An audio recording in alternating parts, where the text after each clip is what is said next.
All right, buddies. I have the world's smallest balcony. Holy shit.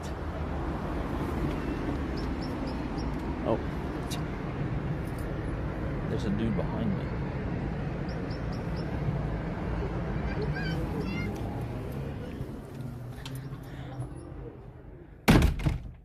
That dude had the same idea.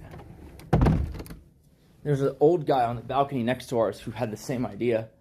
He's smoking a stogie. That's why. I'm not. I'm just saying, like he got the balcony for the same reason. How is it in Denmark? We're not in Denmark anymore. We are in Geneva. We are in Les Switzerland.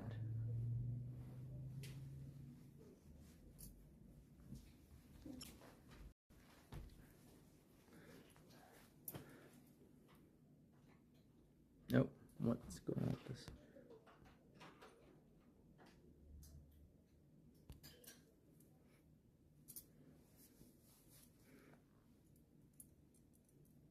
Wait, what? Interesting.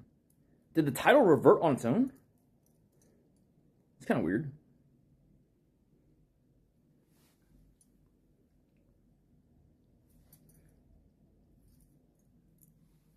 Oh, yes, we should have some chocolate and ice cream. The good shit that the Swiss are good at.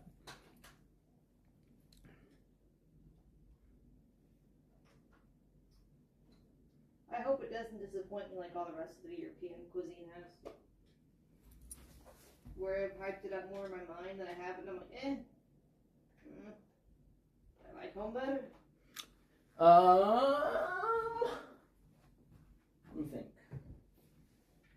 Okay, so which cuisine did you not like?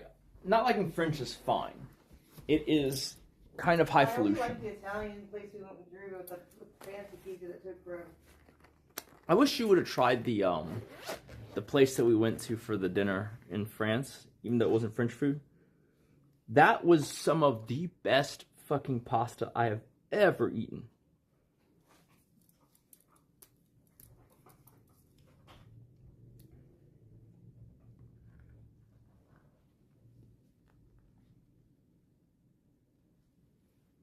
Another day of Asian husband monetizing on Caucasian wife. You know what? Where were you when my show was going on and my wife was monetizing me? Where were you then? Huh? Or when I was in South America making like fucking $5-6 grand a day. Where were you then? I've never had escargot. No. And I've heard about what it tastes like. I'm not particularly keen. It's not gross to me, I just don't care for it. It's basically like lobster, but not as sweet, in the sense that, like, you are basically tasting the condiments. So the butter or the whatever it's cooked in. Actually, I might be lying. I might have had escargot like one time, but it was very not memorable. Like, lobster at least has a sweet base. The only thing I remember is that I wasn't a fan. Yeah, lobster has at least a sweet base. Escargot, I think it's like a rubbery, chewy base, right? Mm-hmm. I'm never going back to Texas. What's going to happen is we're just going to go straight to Colorado, buy the ranch, and never look back. Woo-hoo! Oh, that you cheer for.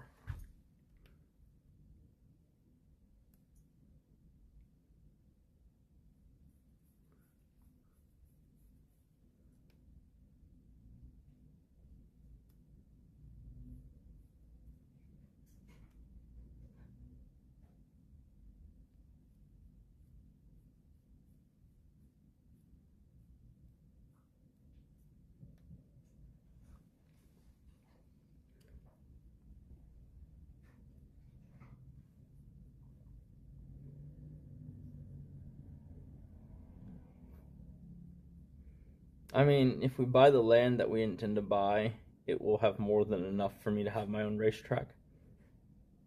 I could literally create Le Mans original on my fucking own property. But would you? Why not? Fuck it. Don't know if they would let you. But in theory, land-wise, yes, there would be enough. The elk and the bears created that track. You could do one for an ATV, maybe. Just dirt race ATVs. That's true.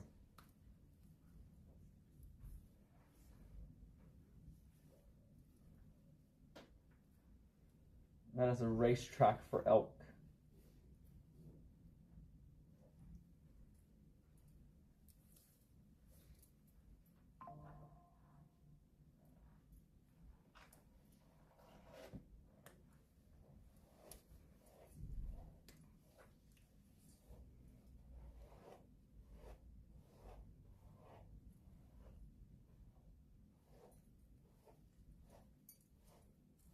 How much of it was buildable? I think like 21 to 200 acres or something. Oh, really? That's not bad. No, I know. I could put a track on that. I don't know. What does what you like have anything to do with it? Everything. All right.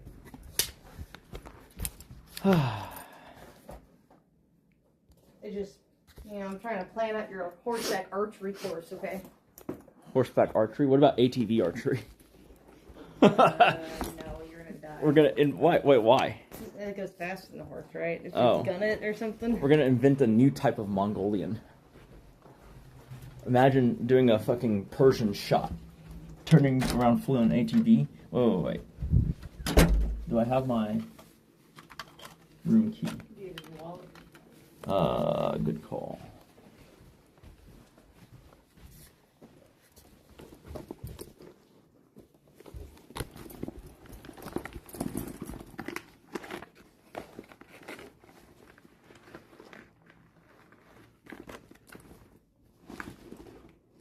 I mean, I thought I did. Is it in your coat? I thought it was.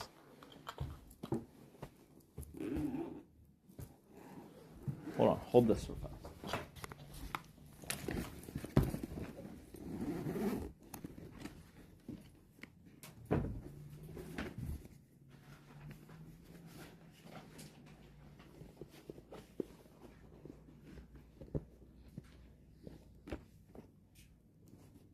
I don't know where with the.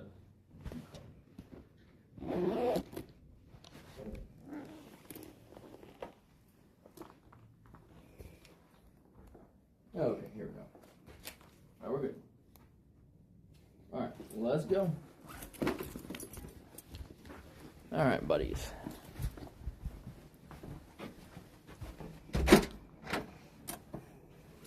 Why do you need me at ISIS event?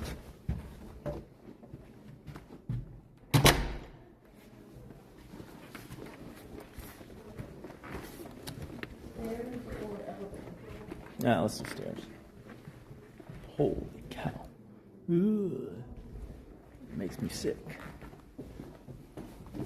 This is a very expensive hotel. And it's, yes. I mean, can't you tell by the level of service? It's pretty crazy.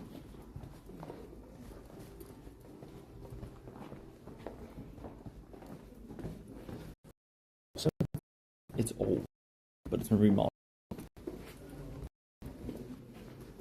It is an old-timey gallantry. See? Like, who does that? Huh? Europe likes the carpet going through. They do?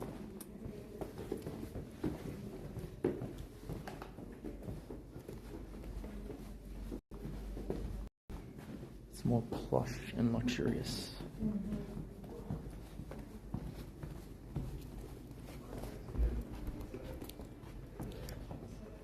I'll bite. What does Paul need my help with?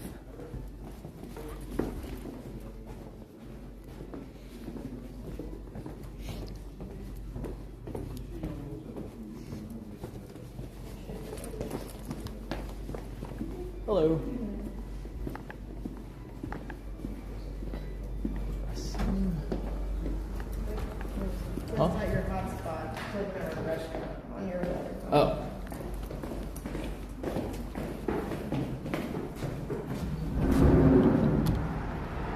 Oh shit.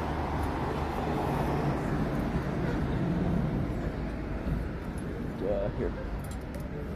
Okay. Our day is going pretty good. I have not. I need to catch up on The Bachelor. I've been in the air most of the day.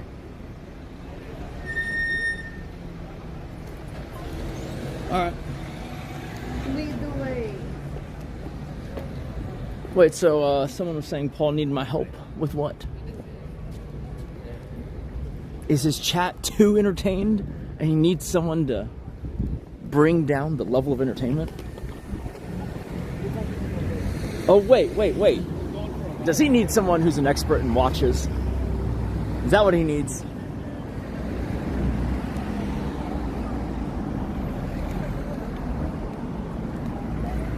Or does he just need a person to talk about how rich they are?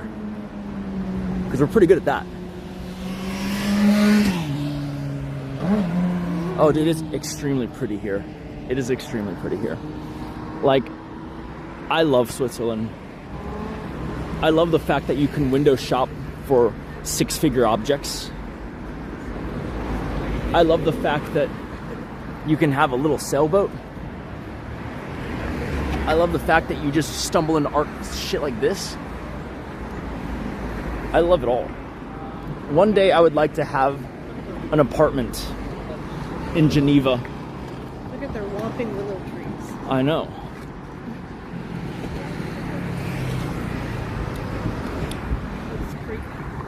If you enjoyed the ride enough, maybe you'll also be supportive of us getting a apartment here. Or a cabin in the Austrian. A cabin sounds way better. Yeah, but the problem is the cabin is going to be hard to get to and lacking in amenities. And if you like the restaurants and stuff here, it's a nice place to be. Like, you know, you fly in, you fly in from the airport. You know, you go to the place that you own. All your shit's there. Yeah, should be halfway down the thing. Oh yes. Yeah. Right, it's nice. It's like you fly in. You do your thing, you know, you can still go out to the countryside. It's just you have a base of operation in the city, so you don't have to, like, bring all your stuff. Does that make sense? Yeah. I like it. I like this old world vibe. ABZ choking? In what way?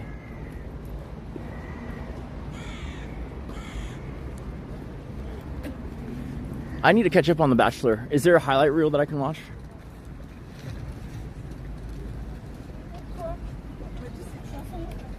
Oh, wow. The Lusitania or the Olympia? Is it this one? Oh, okay. You want to see if we can cross safely? Illegally, but safely? Wow, I love this. It's so fun. Ooh, what is this? Animal. What is this? The fuck is that? He's looking a little too pleased with himself.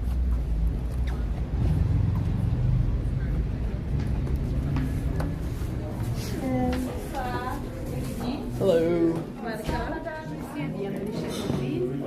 Good evening. How are you? Yeah, just a walk. Yeah, we're just walking. So you don't have a reservation? No. Just for I two. think it's not a problem. Maybe I have to check out right now. Yeah, I can give you not the best. Unfortunately, right now I all our tables are right now are fully booked. If you would like to maybe take a dinner later, maybe if you offer you a table like after 9 o'clock, 9:30. You want to spend your time somewhere in a nice bar? Oh, it's like an hour? Yeah. What do you think? Sure, that's fine. Okay, yeah, that's fine. So, What's that? Would you like to make a booking? Yeah.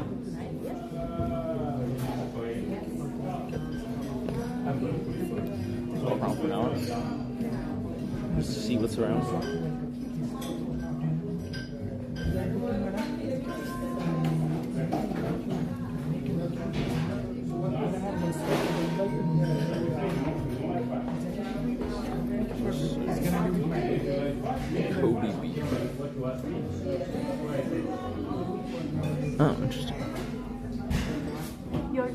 Mandarin. Oh yeah, it's Nick.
I actually like that. We got an hour that we can walk around and do stuff.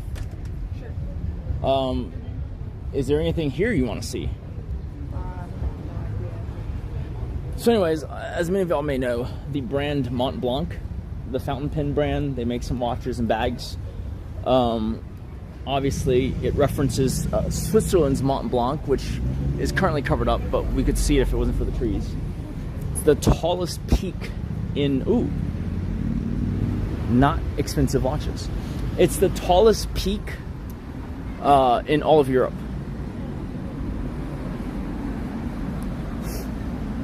I love this place. I love the fact that you can see Mont Blanc from your window.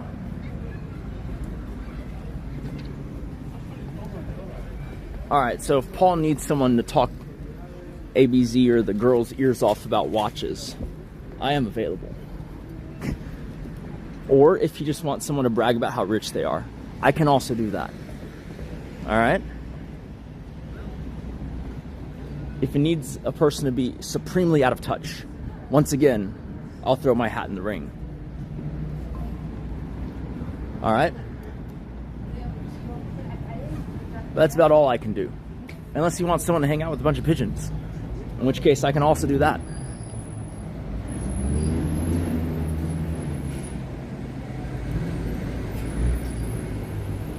Alright. Does he have a baby pigeon he needs rescue? Oh, interesting. Wow. Are you kidding me? Dude, I love Switzerland. You can rent an SF90 Spider. This is just a car rental place. Or maybe Bentley is more your speed.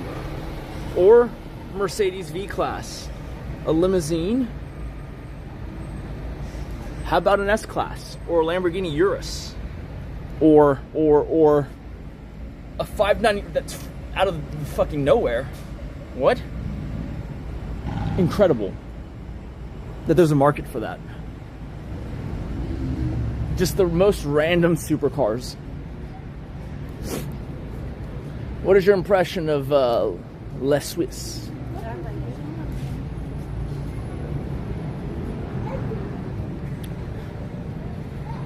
I think the weather I like the most. Anna, tu conduis? The place we've been to here. Oh yeah, no, this is nice weather. This is nice weather. There's still sunshine. It's like not hot, but it's like not freezing.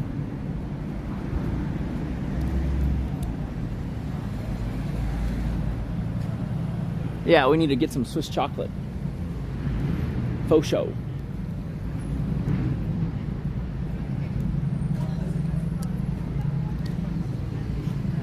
Microblading. What? Oh, I thought it was like a new form of emo cutting. Microblading. There's a chocolate store right here. Unfortunately, it's closed. But yes, we got to find something like that that's open. Yeah, if you see anything, let me know. All right, so I have no opinion on where to go. We could go across to where all that shit was, or we can keep going here. Okay. So across then, or that way? Okay. Yeah. Geneva is the Swiss area of Switzerland. This is true, and Zurich is very German. That is true. I love Switzerland.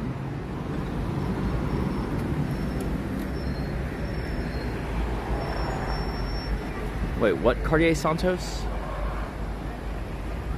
Oh yeah, they have the local brand called Toblerone, apparently. Some small brand that you can only buy at the foothills of the Swiss Alps.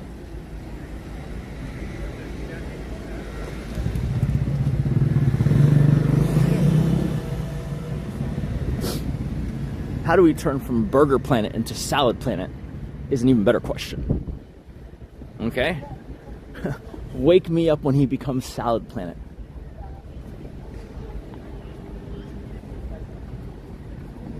Man, it's just every other shop is a watch shop. You can't even escape it. Oh. Okay. Okay. Switzerland. That name is almost too cute. There's a nerd store. Huh? Oh. Nerd store.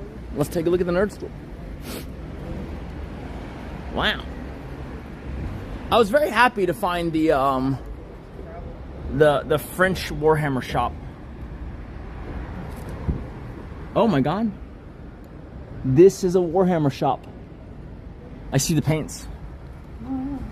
Ah, knew it. Dino. Found them. Look at this dino. Where? Oh my god, that's good. It's cute. It's well done. What the hell is this? Witcher? Beowulf? Witcher, yeah. Oh my god, Tony Montana in a 3-piece. Balla. Okay. Well, I haven't seen this golden game in a while before. Where? Oh wow. Oh no, that's I've seen that. That golden one? Yeah. That's the leader of the convent or covenant or whatever. It's like that lead guy. Okay. Dang, Harley Quinn. I missed when you used to dress like Harley Quinn. Oh my god, it's a yacht brokerage. Okay. Oh man, it's a fucking vacation ski home and yacht brokerage. You see what I'm saying? You have way too much money when you put QR codes in your window for yachts. That is crazy. Shit probably costs like 50 to 100 grand a week. And then, oh my god. So I used to love the idea of this. It's a basically a cabin, but a luxurious cabin in the Alps. Oh yeah, I like that idea. That is fantastic. But even when I look back, They're for sale. yeah, no, even in the 2010s when I look, these are like easily nearly 10 million, if not 10 million. That one's 5.5 mil. Euros. But holy shit, that is beautiful. See, this one's 9. Look at the cavernous space. Oh, this is only 3.7. Well, that's actually that's a pretty good one for 3.7. Chalet. Yeah, that's what they call them. Chalet. That's a $12 million chalet.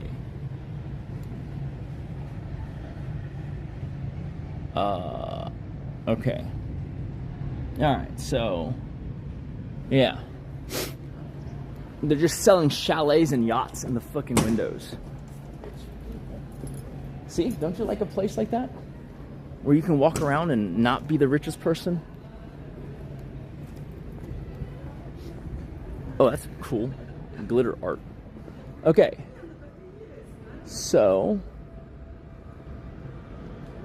you want to go straight or you want to go down there? We're window shopping for stuff that we might want to look at tomorrow. Wow. Go straight, I guess. Okay. Ooh. This is interesting art. I like that. Okay. Oh. I like this thing that they do, where they glitterize the peaks. Yeah, I think you're right. A lot of things are going to be open, which is why it's unfortunate that we're in Switzerland when most things are closed and we can't see anything. Which means I may not be able to take you out to the Patek, museum. Which is la bummer. I come all the way to Switzerland, I can't get into the Patek Museum. I gotta come back.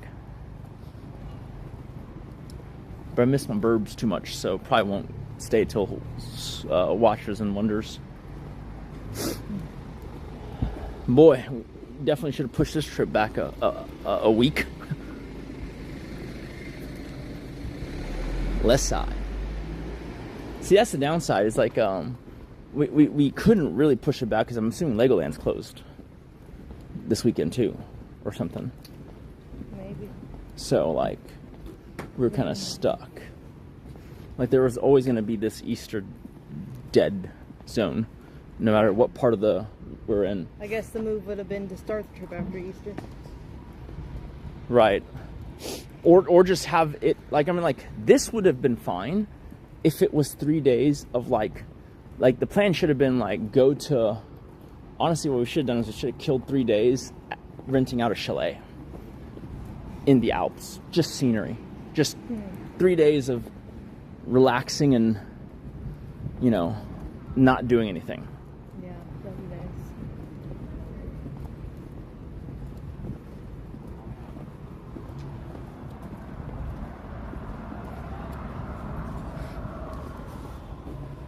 Bro, you are the most ethnocentric person in here. Why do you think it's midnight? Can you not understand that we're in another country? And it's not midnight here? The fuck are you talking about, bro? It's Easter weekend.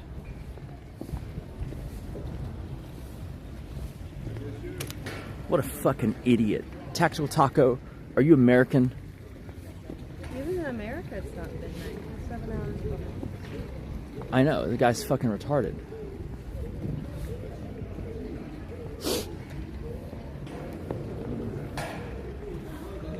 Is that a pigeon? Loud motherfucker. Did you hear that?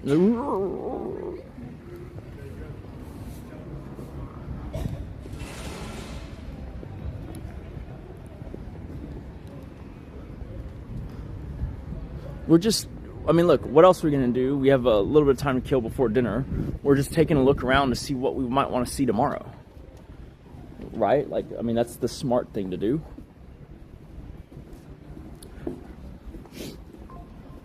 Booster on.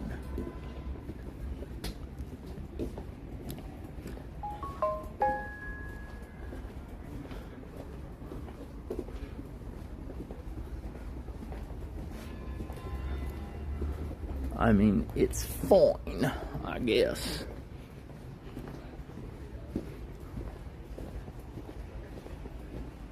And we're leaving on, to go to Milan.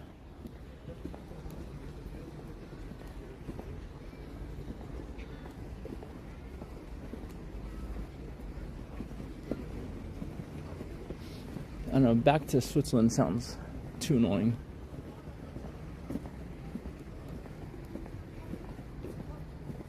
London's definitely not the one to do Easter weekend in. Ooh, Skabal.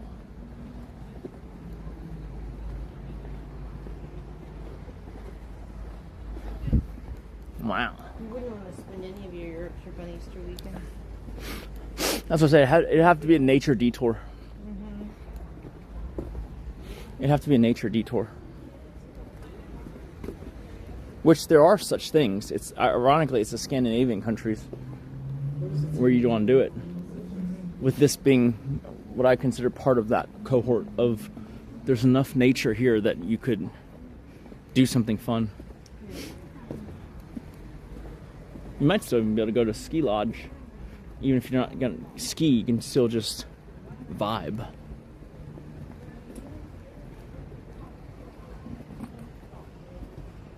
Yeah, family went home. It's just me and Kate now for the rest of it.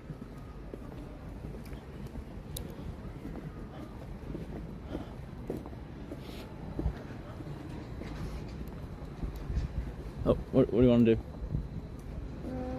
What time is it?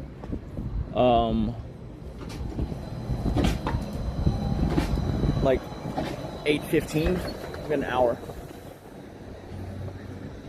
That's Watch District.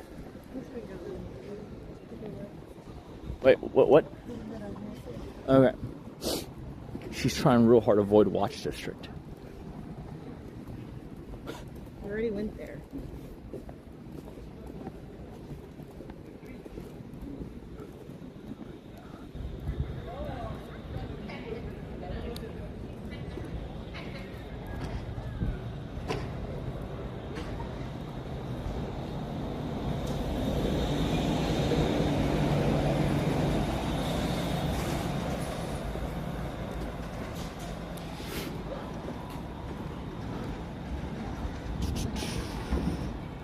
Madame Croutons. Croutons. Madame Croutons. Croutons. Center Odica. Huh? I'm very confused. Lavinia.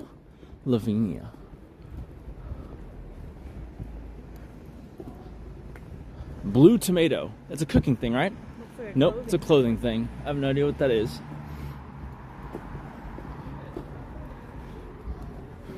Just start I'm gonna start a competing lingerie brand. I'm gonna compete with Victoria's Secret. It's gonna be called Blue Balls. Okay. I see.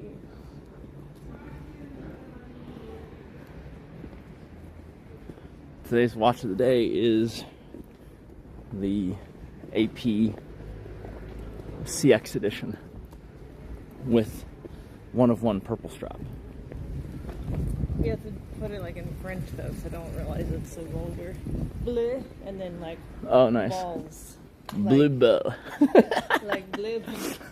Le blue ball.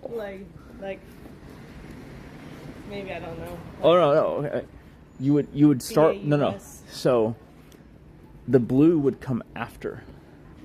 So it'd be Le Ball Bleu. Oh yes. Le Ball Bleu.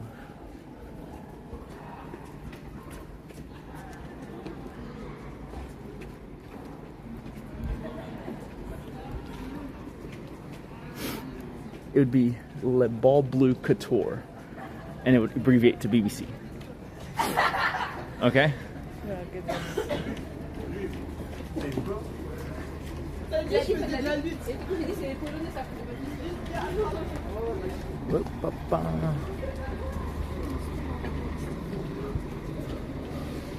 To be honest, I don't know what part of town we're in.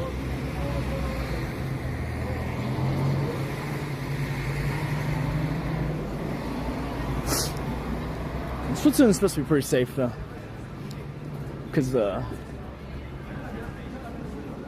rule of law is important here.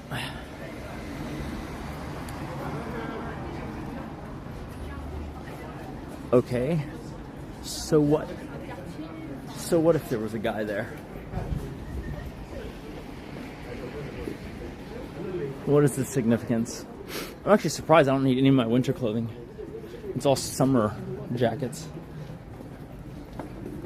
Oh shit, can you hold up? Hey, sorry guys. Are you guys live streaming? We are, yeah. I like it. Yeah, we like it. What's your account? So it's on Kick. Oh, you guys do it on Kick? Yeah. Oh, I see. So it's Nick Lee on Kick, yeah. That's nice. Are you guys from here originally, or? No, we're from the U.S. The U.S. Yeah. Oh, that's so cool. Where? I guess Hello. Houston, Texas. Hello. Yeah. That's very cool. Yeah. Cool. How'd you guys enjoy Switzerland? We just got in today after a bunch of flight delays, so we didn't really get to see much yet. Oh shoot. Yeah. Oh, shoot. I hope you guys enjoyed the place. Okay. Yeah. Are you guys from around here? Yeah, we're from here. We're just from Geneva. Yeah. Oh, nice.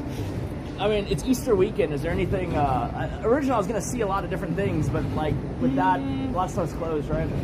Yeah, a lot of things are closed. Maybe the bars you guys could go potentially, but no, I'm not really sure. Really, it's not much to do. You just hang around like that. Or maybe the lake. I guess that's like The lake? yeah. You guys can just walk around the lake. It's very nice. Okay. Does anything run on Easter? Like I don't know how. Not really, because a lot of things are closed and like the events are happening, like family and stuff. You know. Gotcha. So yeah, I don't think there's much going on. Sadly enough. Maybe tomorrow. I think. No, I think tomorrow. Everything is closed. Yeah. I think tomorrow is probably the most closed up, right? Yeah, it is. Yeah. For sure. Okay. Well, yeah. I hope you guys enjoyed the place. Yeah, I appreciate it. Thanks, So, yeah, guys. Take care. What's your name? Sorry. Nick Lee. Nick Lee. Yeah. All right. Okay. Gotcha. Yeah. See ya. Have a good one. Actually, are we? So, what day is the 6th? It's the day we're doing the ride, but what day is that? Is that Tuesday? I don't know right now. Okay. I think Monday is the 6th, so actually, I'm not sure. I could be wrong. Oh yeah, Monday is the 6th. Yeah, so we're leaving right after, unfortunately. Well, actually, wait. Is the Patek thing closed on Monday too? Oh, look at that cathedral-looking thing. Chat says, wow, they were so polite and friendly. See, it's not a race issue, chat. It's a culture issue. I agree. It's socio-economic and cultural. I mean, look, this city isn't cheap, and so you're probably doing okay, at least. And yeah, they were very well-mannered. It's not really about... I mean, y'all should know this by now. I know, like, there's a lot of memes, and a lot of people think it's edgy to behave a certain way. But, like, it's really just about socioeconomics. As boring as that is. Right? If you have a lot to lose societally, you don't do crazy shit. Ooh, an old Porsche.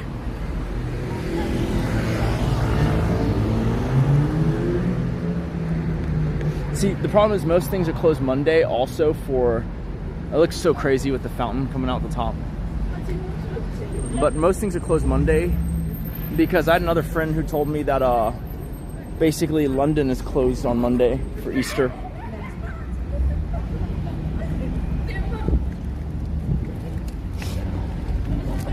Well, the one day we're in, are we staying all of Tuesday in Milan? That's a beautiful old Porsche. I love that. I love that.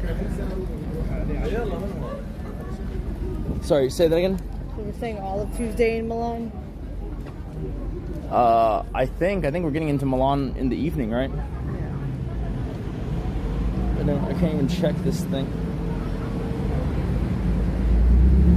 Yeah, it doesn't open until Tuesday, unfortunately, so whatever. It is what it is.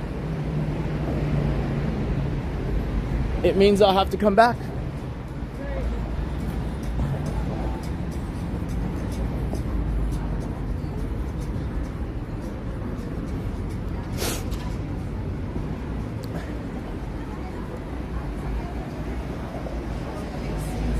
It means I'll have to come back.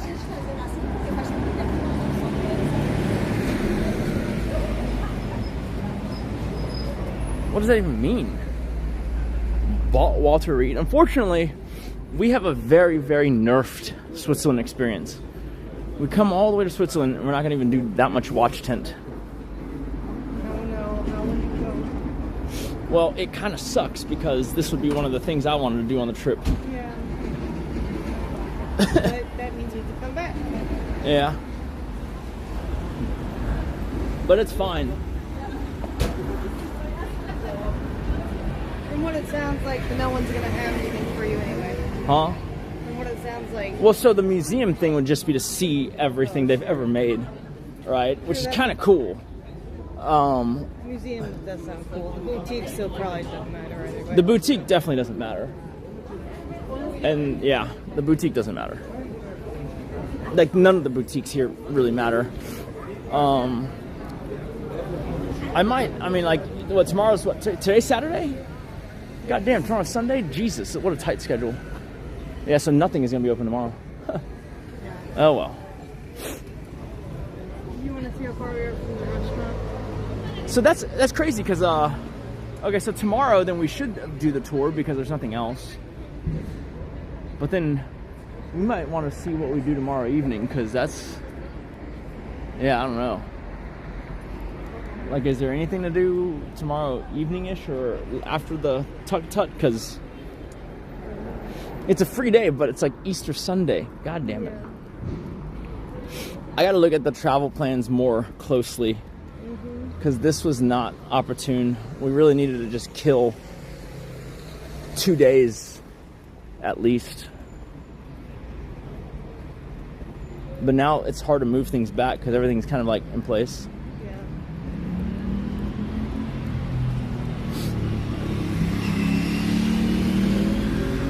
Whatever.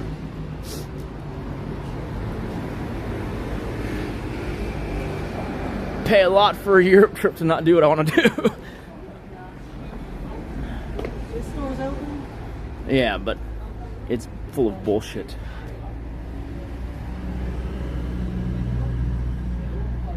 It's full of bullshit and fakes. Let's go.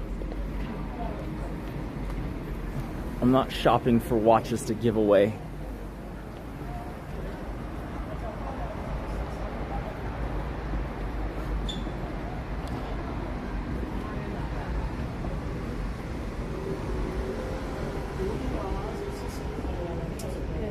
Because in Paris also stuff you wanted us closed. Was it? Remember? We went. I mean, The museum was closed. well,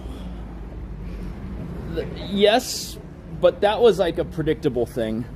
Well, no, so that is one of those things where it's like, okay, like, I guess if I'm not used to the concept of Monday being the real off day, then that makes sense. Because to me, I would have thought, okay, maybe the museum's closed on Sunday. But instead, it's closed on Monday. That's just like, I don't even know, like a cultural misunderstanding. But the Easter thing is like pretty crazy because like everyone knows that. You know, like, and so basically the thing was there was a dud in the trip in Easter because wherever we spent the 2 or 3 days of Easter, and it's just going to be like either you're going to just be relaxing or enjoying nature, which should have been the move, or like, you know, this whole shindig. I don't know. It's like if Watches and Wonders started on the 14th or the 15th, I'd be tempted to just extend a little bit. But I don't really want to spend 5 days in some other part of Europe just to come back.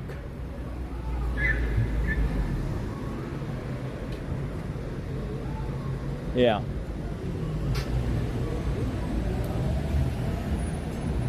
There's a chocolate place. I don't know if they're open, but I see the word chocolate. Okay.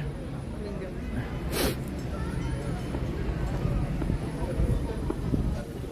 POV, you're me. You spend $100 grand on a Europe trip where you can't do the thing that you wanted to do. That is the price of planning it around so many other people.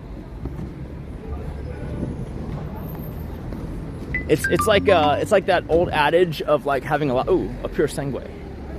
Nice. But it's like that adage of like that my parents used to tell me about having a lot of siblings. Is like growing up in a poor family with a lot of siblings. There was no one who had an appetite problem. Nice. No one had an appetite problem. Because if you were slow on the draw, you didn't eat. Right? And so everyone ate whenever they could. It's kind of like that. If you don't get in there and take control of the thing, you're going to get the scraps of the dates that are bad in the travel itinerary. It's okay.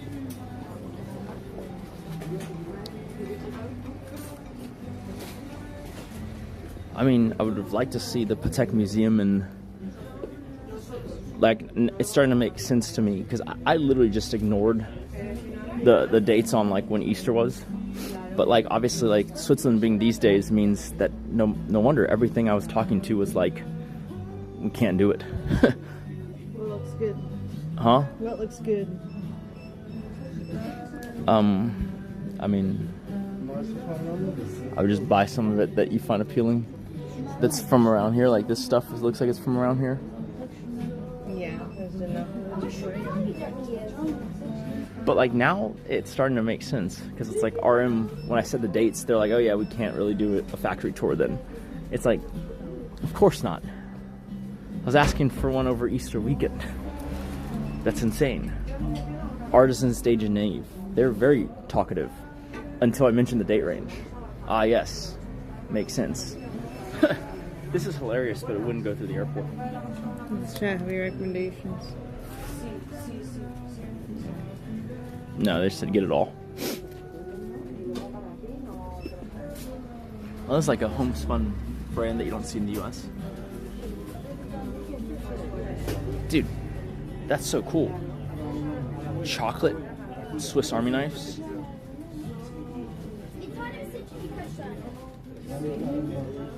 Let me look in the back. Oh, this Lindor company seems promising. What the hell? Is this a wooden cow? Okay. What if I bit it? Nope, will not be in Lausanne.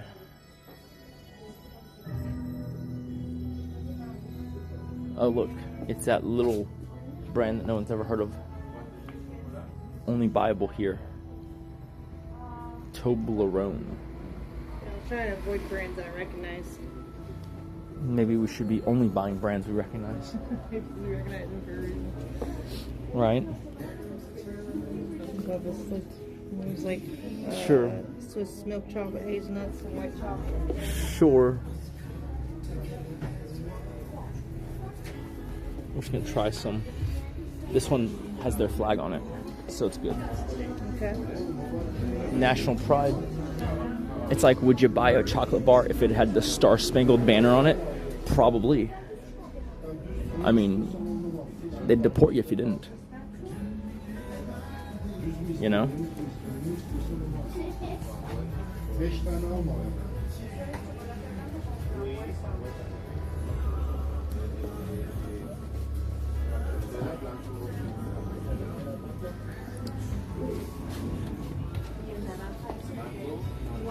Anything else you want to try? Just one of these old school bullshits. Is that a lot? Is that a way of saying? Milk chocolate. Is it? I think so. Then get the one of the two girls. The tin. Trust me, the tins are good. As a kid, I don't remember the brand, unfortunately. I don't think it has anything in it. What? Empty box. Oh my god. Oh. Oh, you get to mix it? Okay, well, let's just get more then. Well, no, like as a kid, someone gave me one of those tins. And that's now it makes sense why I don't remember the brand, because it wasn't a brand thing. They just picked and chose. Kind of makes sense. So you just fill a tin with chocolate? Yeah, I don't know what the stipulations are, though. You kind of want to be able to read it. Well, the brand on it we don't have yet. The caliber. I mean, a lot of people are. This looks like a lot of people like it. All right. I mean, I'm a big fan of milk chocolates. You want milk chocolate? Yeah.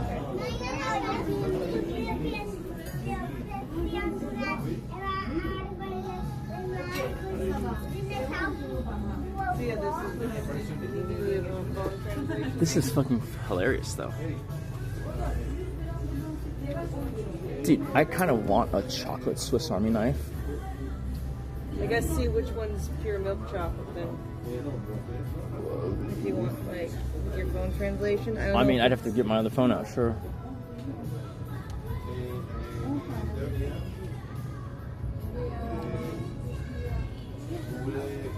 Okay, that's weird.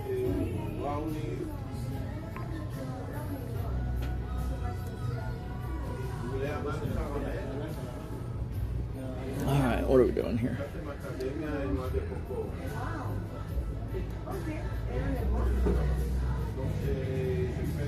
Okay.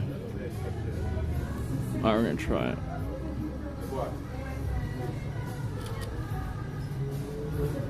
Dutch to English. So it's this one. The purple. Yeah. The blue's hazelnut.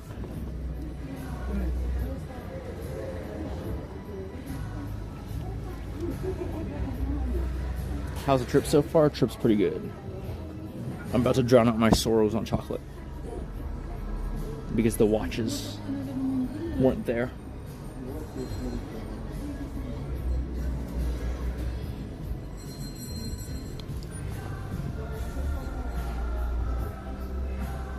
I feel like I'm gonna regret it if I don't buy this. Babe, we gotta buy this. It's a package of Swiss Army knives. Chocolate That's knife. cute as hell, yeah.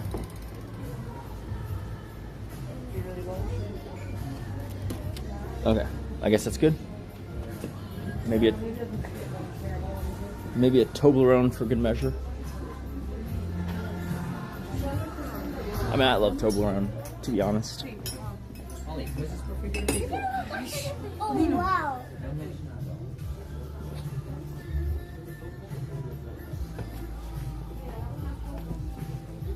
Why is this red?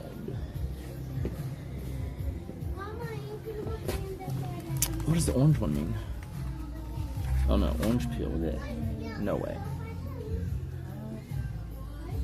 See, I wanted the Swiss wrapped one, but it's just a normal one. You like almond? Get almond.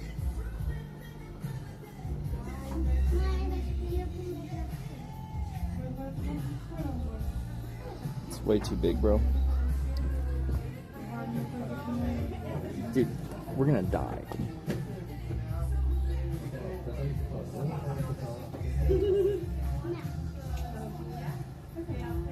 How about the big Toblerone? Oh, Too much for me. We can get Toblerone anywhere. can we? Yeah, we see it in the airports constantly. I don't know about that. I feel like there's a worldwide shortage. If you're trying to wean off sugar, I wouldn't go for the Toblerone. We already have. Alright, sure. Is there a nougat one?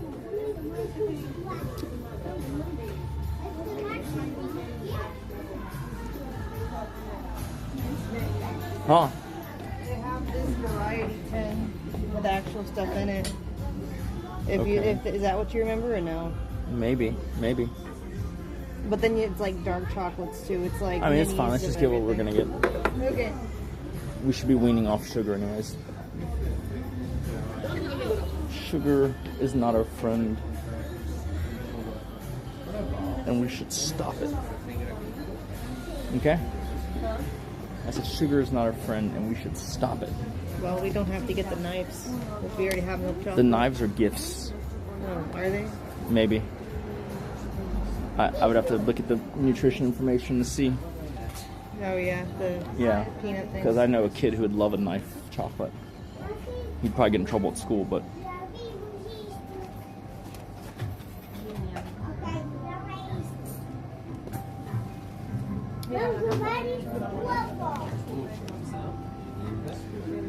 life is so much better when I know Tactical Taco is retarded and I'm not.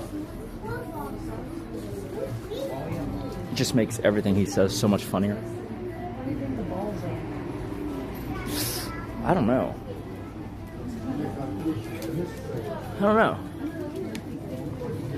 You could ask. The green's probably matcha or something.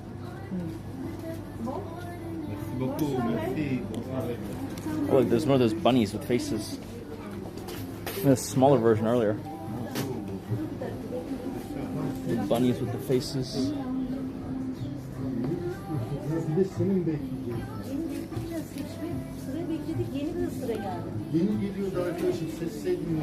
time is it? Oh, it's almost time for din din. I'm hungry. Good, good. What a box of 10 chocolate, like this 10 chocolate, is 40.90. It's place sell dark chocolate mix. Box of 10 chocolate, yeah? Sure. It's kind of interesting. Here, want to try this? You like milk chocolate or dark chocolate? But milk chocolate more. Milk chocolate. Oh, okay, so we do milk. How much is this one? This one, 11, we do 15% discount on all the chocolate. This with pistachio. This with salted caramel. Okay, This with raspberry. I want to try. We have We can throw a few in. this with the milk white and almonds. Milk white and almond, one. You have this one with hazelnuts and honey, stracciatella. okay, and the hazelnut. You should show them. Without alcohol, right? Of course, we never give. Only if someone asks, we give. You have this with almonds with the milk chocolate. It's nicely crunchy. You have milk waffle. This I think cookies, biscuit, and pralines, hazelnuts, and this pralines of almonds. Almonds. Pralines like almonds mixed with the chocolate. Marzipan. No, like the almonds mixed with the chocolate grinder, so creamy. Yeah, but Tactical Taco, a bored rich person doesn't do what you're doing. FYI. You have this one with the You don't see me watching other people angrily Okay. This with the saying salmon. retarded stuff. Ama anne bir 6 kilo. This with an apple. And how many do you have? Now we have 6. This one with caramel. Richmond don't watch streams. Bir birkaç tane daha alayım. So one of where? This No, one? we have this okay. And what's this? This one with almonds and caramel. This is dark, a little dark with almonds, creamy, and cacao. This, yeah? What's this? No, this one, this with orange. Imagine going into someone's chat and pretending to be rich. Crazy work.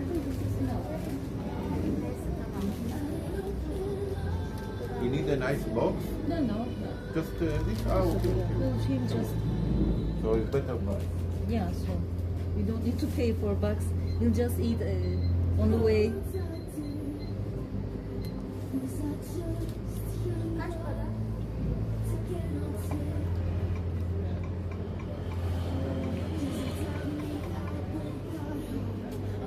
Is so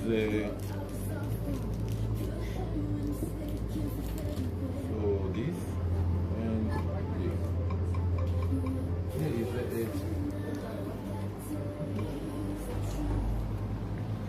is this and this.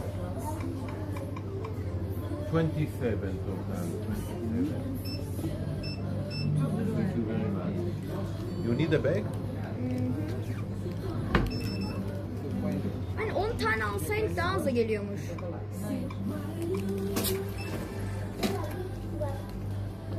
This was 11 euro, the big one.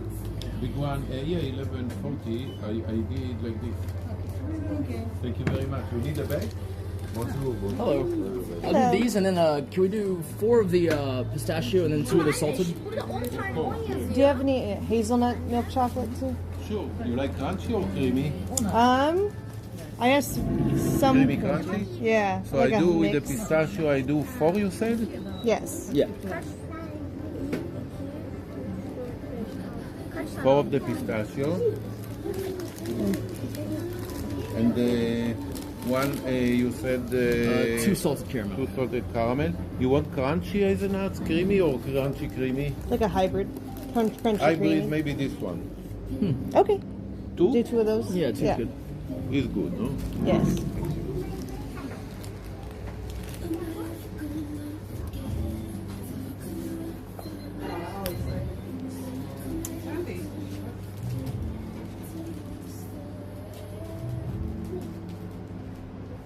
So many options.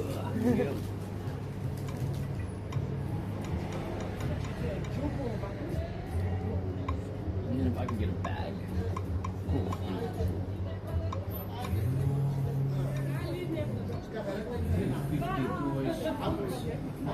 See if this was labeled. Maybe. That looks long.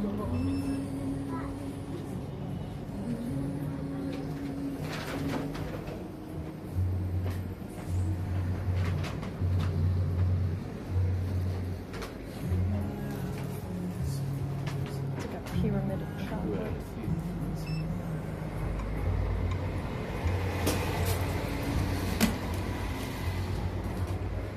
Thank you very much. Thank you so much for coming. Thank you. Okay. Ready? Yes.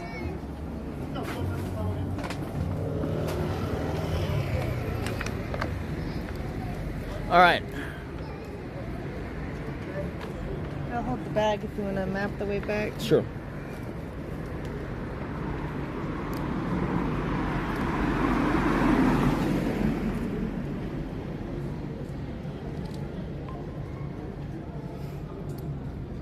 Man, dude. I might have to start my iPhone because despite the fact that we put in the SIM thing, I think I did. It's not Press really. one of these pistachios.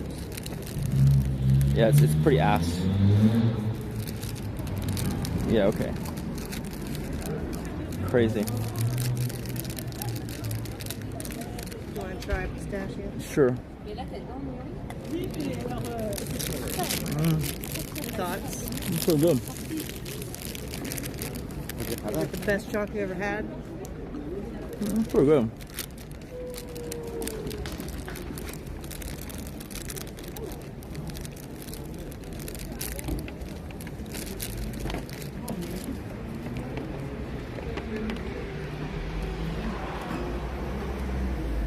My kick app sucks.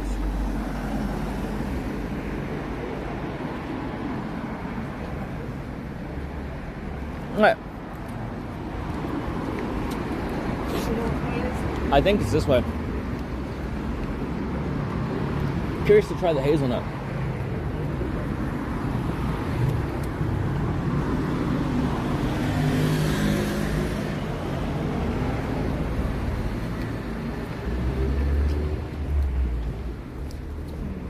It's actually so good.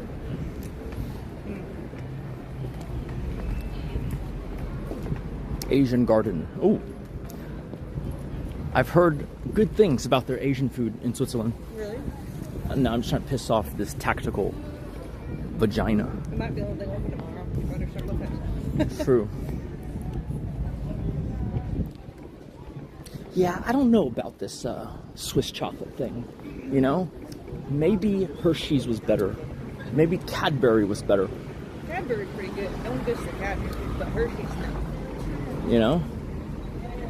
Maybe unbranded chocolate is better. Come all the way back.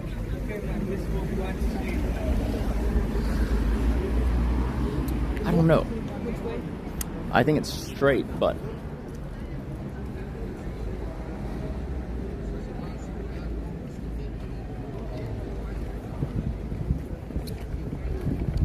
yeah, it's straight.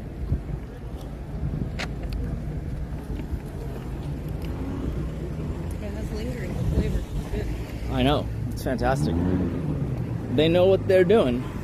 It's mainly because, like, obviously the chocolate we eat in the States is mostly branded. And even if you go to a chocolate place, unless you're going to a See's Candy, there's not that level of pride and artistry. Here, it's like a point of all that, right? It's like part of the tourism. Yeah. But I would say See's Candies is pretty good, but it's not the same because this is like what you would think of when you think of like a gourmet chocolate. I used to like See's peanut brittle, but ever since I had my permanent retainer, it's too dangerous. Mm. Too sticky. See's is definitely like high grade American, like Valentine's chocolate. The gourmet chocolate thing is a whole different ballgame. I don't like most American parts of chocolate though, like the assorted. But they got all that nasty stuff like raspberry cream and shit. Yeah. Disgusting. I feel like these people would give it a good treatment to any flavor. Like they would know just how to use it. Right. Instead of just be like, yeah, let's fill it with orange cream.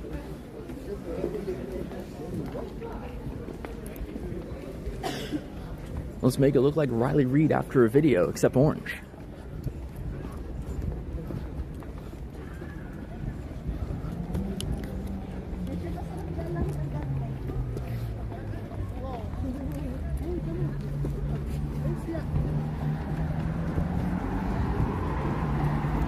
A blue kangaroo. What the hell is this store? This is a very interesting furniture store. Curiosity. Good name. That's a smart way to name it. Oh, watch boxes. Goyard watch boxes.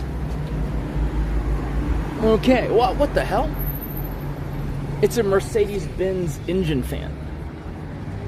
This is an interesting store. I would love to go in there. Wait.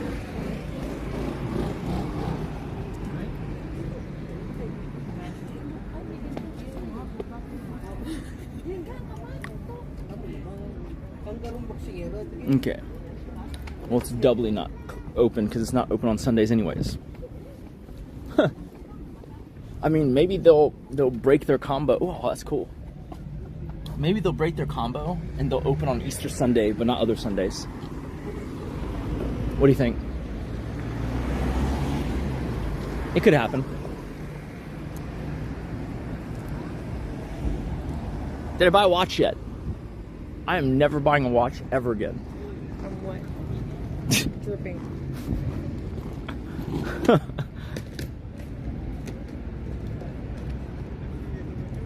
Why do you even need a watch? To tell the time?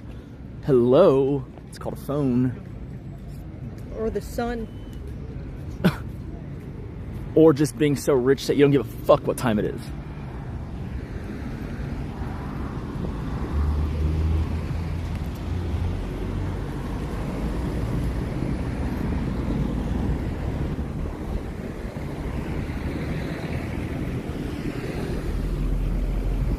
Watches were only needed when we started mining and being underground with no sun.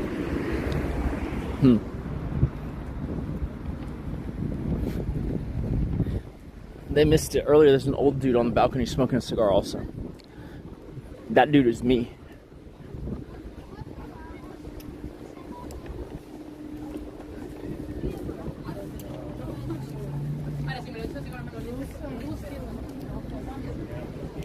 I know you guys are going to find this so boring, but I had such a good time back in the 2010s reading the luxury companies, essentially filings in their investment deck.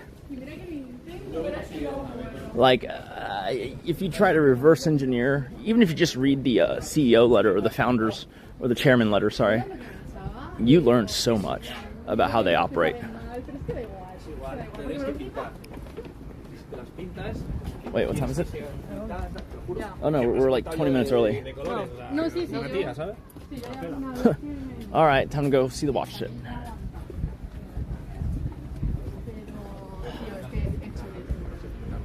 This looks like it'll be good though. Good find. Damn, it's so close to us.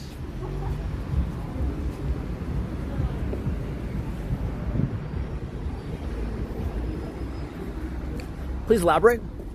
Just when you start to read how Bernard Arnault, to a lesser extent, he's not as open. Yeah. Bernard Arnault's not as open. You have to kind of tell what he means by his moves. But like, I forgot the guy's name, but the guy who ran Richemont for a number of years, the South African guy, he wrote really crazy good things, like detailed things in those letters.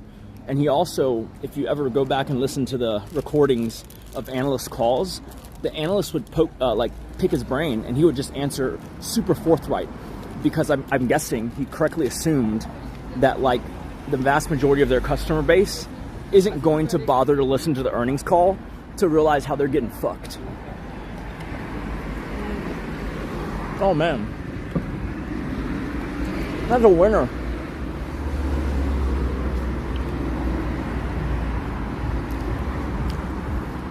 Okay.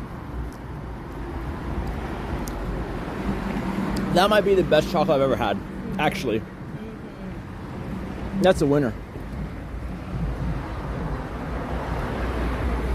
That's a fucking winner. Wow. That was pretty crazy good.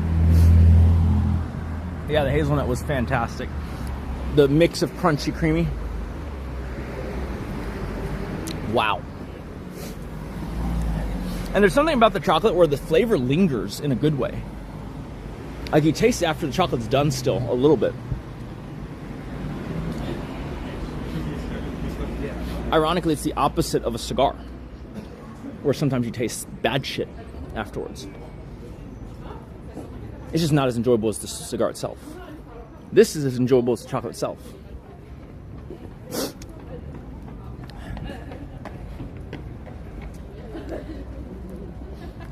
Because American chocolate is what I like to call NBA chocolate. Le Casanova. Le Casanova. Oh, it's a coin place. Oh, wow. It's a coin selling place. They sell huge... Dude. Nah, it's too hard to tell the size. This thing wouldn't fit in my palm. Shit's thick as fuck. Kookaburra. It's a coin dealer. Wait. No, that the Gusa is. Okay. This is a restaurant. It's a gentleman's club. Let's be honest. Across the river is Watchland. It's Watchlandia. Sound like you got a message or something. Are you trying to keep me away from Watchland? I'm trying to eat food. I'm hungry. Oh, it's just Alex.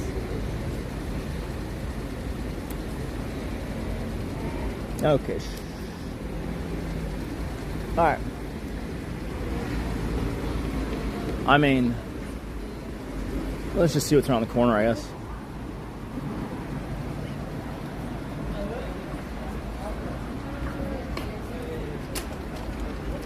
It fits snugly in the toad. That toad would explode. The toad would explode. Let's see. Oh, okay.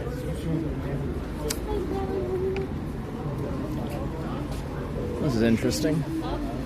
Frank Namani. Oh, it's clothing. It's clothing. Montresse, Geneva. It's like... Nick, you're totally the other end of the streamers. Meaning what? What are you talking about? What? Oh, it's a Brunello Cucinelli right there. I wonder if they ever do geo-tracking in their choice of ads.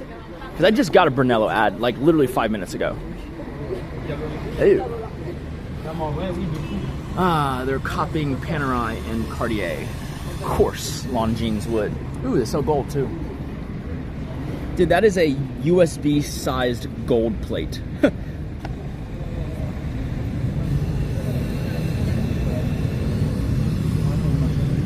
Remember that one time you found my secret stash of gold coins and you thought I was keeping out on you? Do you remember that? Yeah. And I was like, dude, I literally told you to get something out of the box. I'm terrible at hiding things, if so. That's just true. Chill. Oh my god. Antiquorum. It's a watch auctioneer. This is where you would go and see the stuff that they're about to auction off.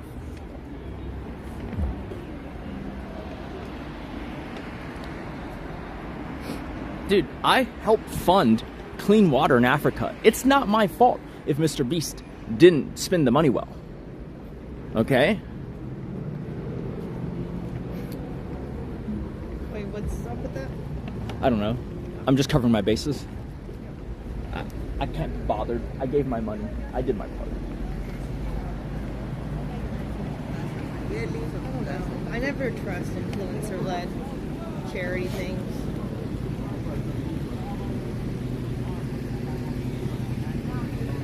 Maybe what he meant was Not that he was going to use the money on wells in Africa. Maybe what he meant was he was going to use the money well. Like he was going to spend it happily. That makes more sense.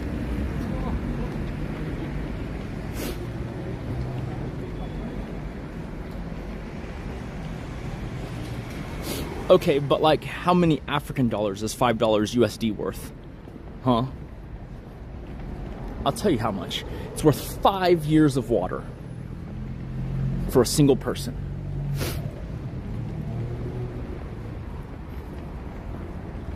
It's like you're sponsoring a kid in Africa, except you're sponsoring some dude's water.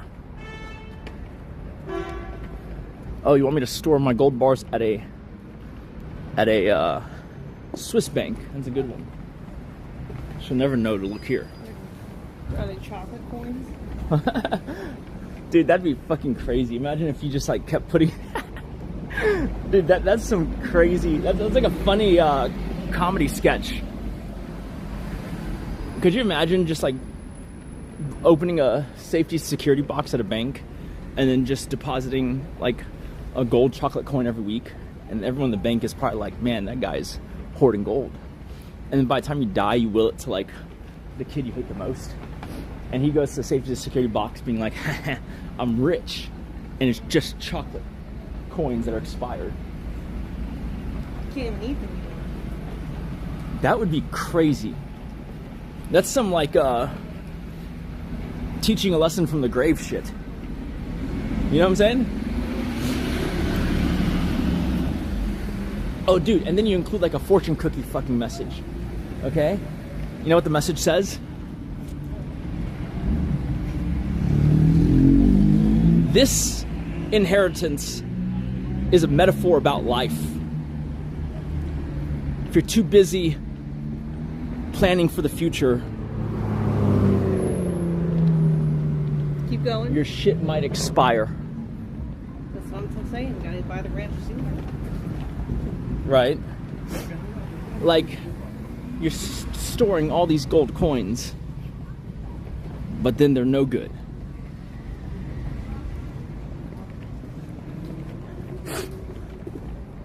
That is very clever. Yeah, what if the stock market crashes and now your fucking money can't buy shit? Well, if that happened, the land would fall down in value too. And then depending on why the reasoning for all that is, it would either... Wait, hold on. Oh, shit. Dude, we should have just gone left to the watch place. Because we killed like 7 minutes. I'm not even joking. Well, what time is We it? have another 12 minutes. What time is it right now? It's like 03, 9:03. Okay, sure. Someone said I should get a gold watch. Or sorry, a chocolate watch. I agree. Hello. Hello. Would you find a nice place to stay and look? Yeah, we found chocolate. Can you call me back your name? Nick?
You would like to give up your jackets on the garderobe, or you're gonna keep? I'll probably just put it on the back of the chair, yeah. Okay, and if you want, you can use as well as little part next to you, like for your jacket. Okay, sure.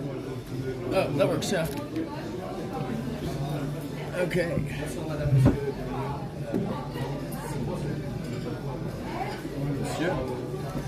Thank you. You can take your jacket if you want. I'll just leave it here. Yeah. So I can give you this nice cocktail list, and we have the wine list just there. Thank you. Would you like some steel sparkling water? We'll do steel ice water, yeah. Yeah, the European really loves sparkling everything. Sparkling orange juice, sparkling lemonade, it's crazy. Yeah, I don't like that much sparkle.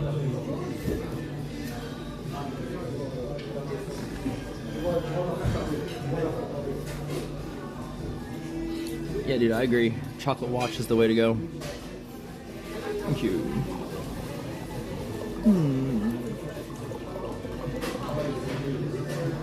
Yeah, beef carpaccio. We can do that. Yeah, looks good.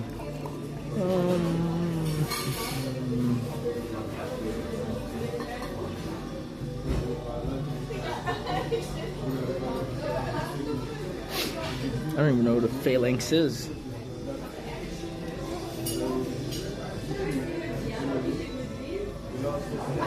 Oh, they have lobster bisque. Yeah, that's a mushroom soup, so I wasn't sure which one I want. Maybe we can get one of each and Sure. share.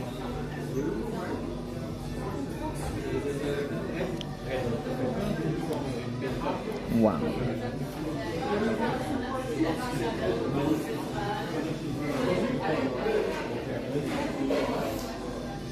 Maybe I'll just do the Wagyu.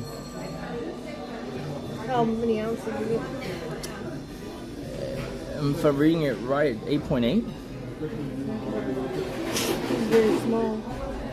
Wagyu is very dense and filling, though. Which one's leaner? I don't like them with fat. Oh, there's a lot of fat in Wagyu. A lot of fat. No, which Oh, cut is leaner? probably New York. You know what? F it. I'll do New York one too.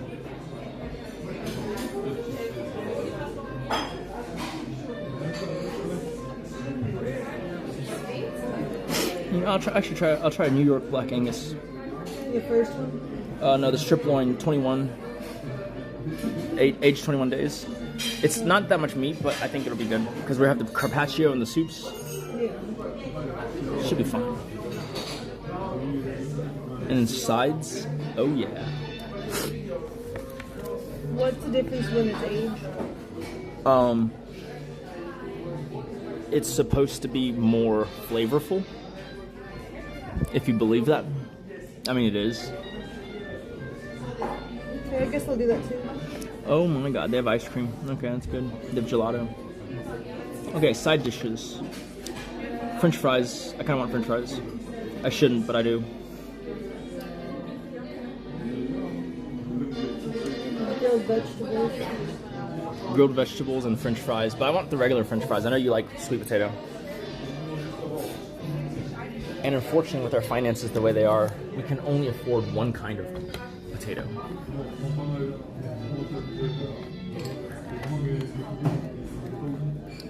Yep. Only one kind of potato. I'm gonna give you all my POV. Oh no.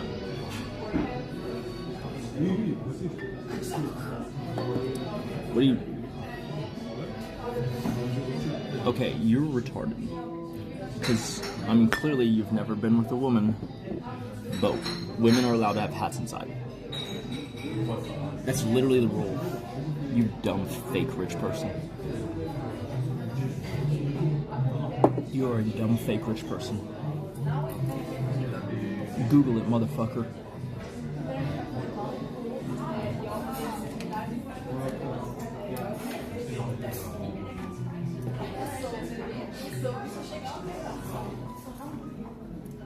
Oh, okay. Now you've become an aesthete?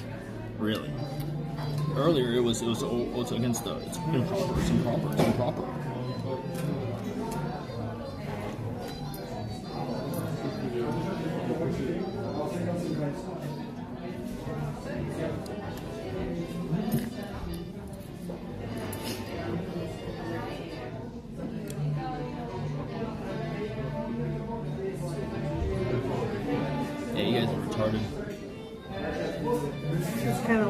America. Yeah. Women can conceal themselves, men cannot. I love the taco guy. He just makes shit up as he goes because he's retarded and he needs to live vicariously through others.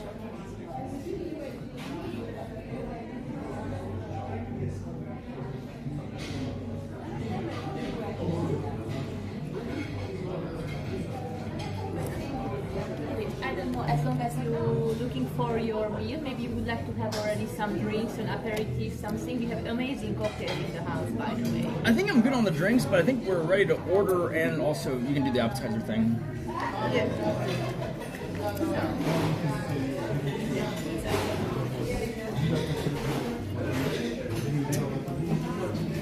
I'm looking for my book. So let's see now. Okay, we'll do the beef carpaccio. Yes. And then I think we're each going to do a soup. I'll do the mushroom soup. And you wanted lobster? Yeah, the bisque. Yeah. So then the not the mushroom soup. I'll do mushroom. I'll Mushroom do a and lobster. Yeah. Okay. It's all together? Yes. Okay, great. And then your steak. I was going to do the same one as you, so. Oh, okay. So I guess 2 of the New York strip, 21 day aged. Yeah. Medium rare, right? Yeah. Medium rare? Yeah, medium rare. Okay. I have to check out with the kitchen if we Sure. have the dry age. Okay. Okay. Yeah? Yeah. What kind of side dishes you would like to have with it? Because it's only the steak Yeah. itself. So you can actually choose from our side dishes we can find, but I can tell you Yeah. as well. So we have like these classic fries, we have sweet potato fries, and we have a mashed potato with cheese, then a baked fried potato with porcini mushroom. Then we have of course salad, the grilled spinach, grilled vegetables, or grilled mice, grilled corn, sorry. Okay. Did you want grilled vegetables and I'll do the French fries or what? Yeah. So Okay. there is everything coming on the side. Yeah, that's fine. So, Grilled vegetables and the French fries. Yeah. and sauces as well. We have béarnaise, pepper, mushroom, good green barbecue sauce. It's used from red wine, or a kind of chimichurri, it's a spicy sauce with garlic and olive oil and with different herbs. I'll try the chimichurri on the side, I guess. Yeah. Mushroom sauce on the side. Yeah. And the cooking of your meat, what do you like? Medium rare. Medium rare? Yeah. Medium rare. Yeah, 2 times actually that you already Yeah. mentioned. Very nice. So anything else to drink, or by now you're saying I think just the water? water's fine, and then Okay. ketchup for the fries. Okay. Yeah. Thank you very much.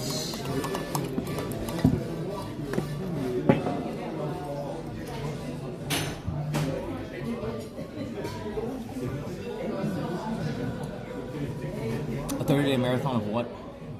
Oh, streaming? Shit's easy. My issue has never been streaming consecutively. It's more so just... I don't know.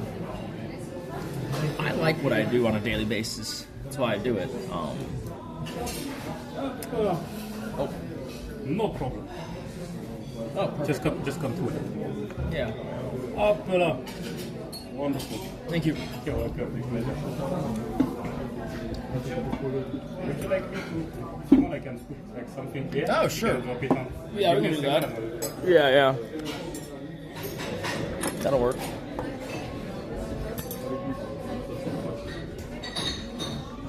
He's gonna bring me a platform for you guys.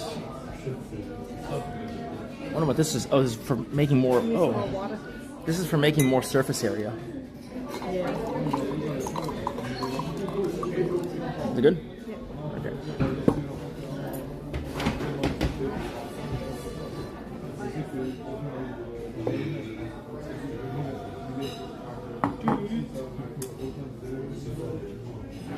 Okay, perfect. That'll work. There we go. All right.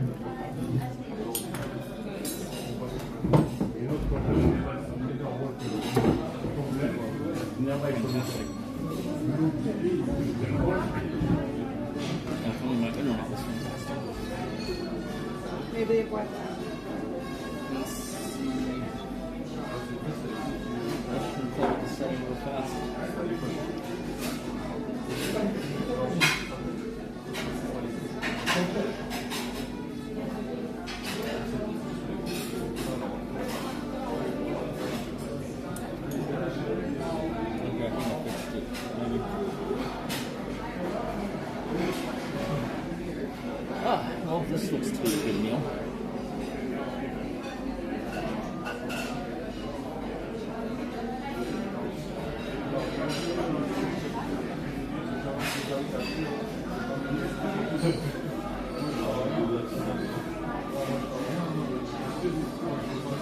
But yeah, now it makes sense why everything was not possible. I feel retarded. It's like, it's weird. All these people seem like they're cool to, like, you know, show me around the thing, and then it's just like suddenly they don't respond. Oh, I was saying that, like, the RM Factory tour, the Artisans Age Geneva workshop tour, a lot of these things, now I know why they don't have availability while we're there. Yeah, of course. Everyone's probably going home for the long weekend. They're probably, if it's like the US, they probably left on Thursday and then they're not coming back till Tuesday. No one's here. Does it make you feel better?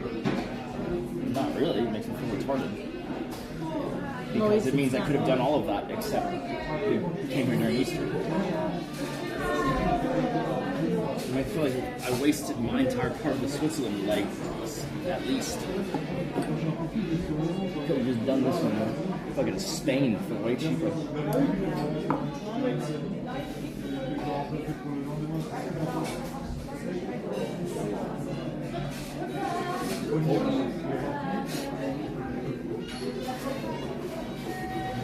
Very unfortunate.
Alright, so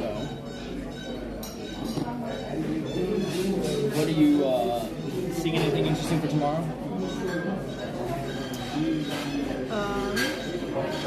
Not because it's Easter, so I don't really know what to do either. Maybe we can find like a park. Gonna ask Ocean to look at naturey things-ish nearby it. Besides the Tupper tours. Maybe places. I'm assuming the horse riding wasn't available tomorrow. I don't know, that's on the third day, so I'm not sure. It's a what? That's on the third day. Yeah, It's no. on Monday. Yeah.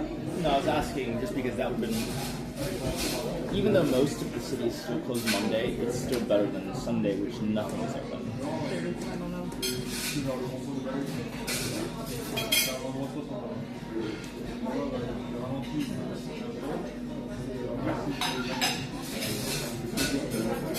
Well, I have to go back to South America. I don't know. I mean, probably at some point, but I wouldn't hold your breath. It's not. Probably will never go back to Chile unless I'm going to Easter Island. I don't think I'll ever go back to Argentina. Peru, I could definitely see myself going back to. Yeah.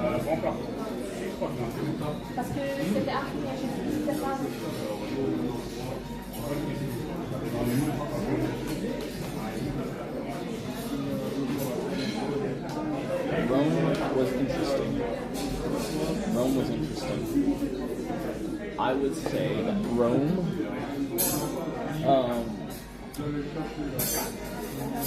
I wish I had more time there, and we got to meet at better places, because we kind of just did the touristy middle section. So let me introduce myself. I'm Mathieu and I'm going to be taking care of you tonight. So like big question, would you like to get the soup at the same time as the beef carpaccio? Yeah, that'd be great. Because if you want, I could do beef carpaccio and just Oh, that's after fine. the Yeah, soup. just bring it as it comes. But for me it's better because the carpaccio is a small meat to eat. Yeah, yeah. And the soup like is a proper dish, but it's better to eat hot. Okay, sure. So I think it's better carpaccio. Yeah, after yeah. we go on the...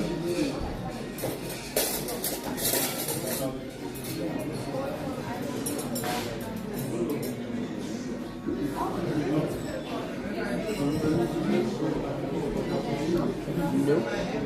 I have a low enough view count that I would like to reset my viewer base. And so I'm going to bowl the shit out of the ones who want fighting. You're never going to get it. And you know what? Anytime we're fighting, I'm just going to turn it off. Because I don't have to entertain you guys when there's not that many of you. I can do whatever the hell I want. Okay,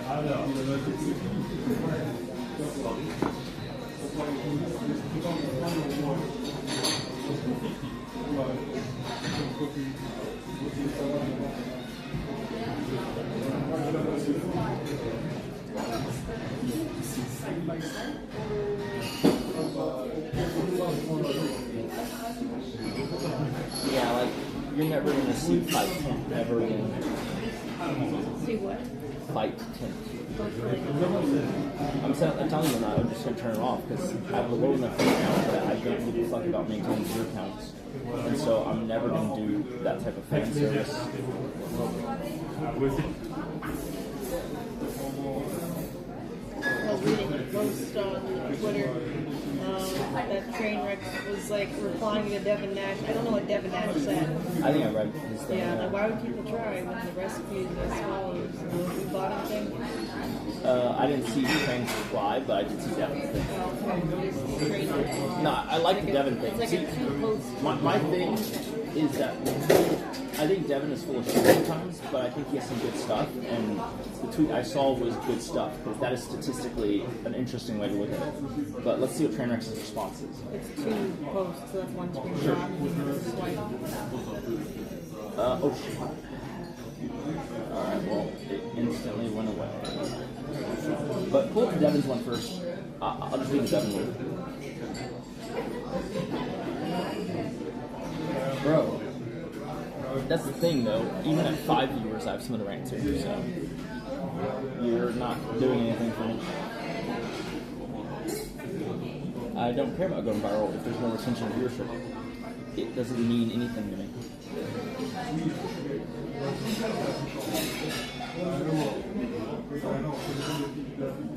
Without any retention of viewership, why would I care if it spikes views? For the KPP? Give me a break, buddy.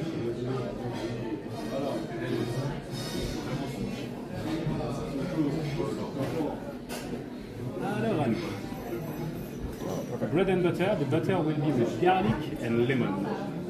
And the wonderful beef carpaccio. Bon appétit. Thank you. I dropped the tools in case if you want to share it with them.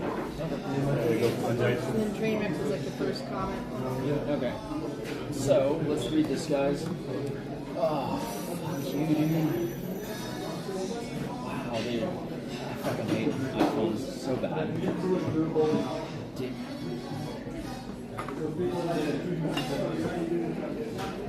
So this is from Devin Nash, which I actually thought was a good post from him. Becoming a social media influencer is the most desired career in the United States, yet no one seems to want to put in the actual work to become one. I read that and I was like, alright, about to read some bullshit, but I was actually pleasantly surprised. There's this perception that it's difficult, but in reality no one ever really tries. Only 10% of the podcast survived episode 3, 90% quit before episode 20. You are in the top 1% of surviving podcasts if you just upload 21 episodes. 85% of YouTube channels don't upload more than 5 videos. 90% of creators are quit within 90 days of starting their channels on any platform.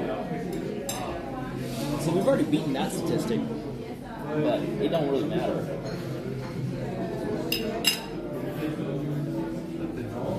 In live streaming, over 70% of streamers quit by 6 months. Already outlived that.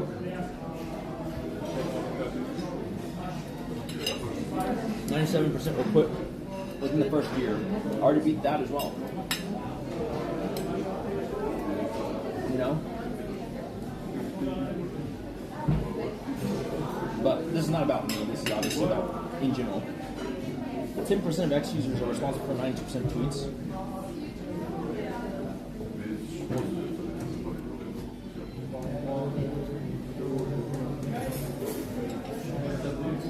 I'm skipping to the highlights.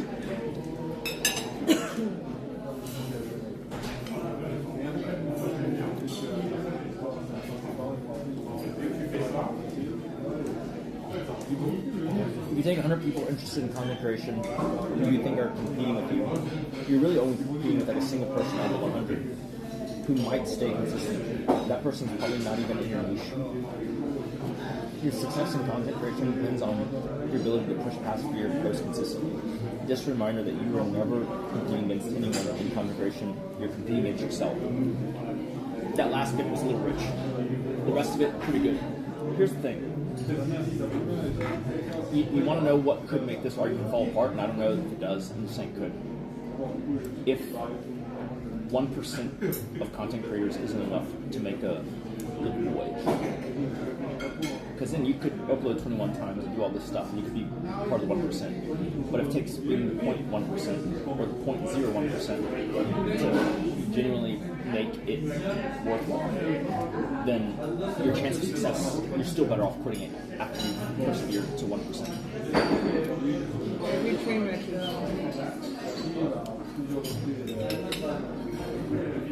Trainwreck's is two-part response.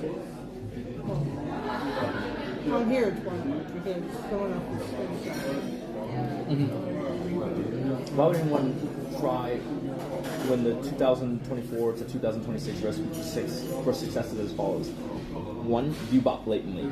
2, rely on the fact that the real world celebrities, athletes, and groups of party women don't understand view botting. Thus, when you invite them to your stream, they think they're joining in on a new generation's next big thing. But in reality, they're just being used to legitimize the viewbotters channel, which in turn brings in real traffic. That is, if true, which I know it's true in some cases, but if true, genius.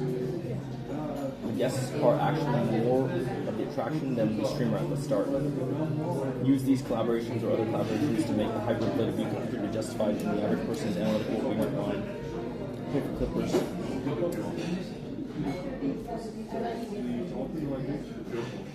From money, but view botting, clipping, and the collaborations with celebrities, athletes, party. And there you have it. Almost every single 30K viewer streamer is a streamer.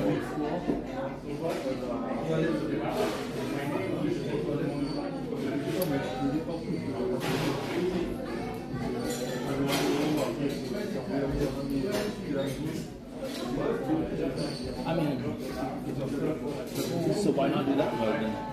Would be the question you know, Devin might throw back, except he didn't like the body mode. I'm actually curious to see what Devin's response is. Let's take a look.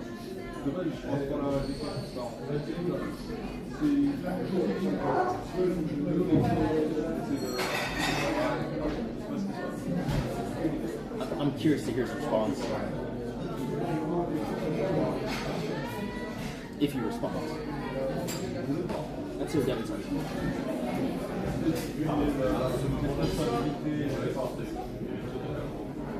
No response.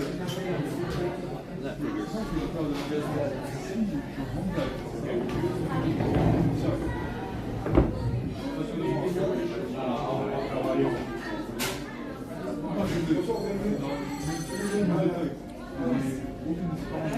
Okay. You made yourself 1000x beta and I've been before. Cool. Yeah.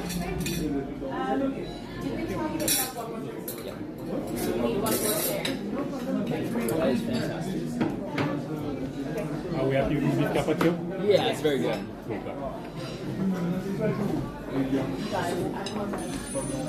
You don't mind so you want to sit here? No. Just think so you don't actually secure this.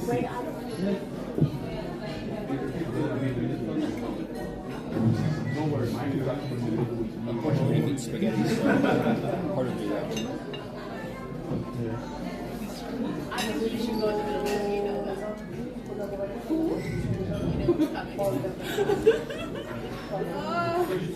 You guys.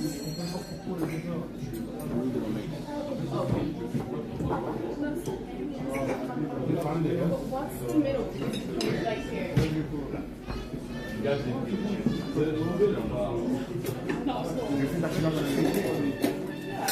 don't know who Mr. Baxter is. We actually have not done any sightseeing.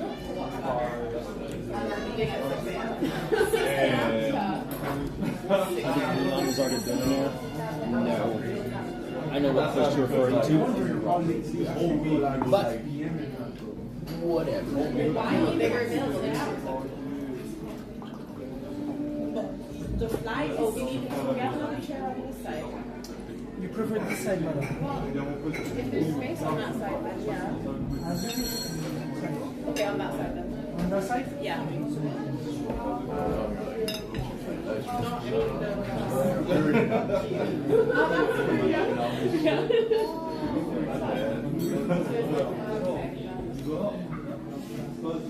Interesting.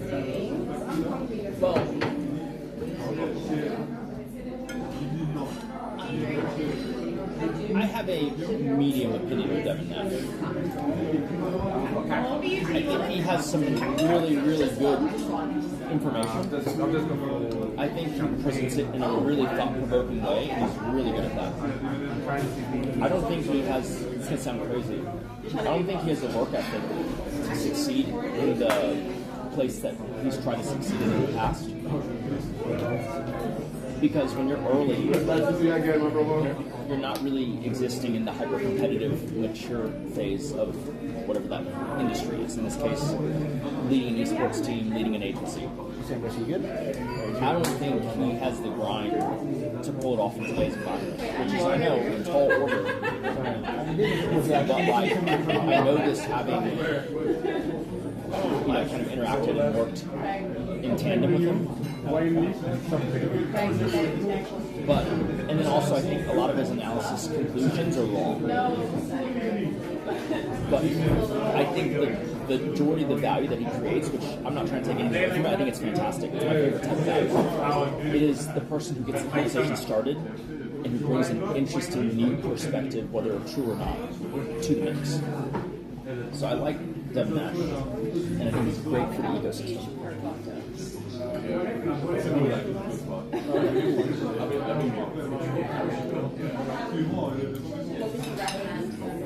Thank you. I've been on like one cocktail, so it's like I haven't tried a lot. Was it good? Yeah.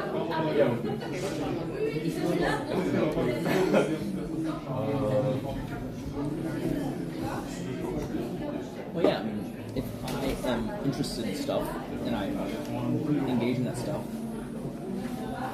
yeah, it's natural that I would assume that if you're staying, that you'd be interested in it too.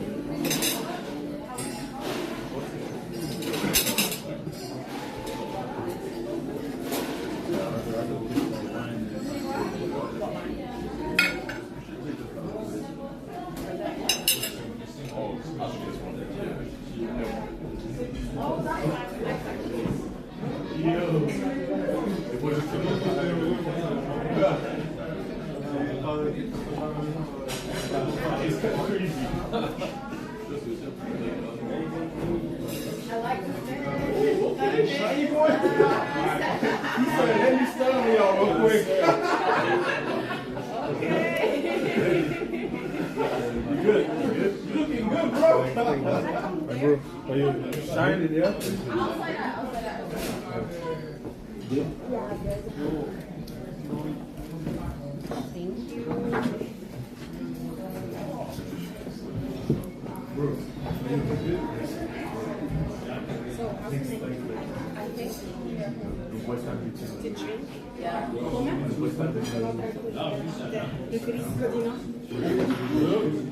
Sorry? I'm Italian. But I live in Sweden.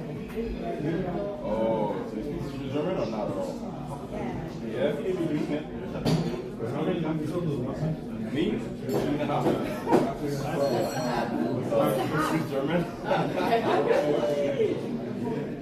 So you speak French also? Yeah, French is something like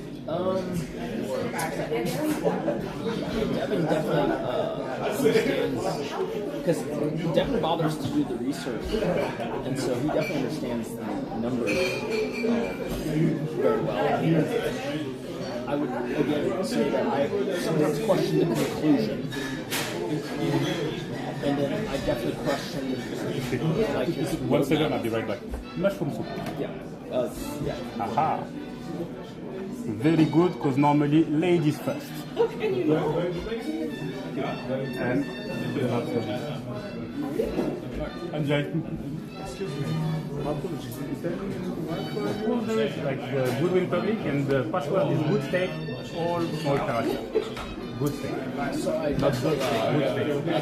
Like sometimes Devin just sets the numbers really off, though. I'm not gonna. Do you remember when he was saying Twitch should stop political streaming? I'm not one of them. Like, I'm not one of them. I'm not gonna like. I think it was Okay. And I always Like, stop political streaming is insane.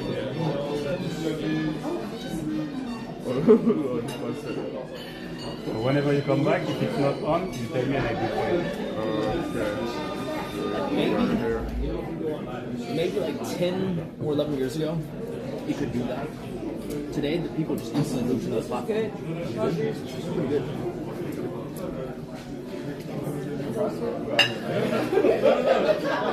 everybody else.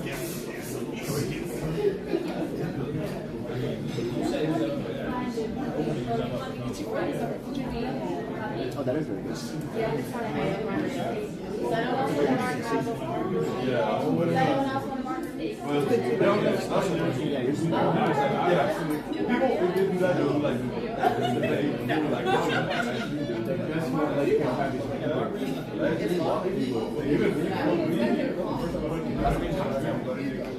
I didn't probably go to the first, yeah.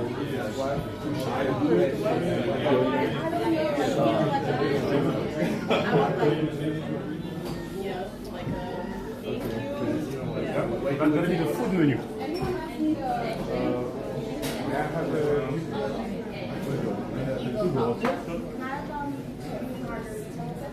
Two margaritas for sure. And for me, can I have a? I think it's called Geneva Mule. Geneva Mule.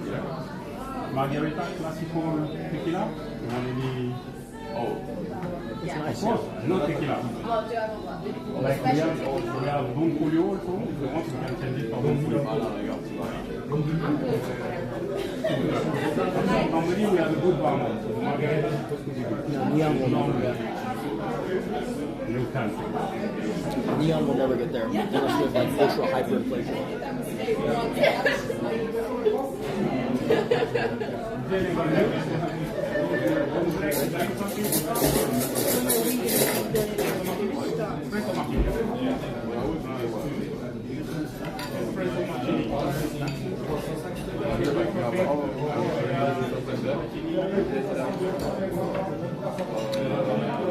About 25 to 20 years.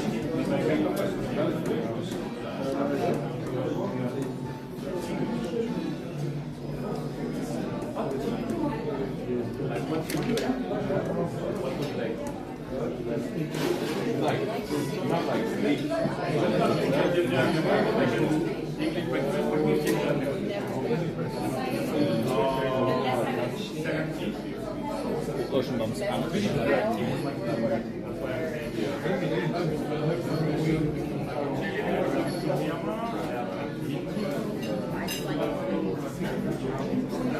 hope I'm not going to sit on top of it.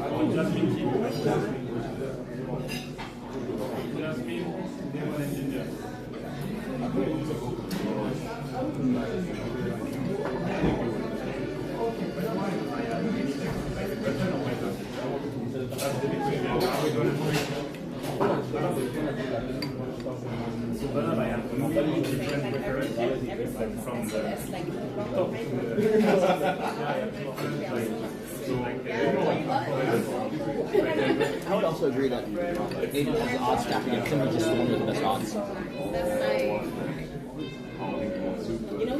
Hey, you never know. Just for the record, we're saying within 15 years. Because longer than that, then I think a lot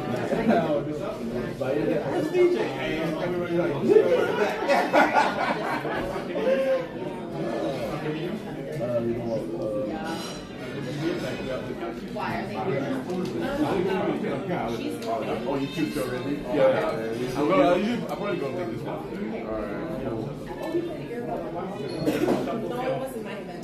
I mean, it can go down really fast, guys. But I think Aiden probably head on the shoulder. Savage.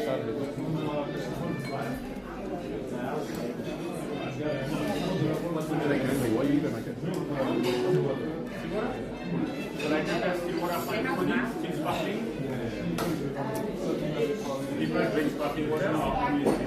oh, you want to this?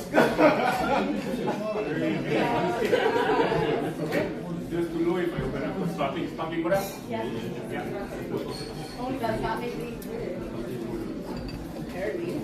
We have to make a soup. Not weird. Not weird.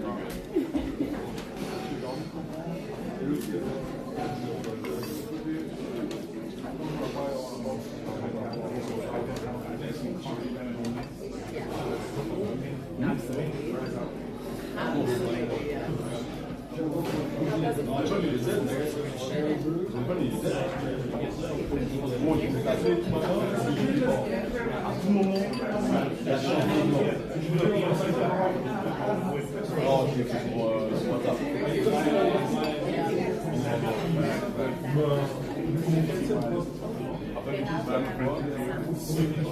Where is it?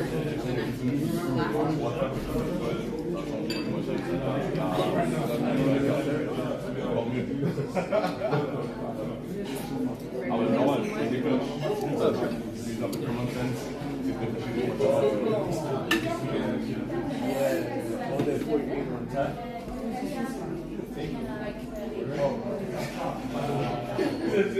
SUC is good at the moment. You can tell because he has a lot of restraint. He actually doesn't buy anything that crazy, and he doesn't have that many cards. That we know of. Not anymore.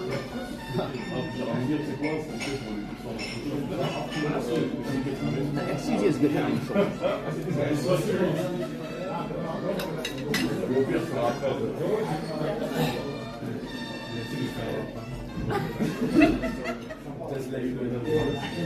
Yeah, I discount anything I see gambling wise. I don't care what people say. It's because it's not.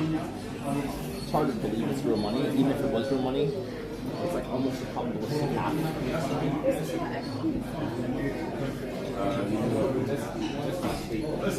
Like the RTP is what I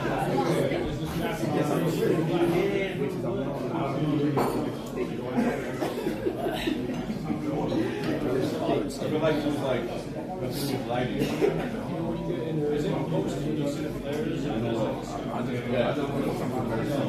Either a post or a filter.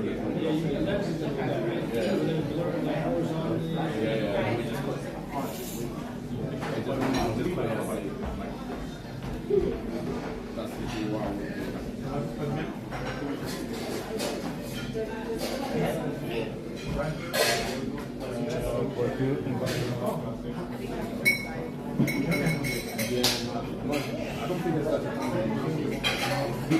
Do we know the menu is working? Or would you like me to explain you? It's quite complex. I'll be right back to you. Give me a second.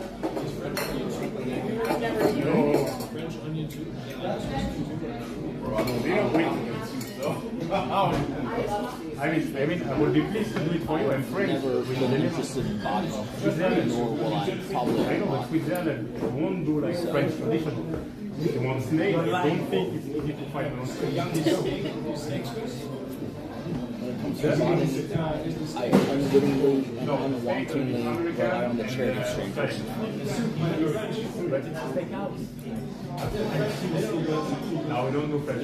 I have a couple of food, mushroom, I have the lobster dish, I have the vegetable soup from.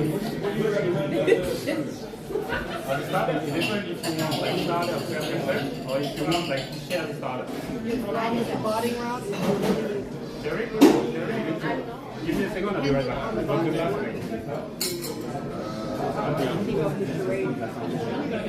Yeah. Let me go through the menu for you. I mean, basically, all the people who said I did it to myself, they're gone and out of the picture in any kind of meaningful way, right? Because if I was doing it to myself to be cool in South America, why would I not keep doing it to be cool? Why would I make it super obvious if I stop it? Like, it makes no sense. Unless I was never the one doing it. Mainly going to be something on the bone, which come like as we size it. Sometimes it will be 1.4, 1.5, and like they mainly like to share. So all the chocolate, T-bone, Claps, bundle, it's fun. it's a nice piece of meat. You have like if you want 1 kilo meat because it's on your own, mainly it's nice to share. So that would be. I'd be right on the psychology of it. Here on the page, vegetarian option, seafood, and all the You might side. be correct on the All psychology. the main course doesn't come with the side. That one I can't wait. The side is what I did. If you want like to have starter per person, we can do it. Never If you been want to called, share the though. starter, we can also do it. Share the starter, mainly with the starter section. It's really cool to share. Oh yeah, you can take it. Yes, that's very good. One more bucket of water. Yes, please. Here, going to be all the salad. Sure, you can share the salad. After all the hot section, that is good to share also. What will be after the soup? So, I can split it in a couple of bowls, but if you want to split the soup in 90 pieces, that would be mainly. You're very welcome. If you have any questions, please ask me. I'm much more to take care of you. Ask me anything, even if I don't know, I will know it. I don't know who Slick is. Crazy Slick or whatever. Subcomedian. He has some snappy. I mean, we just had a relaxing massage.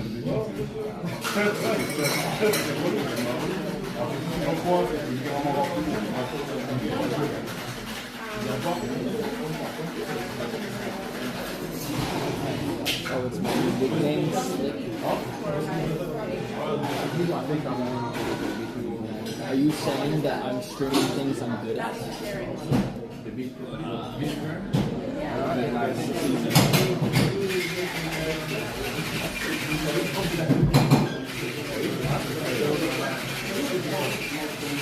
Well, that's the thing though, right? You're gonna have to make a better case. You're saying I could get more viewers if I did things like that. But you're gonna have to explain to me why I want more viewers. Because if it was actually about just having an objectively high view count, I would just buy. If it's not about that, and I don't need the money, why would I? You know? It doesn't really make any sense. No,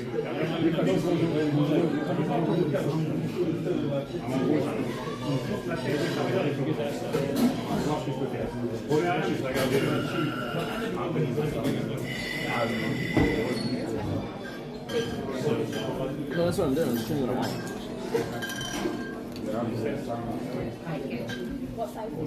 Well, yeah, obviously. That part I know. And it's funny when people come in and say bullshit, but I'm just saying as a generality. That means water. Right. As a generality. Give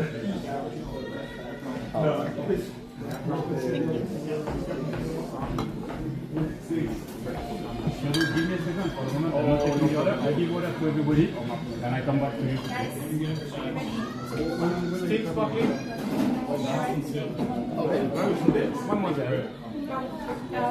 Started with this when you said my goals were to get this and like that. Yeah, I mean, I was doing it basically right after the apprentice show. I was doing that right before and after the apprentice show. I don't think it was bought then.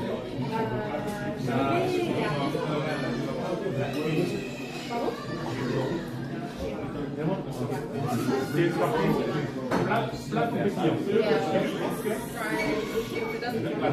I've told you before that I have a lot of reasons for wanting to, but I'm assuming when people ask that question, you ask them what are the biggest drivers, and I've already answered that question a bunch of times. No.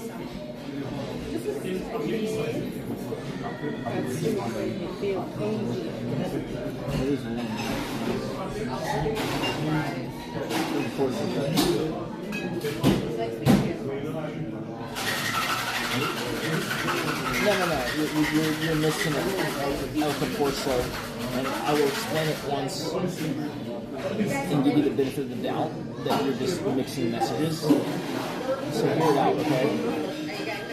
Yes, I want to hit 2K viewers, but I don't want to hit 2K viewers just because I'm stretching to hit 2K viewers. I want to do it doing what I like to do. That is part of it. And the challenge there is either growing a community that likes it or making it entertaining enough that you can. It's not about, as you don't understand, it's not about getting the view count. It's about getting the view count in a while. And you're doing what I want to do. I knew it. What? I felt it.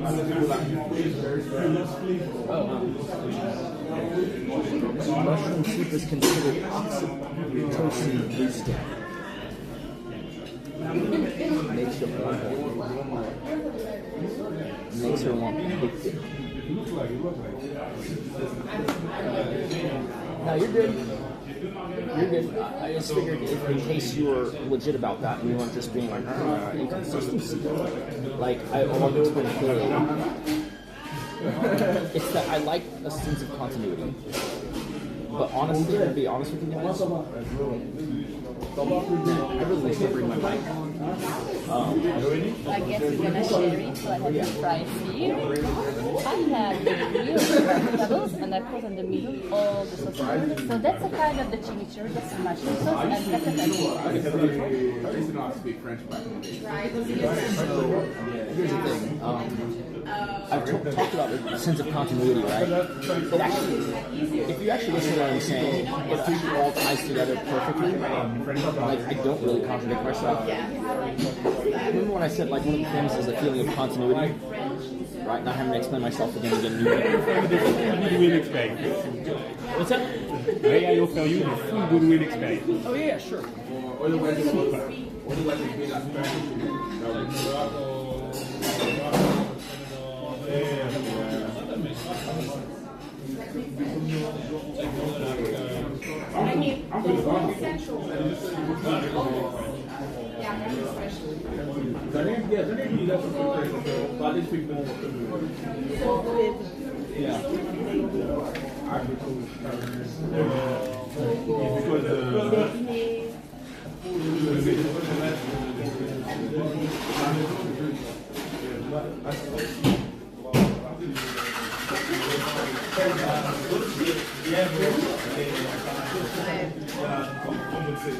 Et voilà. Thank you. You're welcome. But yeah, it actually all ties together very well. I told you that I like a sense of continuity and I had to explain myself, right? Unfortunately, when the viewer count drops below a certain number, let's say under 500, I've also said this in the past, there is no continuity. The person who might be in here is probably not in here the next day, and so then I'm in this endless loop of explaining myself again and again and again. And that's the biggest hurdle lately for making streaming worth it for me, is that, like, one of the values that I sell streaming for, you can't have at a lower level.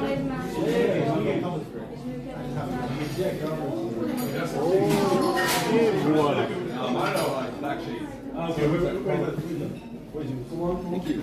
You're very welcome. May I ask you to cut the steak in the middle to verify the temperature for us? We're going to stop the cooking process at the same time. Yep. Yeah, super. Thank you.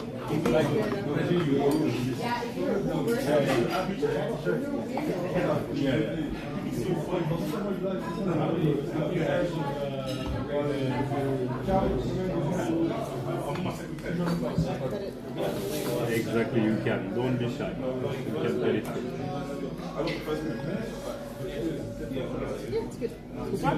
Wonderful. Enjoy.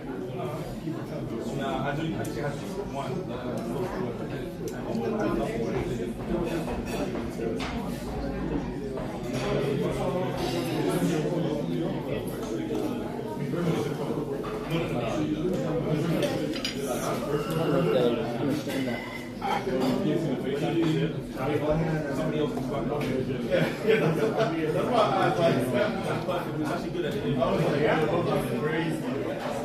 Like at a certain viewpoint below, you don't get that complicated. And so then it's just like in this hell ad nauseum, re-explaining yourself. And there's no one else can inform it. There's not enough activity happening in the Discord to put it, on a good record. Clippers aren't cooking. It's a downward cascade. So good. Yeah, and it's like if you have a match, it probably how many times Oh, it's crazy, but every day I feel like I grew up, and I think during the night I get taller and taller.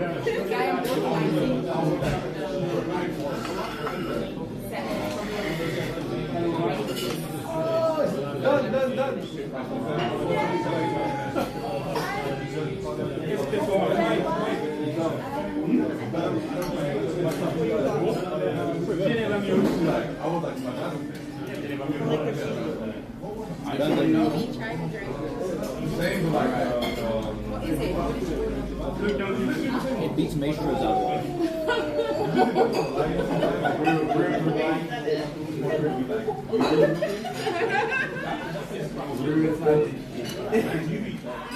Are you ready to take this order? The best steak I've ever had. Second to my own. Cheers! Cheers! They like to go double cheesy like I do.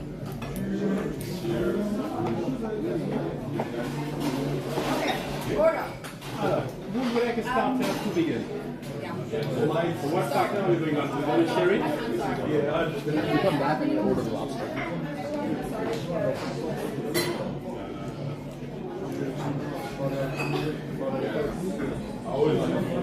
This is the only classic American steakhouse. In the whole world. I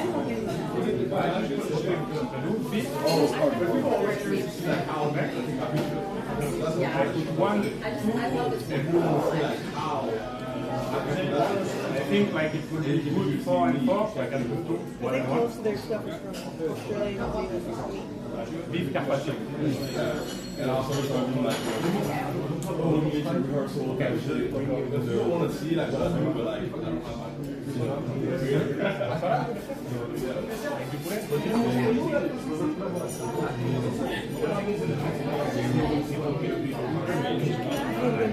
So only the 2 carpaccio? Je vais goûter champignons, mais... But you can bring it like I think just bring everything. Some stars, like I'm just gonna bring it.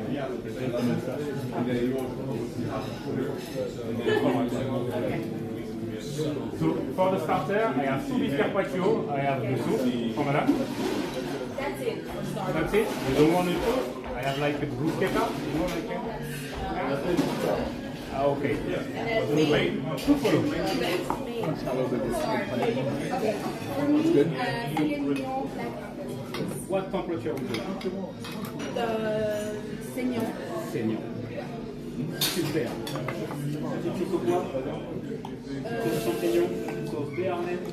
We'll see Pure Go soon. It may not hit because everything's been closed. I learned about that earlier. Like, yeah. If it's like rare inside,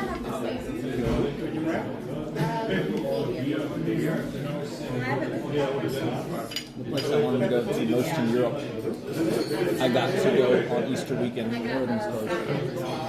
you like the side of it? Yeah, so we got fries. F me.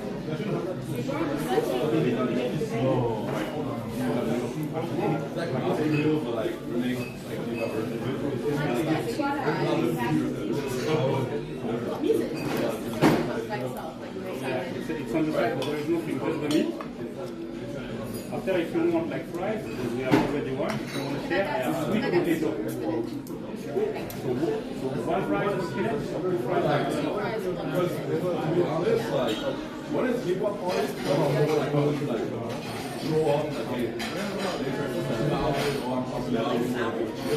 what is like,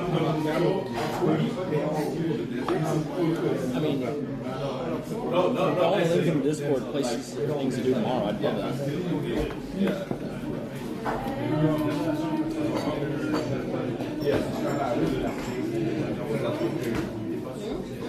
That's pretty good.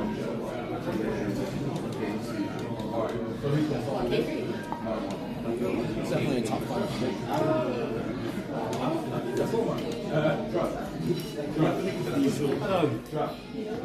c'est parfait. C'est parti.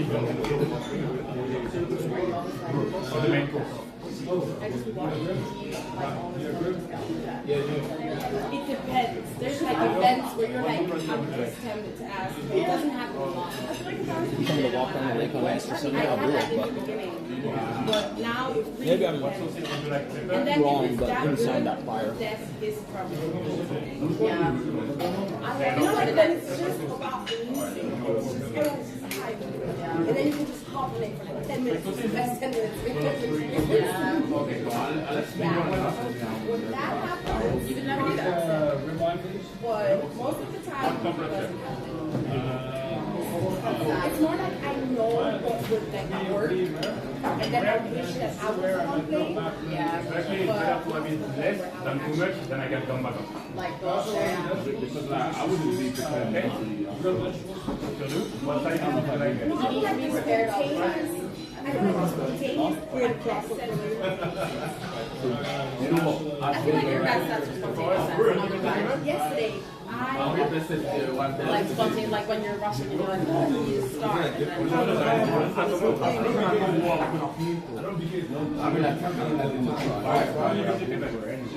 Just vegetable first. Wonderful. sorry, can I just ask one more thing? Can I ask the sweet corn? That's the way list in case if you want it.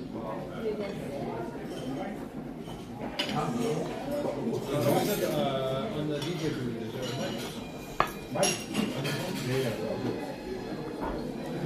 Are you listening? Yeah.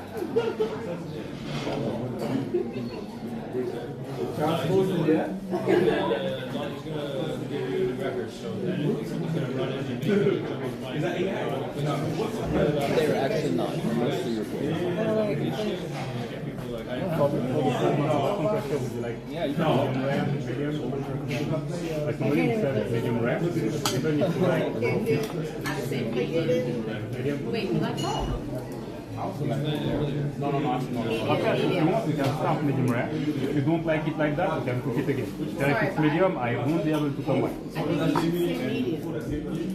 You don't want it like raw in the middle, do you? You don't want it raw in the middle? No, medium. We do medium to be fair. Yeah, like medium.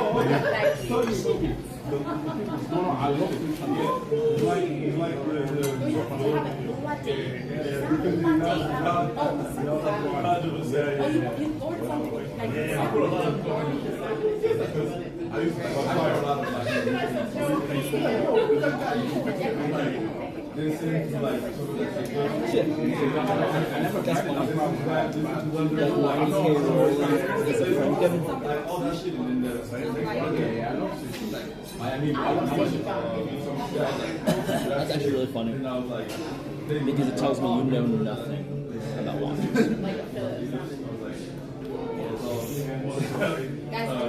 It tells me you know nothing.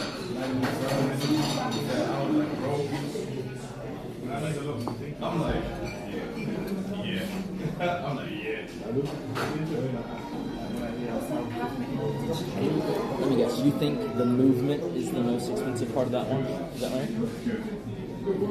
Like even like last month, I used Is that your understanding? to the gym. You're a big fan. Oh, he didn't hear me. No, at least not like. I mean, everyone at the table is fucking safe. You gotta keep it clean. Oh, man. Yo, we got some kind of DST. Maybe, but then you don't know this is shit because you don't know this. I'm doing that. Don't be that. I'm doing that. So, Mr. Maybe more. Did you forget the part about where the value is in rolling it back? Honestly, you know what? I think you need a box. Do you even know what the reference number is? Just out of curiosity. We're both Johnson. What is the reference number? Alright.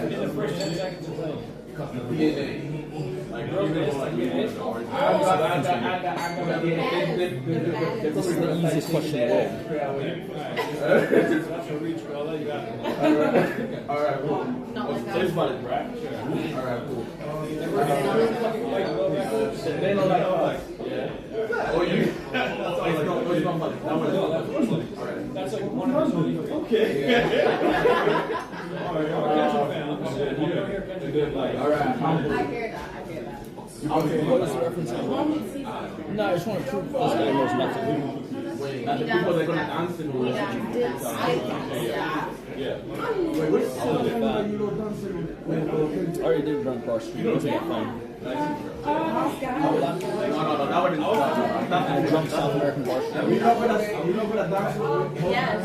Anyways, you don't even Yep, he did, because he has no idea what the fuck he's talking about. That's just how some of these chatter people are. They don't know what the hell they're talking about. They pretend to be an expert. They get called out on the easiest thing and they come in there and say some dumb shit. Oh no. I would dance. Hey, Charles, tell them. I'm trying to figure out what these other records are going to be. Like, what are we going to say? We going to be alright. It's like a girl's dance. That's like a girl's dance record. That's what That's still what the reference number was. there's not 5 records. I got what you're saying. Too full. Okay, it's good. Yes, we did good job. We're ready for the Yeah? Yeah, if you're too full. A box. To go back, of course. Of course I can. Like me to drop the price, only the mix. You can do the fries and the Yeah, it's true. It's true. I can tell that. And there he goes again. The deal is very He knows nothing about watches. Ladies and gentlemen, Who cares? Switzerland, we have an station. I care so much about Rick Johnson. Give me your hand. For what? I just want to hold your hand. Like this? No, like I'll turn the TV off. Okay. it was to me, okay. Yeah. Yeah, we already know 5. Yes, it was. I love when money changes comes from the top. Maybe you should have. I didn't feel like I ate that. We already named that one of 5 records now. No, but I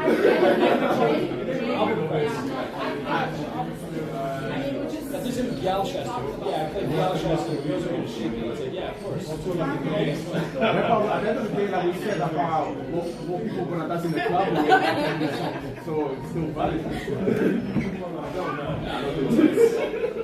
Like, there's certain shit that's just like certified. Like, it's going to run everywhere. And I'm starting to see some preferences there. I'm seeing some preferences there. You're a selector. You better have somebody. You want to step on the jam? I call that guy out not because it bothers me. It's just because if I care about the thing we're talking about, which in this case I do, what he is saying is massive amounts of misinformation. Okay, it's massive amounts of misinformation. It's actually just so crazy how retarded it is. Because the box and papers doesn't save you from being Franken at all.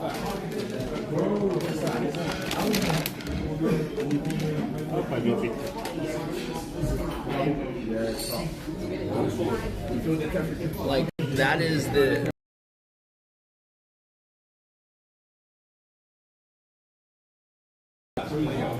Like, what are you even talking about? Like, how does that help?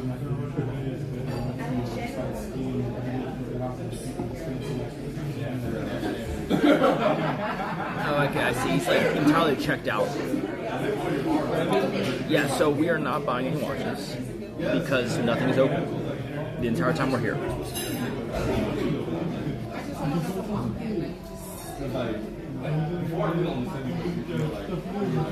Thank you. That's amazing. Oh.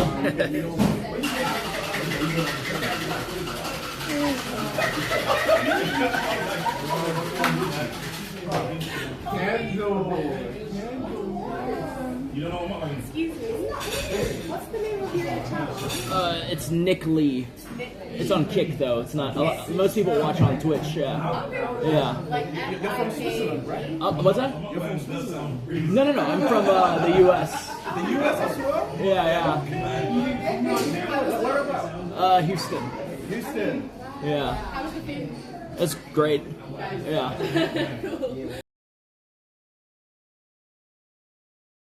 Too good.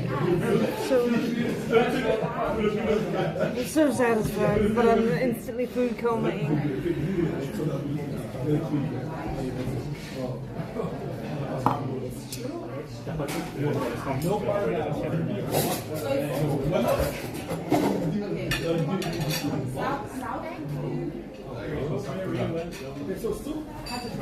Bring you some bread and butter at the same time. eating. Oh yeah, it's basically It got hot all of a sudden. It got hot? Mm-hmm. A little bit.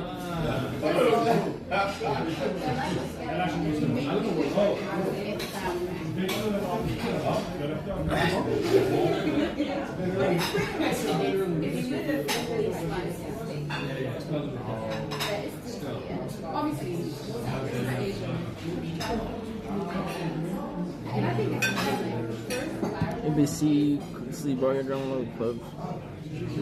I don't like doing that. I did it in South America. I probably won't do it again. Oh, I forgot entirely about pain. You guys got so much camera.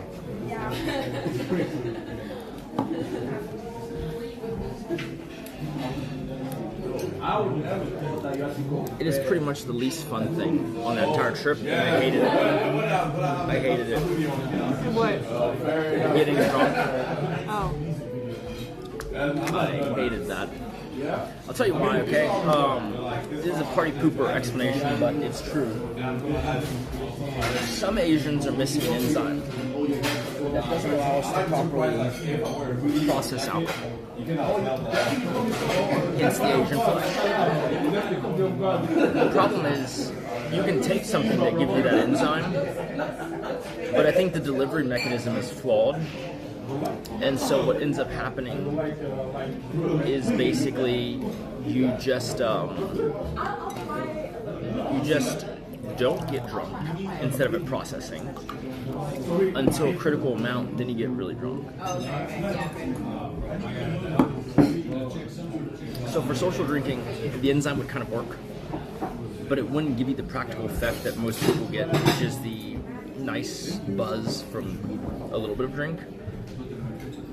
And then like gradually being able to dial that up, it doesn't do that. So it's only just like mild tipsiness at the very fringe, or you just go overboard.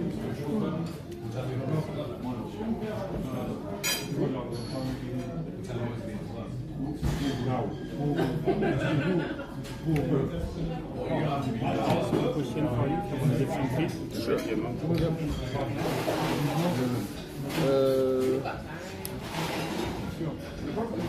The comma is the decimal here, right? Sorry? The comma is the decimal. We're used to USD. You know what? Easier. Wait, how do I? Is this okay? Okay, yeah. That's pretty much on the same. Yeah. Super. But what did you ask me? Oh no, is it because in the U.S. the comma is different than the decimal. The comma? I have no idea what it is. We write the numbers like it's a dot. Yeah. For like the decimal point. Okay. Yeah. It's a dot or like the. Okay, get it. Yeah. So. Yeah. Yeah, in America you only use a comma when you get to 1,000 and over. Wonderful. I mean, just need a small signature on this one. May I help you quickly with the bib? Oh, Maybe you will perfect. live with it. Thank you very much.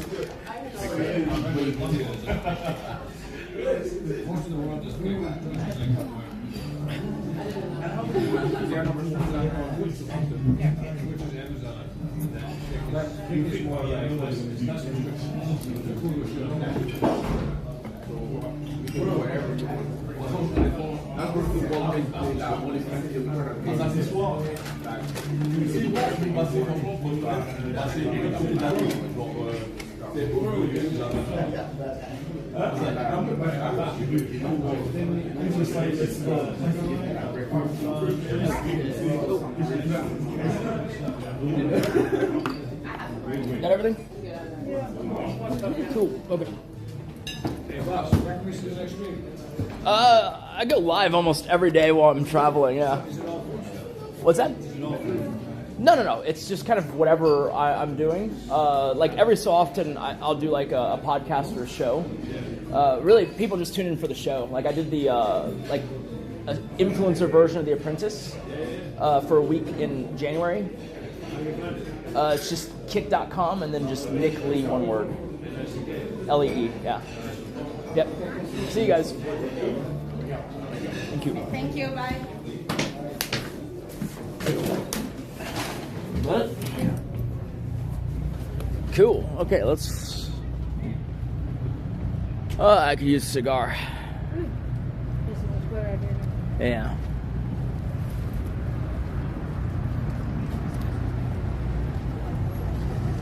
Okay. I'll just let the guy go. Okay, thank you.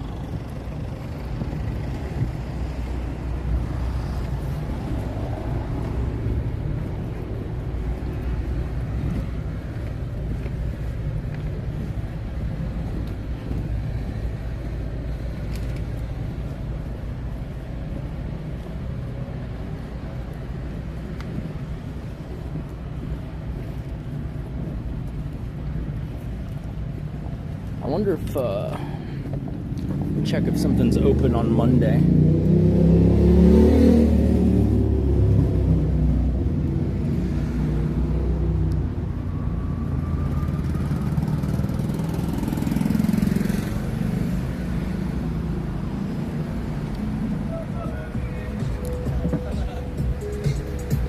Dude, that was a black guy from America. Chill.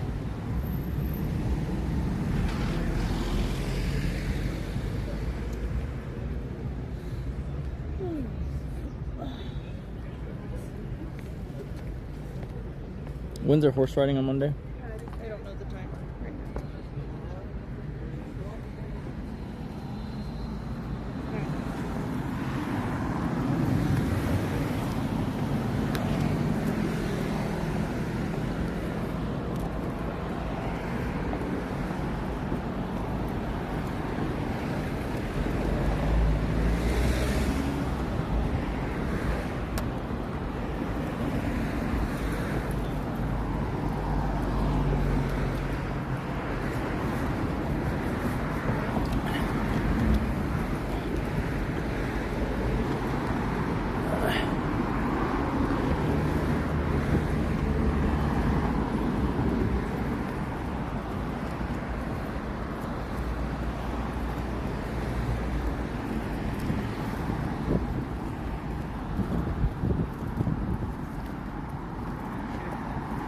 fountain is, I guess.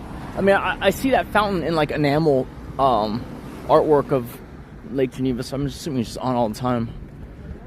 I don't know why. I assumed it wasn't. Like, I assumed it was only on like, cause like I guess in America, like they run the fountains in the evenings usually. At least the ones in our park. Oh. They're like an obelisk made out of water.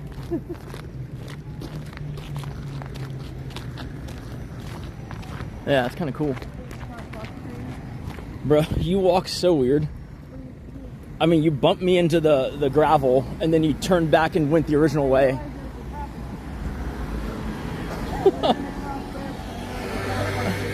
I was like, okay, I guess you really want to cut into that corner, and then you're like, all right, let's go back the other way. Well, I realized where the crossroads. It's that situational awareness thing. Well, I mean, that's why you'd walk straight. Hello.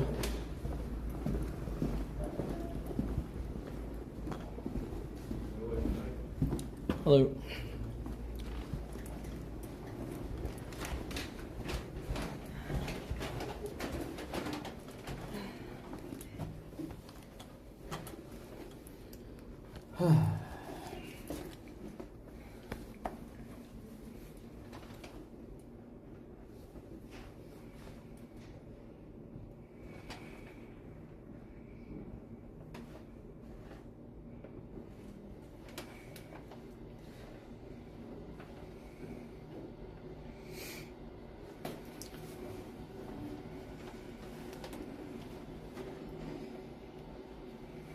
Good Lord, this is the most boring thing.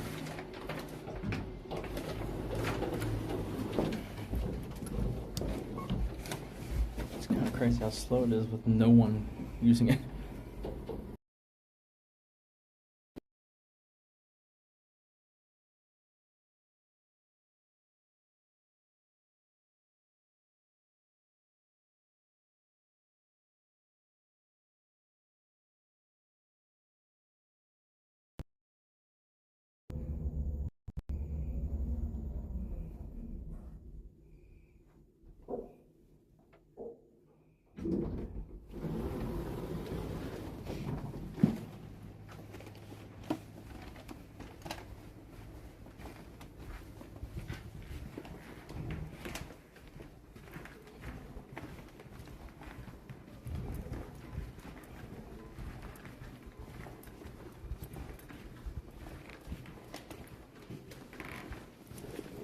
Oh, yeah. Say my curse.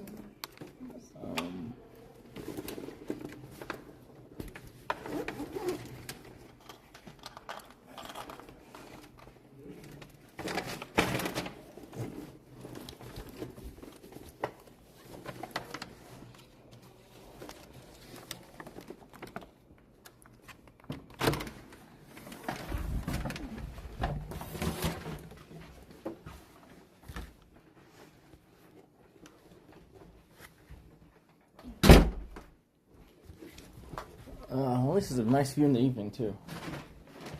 And give it that. That was a great dinner. Huh? That was a great dinner. Yeah, it was. For the prices compared to like Taste of Texas. It's not bad, actually. Strangely. That dinner only cost $2.70.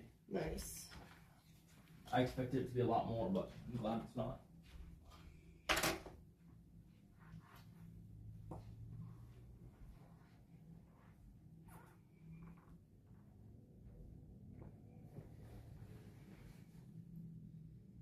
It'll probably be more crowded tomorrow. If it's one of the only things open on Easter. Maybe. So if you know about what time, I have to get a reservation.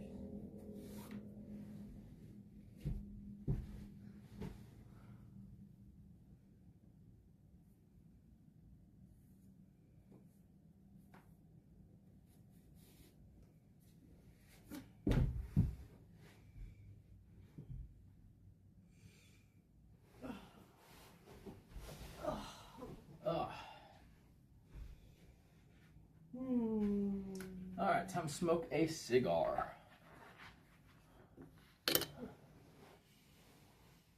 Taste of Texas is ass? I don't think so.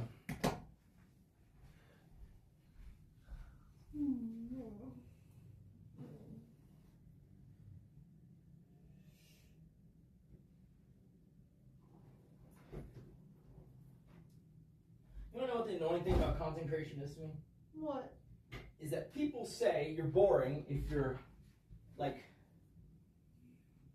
maybe you and chat can help me understand this, okay? People say you're boring if you respond in measured, thoughtful ways. Right. Okay? They say you're boring. Mm-hmm. Fair, right? Fair. Sure, right? But at the same time, they get triggered and they call you names if you overly react to a person. You overly react to someone, they also are very triggered. They're like, oh, don't let the one guy trigger you. It's like, I wish, because like no one ever tells a stand-up comic, yo, don't let the heckler trigger you, man. You're ruining your set. You're going off topic. It's like, no, dude, we understand it's part of the show now, right? It's like when a heckler comes on, or like when a troll comes on, and I address them, everyone's like, oh my God, don't let the one guy trigger you. It's like, dude, do you want this to be boring or not? Like, do you want a boring show, or do you want not a boring show? Because it's so easy for me to be non-reactive to them. That's the easiest thing, because I've done my entire life being non-reactive to people who heckle or say shit, right? That's easy, but it's not entertaining. And so I'm torn because they want me to be entertaining is what they want, but like what they're asking for is something that would be boring. Well, they're hoping that instead of reading that one guy, you'll interact more with the rest of them. Well, you want to hear the sad thing is, like, maybe... So, like, I feel like this is where you and them get along.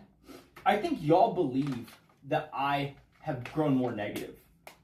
I don't think you realize it's that, like, when that's the only person who's really chatting, am I more negative or am I using what I'm given?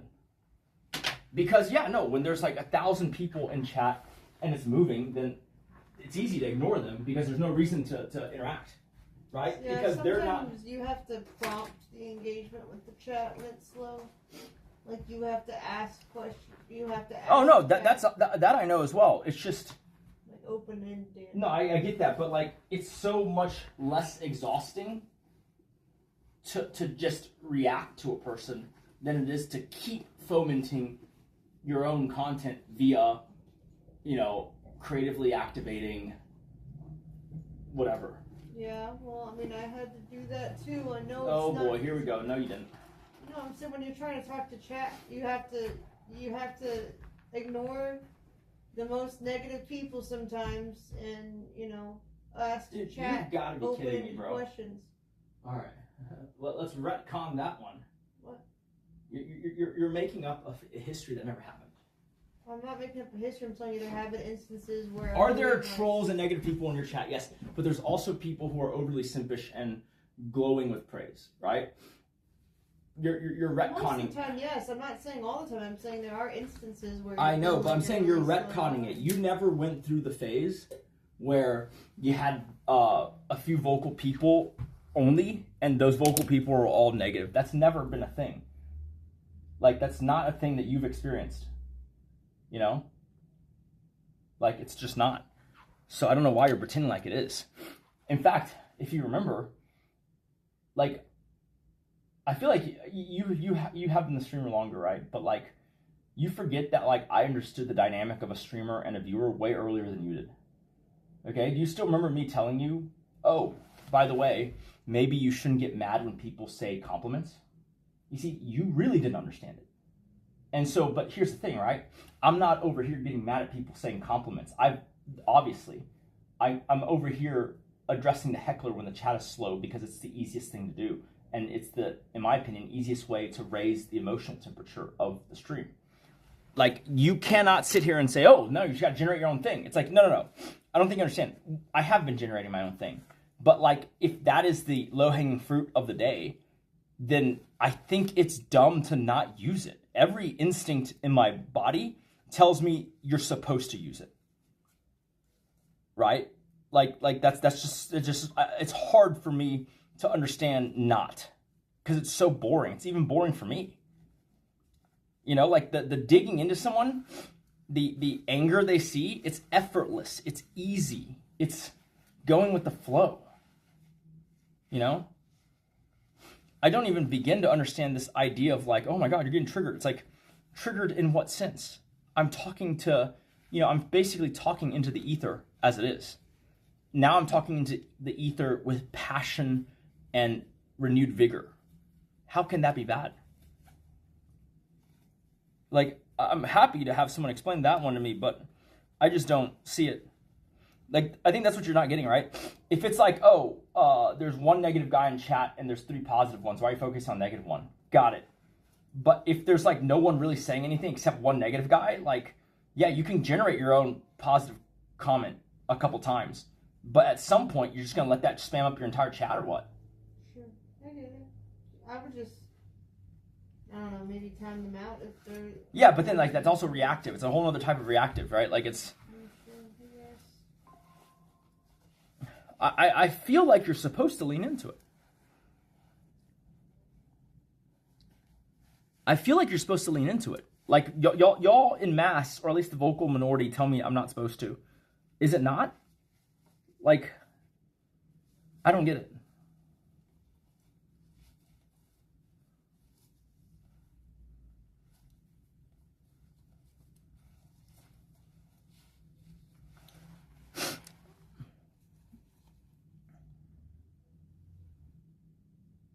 When he's not arguing with his wife. Well, I mean, I'd argue that we're kind of having a discussion now, but like it's edifying, in my opinion. I don't know.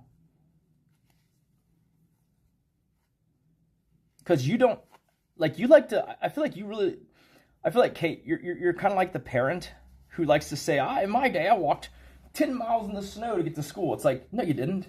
What are you talking about? Right? Like, I feel like you like to... I've never had it to where no one is chatting and one hater, but I have had to ignore haters before. I mean, literally, you spent... That's sure. You see, although I did spend some time at around 100 viewers on the front end, even I rocketed past that. You rocketed past that in 2 streams. And so you can't really tell me how to manage a 100-person stream. Although I guess the argument could be made that the way you manage a 100-person stream is you don't stream. Because that seems like, look, I'm open to 2 solutions, right? Either one, the way you resolve this is by not streaming, right? Or 2, you engage with them.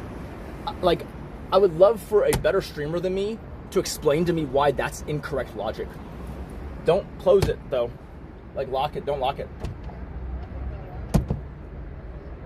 Huh? Yeah, it's good. You know, like I have a hard time understanding a reality other than that. I'm gonna be honest with you. Okay? Like, that's a hard one for me. Man, this is the world's smallest balcony. Earlier, the other guy was smoking a cigar there. This is the opposite of France, dude. What the fuck is this?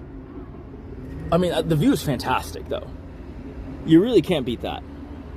It's like a boardwalk in Geneva. You want an explain look at viewer count? I don't understand what that's supposed to do.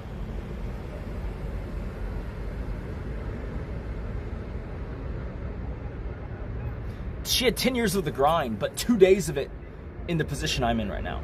2 days of that. She rocketed past 100 viewers in 2 days and never went back. Even now she's at 200 or 300 viewers, you know? Can you learn anything from that? This is that thing, okay? When you hear a PhD, do not accept their word on any subject that's not their subject or a very closely related subject. Don't accept their opinion on those other things without critical thinking, because their PhD is only in one field of study. Now, they feel very qualified because they're seen as experts to weigh in on many fields of study. But you need to not be baited by that.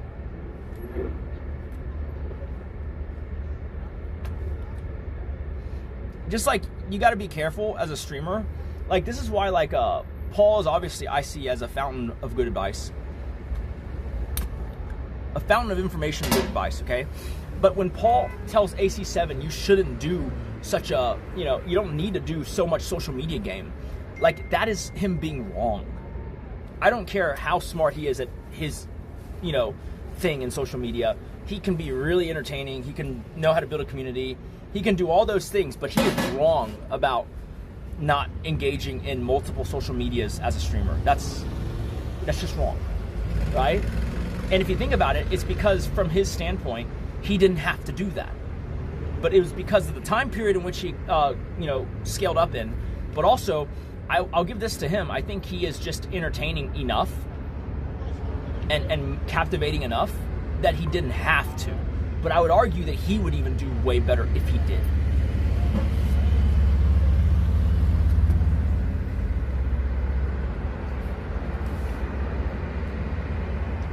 This is one of the new Cubans, yeah. And it is fantastic. Switzerland used to be where I bought my Cubans from. Okay. Okay.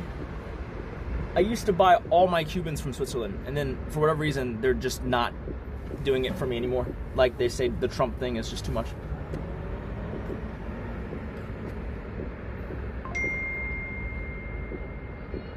I don't give myself fully to this.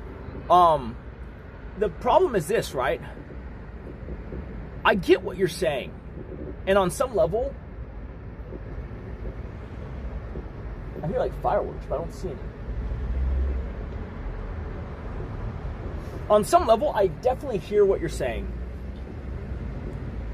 But I just feel like there must be a way to achieve something in an adjacent field that you've been working next to for a long period of time, right? There must be a way to achieve that without having to go all in again, right? Because while I agree that to make it, you kind of need to go all in, and that's the perspective we did on the things that we did to get our money, now you have the money, the connection, to some extent the know-how. You shouldn't have to do it that way anymore. For me to have to go all in to make it as a streamer, I'm gonna frankly tell you, it's just not worth it. It's just not worth it, right? Because I already have. Do you know how crazy of a streamer I would have to become to even make a marginal difference in my standard of living? I would have to be basically a 15 to 30K Andy before that money started to mean anything.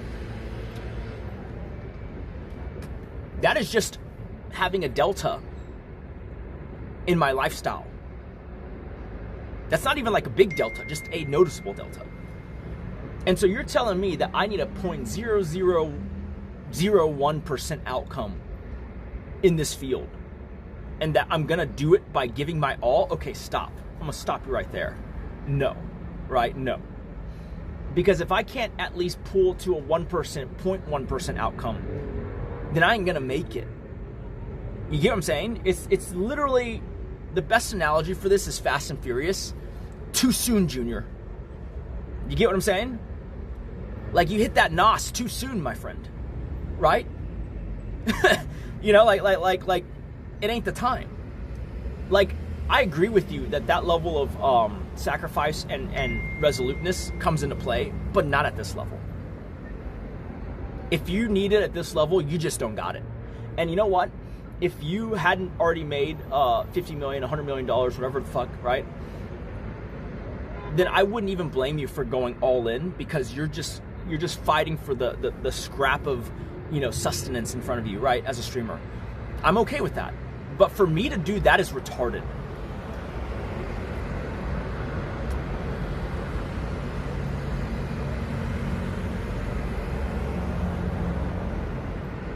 Oh, you found me from ice? Okay, well, that's a good insight.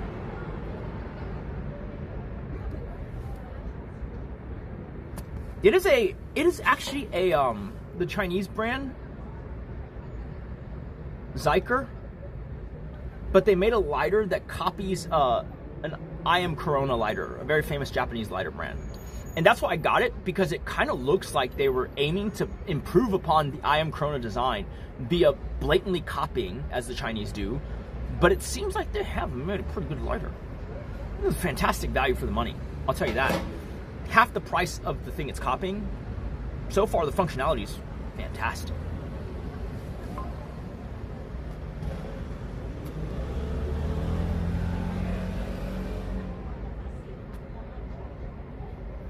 I'm telling you right now that I think between 0 and 1 or 2,000 viewers, you don't need to go all in if you have the support that I have. Okay?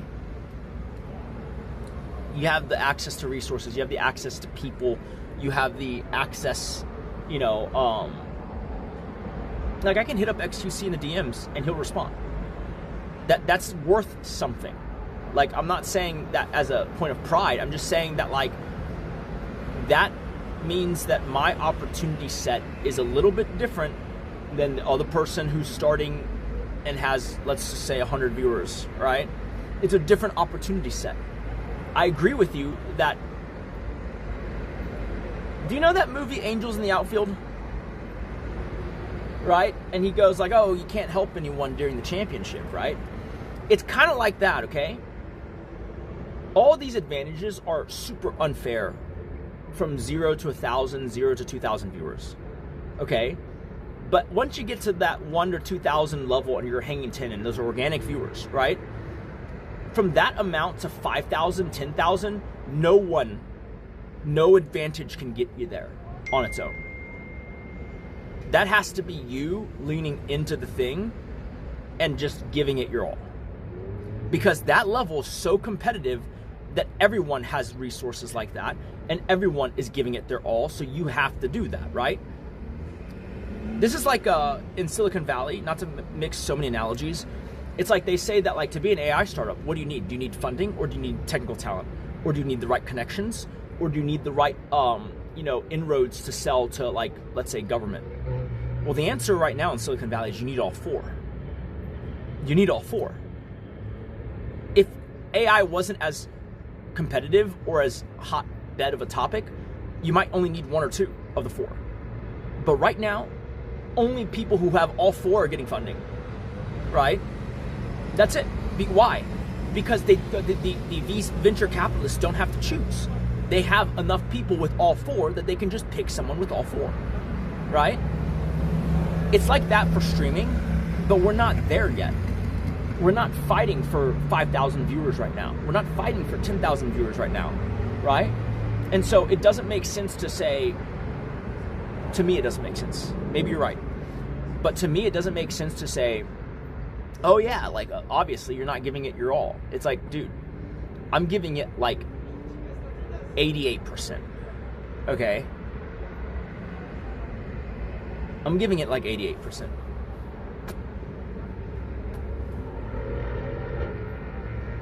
Why do I stream? Okay, one more time from the top. The very first impetus for me streaming was because I wanted to prove that I could do it. That's it. Just the bragging rights to myself. Right? And I thought I was going to hit 2 or 3K viewers, and then I was going to stop. Okay? But as I started streaming, and when we first crossed 500 on the going up side, I realized that the amount of continuity and lore building from chat, you guys, is like super, super interesting to me. Because it's that hole that I have in my life, which a lot of you have tried to diagnose. And it's not that I don't have friends. Okay, that's not it. Some people are like, oh my god, you know, like, he just wants friends. That's why he's hanging out with Ice and CX. No. I have friends. But you're not entirely wrong. What I don't have are friends who understand and can emulate the lifestyle that I have. That's what I lack. As most people would, right? Unless you're like deep in startup land and all your friends are VCs and or founders, where in the world are you going to excel to the top of a field, make a fuck ton of money by the time you're in your 30s, have absolute financial freedom, and then you're gonna have a group of friends that have the same thing. That's really hard. That's really hard. Like, you have to make an effort to do that. I have to join like Tiger 21 or some shit like that, right? I got to join the Koch brothers foundation, which they have invited me to multiple times. Like, there are organizations that can bridge you into that network of people, but they're almost all very ideologically costly. You have to be ultra conservative. You have to be weird and meet with other 100 million net worth people on a Tuesday. It's like all weird shit, right? It's almost like Masonic.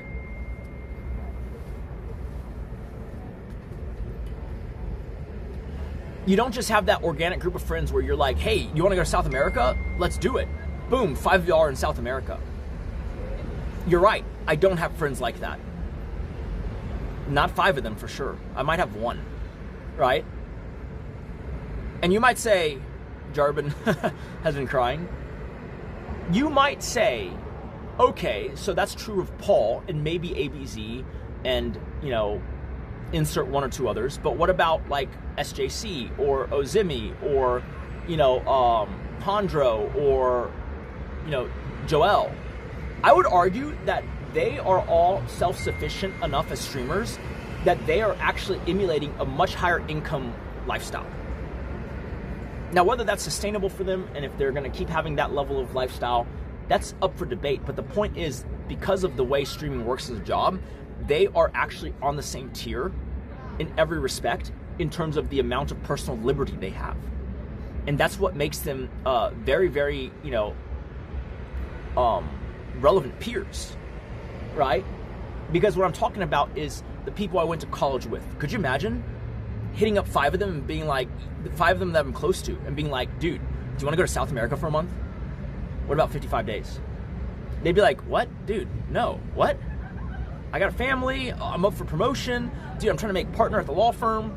You know, oh, dude, I can't. Like, you know, that's right in the busy period of the beginning of the year when P&L's reset. Like, it's shit like that, right? That's what you're going to hear. In fact, they're going to be like, what are you talking about, dude? That's impossible. Paul got like 6 or 7 people, and then later on, a total of like 10 plus people to go to South America. That's how you know you're dealing with a cohort that doesn't live like the rest of us, like people. They don't live like the rest of the people. And that's interesting because you want to have peers who can relate to you. Does that make sense? So, long-winded way of saying, the other reason I streamed after I first discovered this, at about 300 to 500 viewers, was that people start to learn about you, and then you start to not have to repeat yourself and explain yourself again and again. Because the chat will inform each other, or they'll talk about it in Discord. And slowly, without you having to repeat yourself again and again, the story and understanding of you contextually begins to spread. And the reason why that's interesting to me is because I wish I had a huge group of friends that every time I talked to them, I didn't have to contextualize everything. Every time I didn't have to qualify things with like 20 different other statements and questions, right? That would be nice. I don't know if y'all understand that. Like, the thing that most made that hit home for me, and it's also incidentally why I started streaming right after, was the robbery. It's hard for me to describe to you how fucking crazy it was when every person you're meeting is either not aware that it happened, or they are aware and they're playing a 20+ minute game of how to gracefully broach the topic. Most of them just wanted to say, dude, I heard about that. I am so sorry. But a lot of people are gun shy to start the conversation that way, which I prefer. And they'll do the, how you doing lately?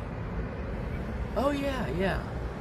Anything happen in your life?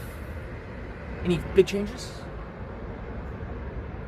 Like, it's like 20 questions to get to the place where they think, oh, now I can ask. That's insanely fucking annoying. I love everyone who asked. I love everyone who cared. Right? Friends, family, and everything.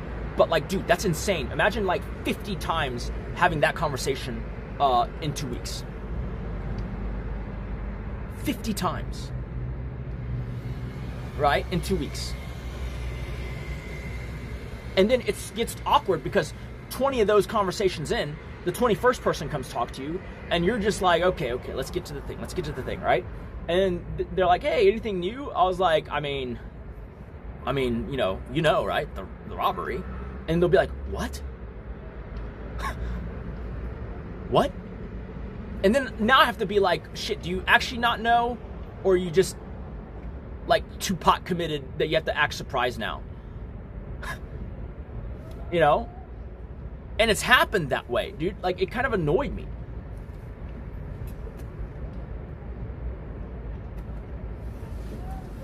I was talking to a tailor, and he was pretending like he didn't know, and then I started talking about it, and he's just like, oh, yeah. It's like, dude, like...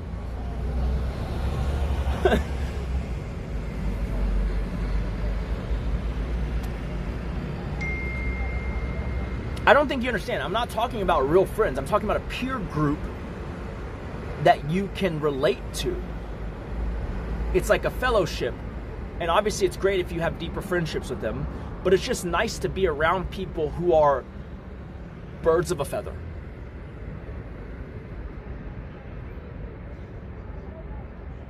No, I agree with that foursome freak. What I'm saying is that, like, can you understand how aggravating it is to live 50 of those conversations in 2 weeks? With every person trying to tactfully ask about it, but some of them taking 20, 30 minutes to get to the point. And it's like, why I wish I had an ability to build friends or acquaintances that had a sense of continuity, where I didn't have to explain myself or why I arrived at this conclusion or why I'm taking this action or why I'm in the place that I'm at. And I did have that briefly, which is how I know that, like, those of you saying I fell off, probably. I mean, I wouldn't even disagree with you.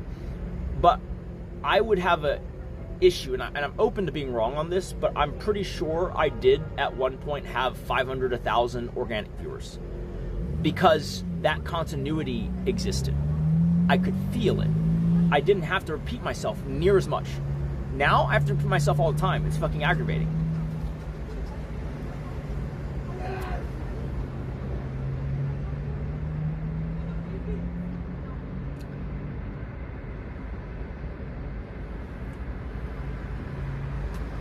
There are a lot of relationships I lost because of the robbery. But those pale in comparison to the sheer amount of relationships I lost due to the 2022 incident, we'll say. That was like the great divide, the great filter of friendships for me. Okay?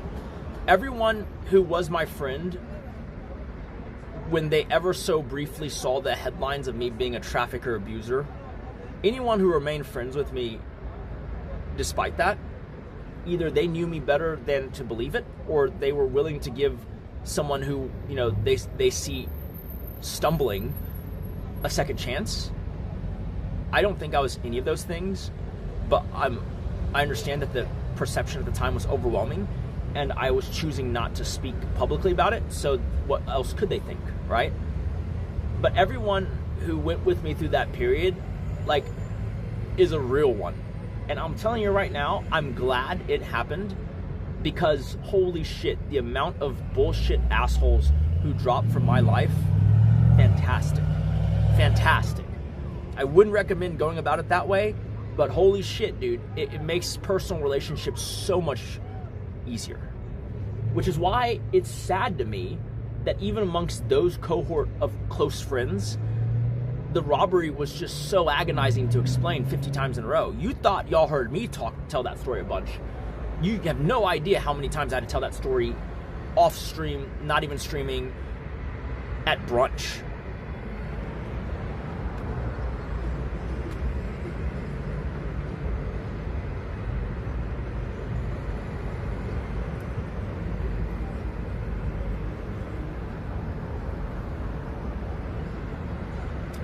Yeah, all the bullshit people who aren't actually there for me, and they were there because I was wealthy or I might invest in their thing, or they thought I was a way to get close to ammo or whatever, all those people evaporated and they didn't come back, which I'm very happy for. And nowadays, I don't even want them back. Like some of them will reach out every so often, and I'll just be like, nah. Right.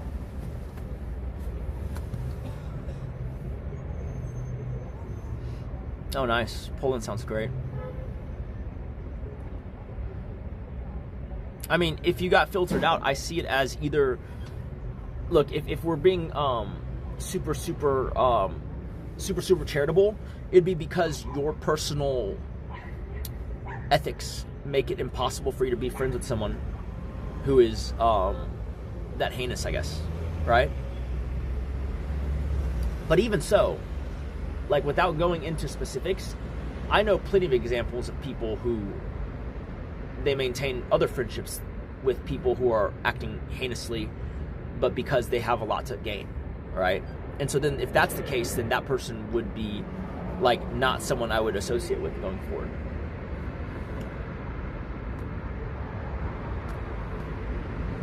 No, it's not that I want to be with people who have lifestyle same as me. That'd be nice, but like, I just it's not. It's a step less than that. It's I want people who have a similar enough background, understanding, or lifestyle to be able to understand where I'm coming from. I just need them not to be able to say, "Oh yeah, same thing, man." I just need them to be able to relate. Right? To the point where everything I say is not like 5 follow-up questions. Which there's nothing wrong with that. There's nothing wrong with that. And I do that all the time for my dad and you know, my brother and things like that, right? They'll ask me something and I'll have to explain it, and then it'll only lead to more explanations. Like, there was a very funny one where my dad, who saw some of the Clippers viral clips of me, the ones where I'm like playing up the fact that I hate poor people, he was like, "Nico, why do you hate poor people?" And I was like, "No, Dad, it's like, I'm just doing it for the clip." And he goes, "What does that mean?" And I'm like, people online, they like to see the juiciest, most dramatic tidbits, and sometimes you got to give them that sound bite. And he's just like, "But why?" And it's just like 20 minutes go by, and you're just explaining the idea of clipping and live streaming, and it's a lot.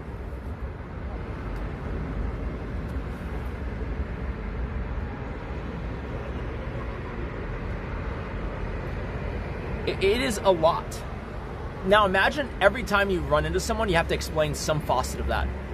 That's fucking insane. You would quickly tire of social interactions, right? You would quickly tire of it. But the coolest thing, ready, about streaming is that when we were hitting those 500 to 1,000 viewers, there would be people from my real life that would just occasionally drop into the stream, and then they would see or hear enough of it that, like, next time I talk to them, they're up to speed. They know about South America. They know where we went. It's nice. It's nice for people to be like, not like, "Dude, where'd you go for 2 months?" I was like, "Oh, I was in South America." "What? You're in South America? Why were you in South America?" It's like, well, you know, we decided we were going to go down there and make content, stream, and trek all the way down to Antarctica, and then, you know, "Oh my God, why would you go to Antarctica?" Well, because we thought it'd be interesting streaming content, you know, until this guy named Vagabond fucking beat us to the fucking pole, right? And then they'd be like, "What? Who's Vagabond?" It's like, well, he might have like terminal cancer and his wife might be cucking him, but he's this guy who, you see what I'm saying? It's like, where are we going with this? You know? And then, you know, Mom and Marcel's jiggling her boobs, and then this guy named Santiago, but not the city that we were in, he was the one jiggling her boobs and probably fucking her on the side, and Vagabond was just like okay with it because it was content, and then he forgave her because they always make up anyways. Again, not Santiago the city, the whole city wasn't in her, just the one guy, Santiago.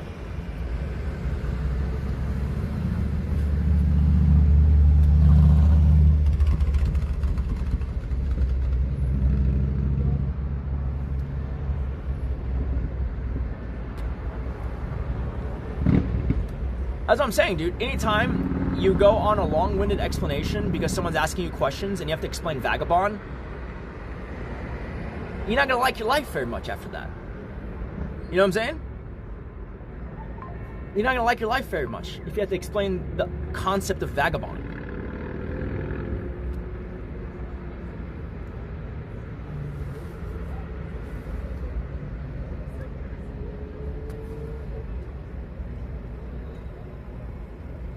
You are not wrong, Pure Gosu. Sometimes I wonder if the whole watch thing was a mistake. And I should have just got like one watch that I just wear all the time and I don't even think about it.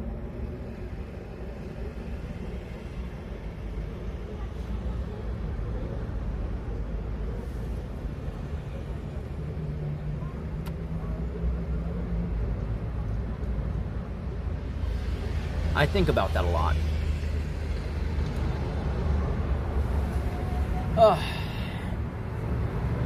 I don't know. Anyways, I'm only like halfway through this cigar. But unfortunately, or maybe fortunately, right? Lately, it feels like I have to explain myself even more because I stream. And that's why it's quickly losing its allure to me. Because for whatever reason, most of the viewership is not consistent, which is fine. I get it. I'm not everyone's cup of tea. But if we can't maintain enough people to even keep continuity going, why am I doing it?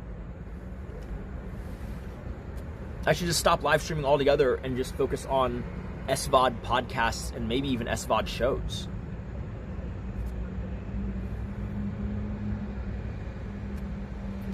The problem of live streaming, I'm sure some of y'all already know this, so sorry to beat a dead horse. The problem with live streaming is that when you're at a big enough scale, your streams are so trafficked and so clipped, and people are racing to post the entire VOD, that you basically have the reach of, you know, a viral YouTuber, TikToker, or whatever. But if you're below a certain threshold, definitely when you're below 500 viewers, maybe even 1,000, your streams are ephemeral and gone. No one remembers them. Not enough people saved them or clipped them for them to have any kind of impression. And so you're kind of just shouting into the void. And me personally, I could do without. Right? I could do without.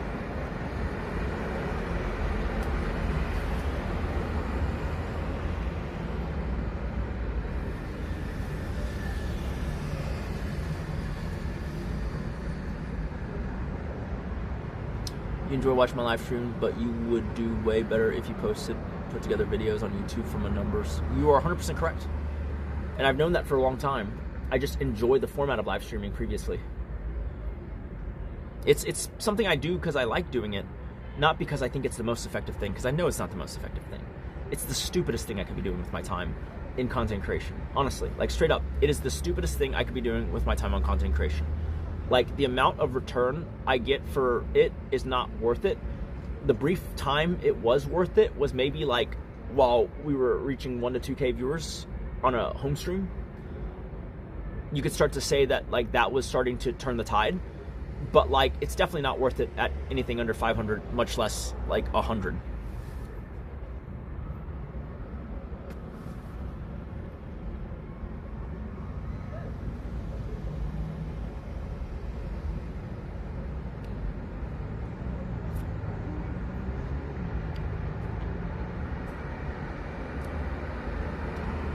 I honestly don't really have interest in developing.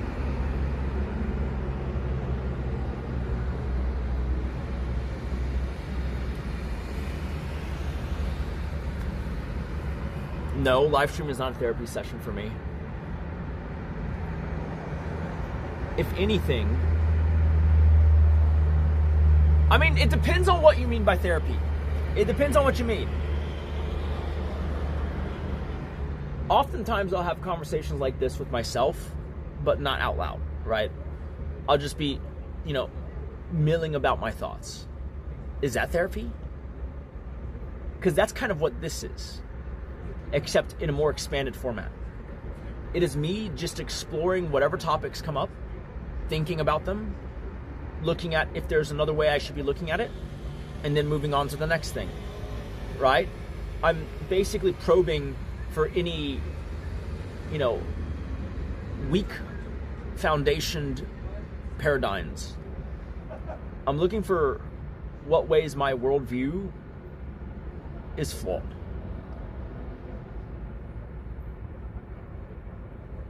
Is that therapy? I don't think so.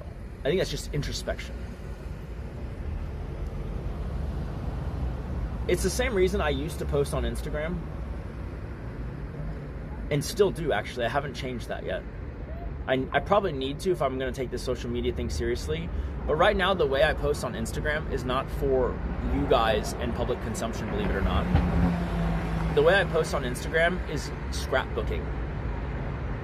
You'll see in the captions I make reference to things that you don't even understand. Because I accidentally found out a long time ago that Instagram is like a fantastic way to scrapbook, in that if you capture the pivotal moments of your life, you can relive those feelings and thoughts and teleport back to that momentarily as you scroll through your feed. And it is fantastic. It is absolutely fantastic. Like, I'm not even journaling. It doesn't give you that level of, maybe just the type of knowledge processor I am, right? Like, it's visual to an extent. Because to me, you cannot beat that. It's like, it's almost like, you know, you have a couple of reels of footage from that period in time, but for whatever reason, the entire, because of your memory, obviously, right? Like, the backstory fills in when you watch those reels, and you can relive an abridged version of that timeline. It is fantastic. It is hard. There's nothing else I do that I think is more consequential to me being able to reflect on what has happened and how I felt as a person.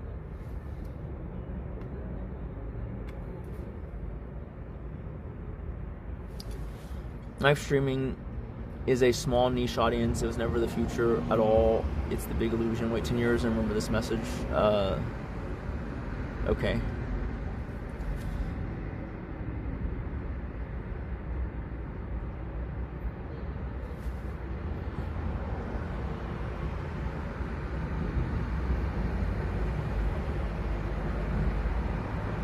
Nick, I just go with the flow. It's holding your hands on how you want your stream to work for you. There are plenty of streamers with low numbers but still work it. You have to know that what you consider success, the chat can't really make it happen. No, I know, but I just feel like it could just be that there is no natural audience for what I do.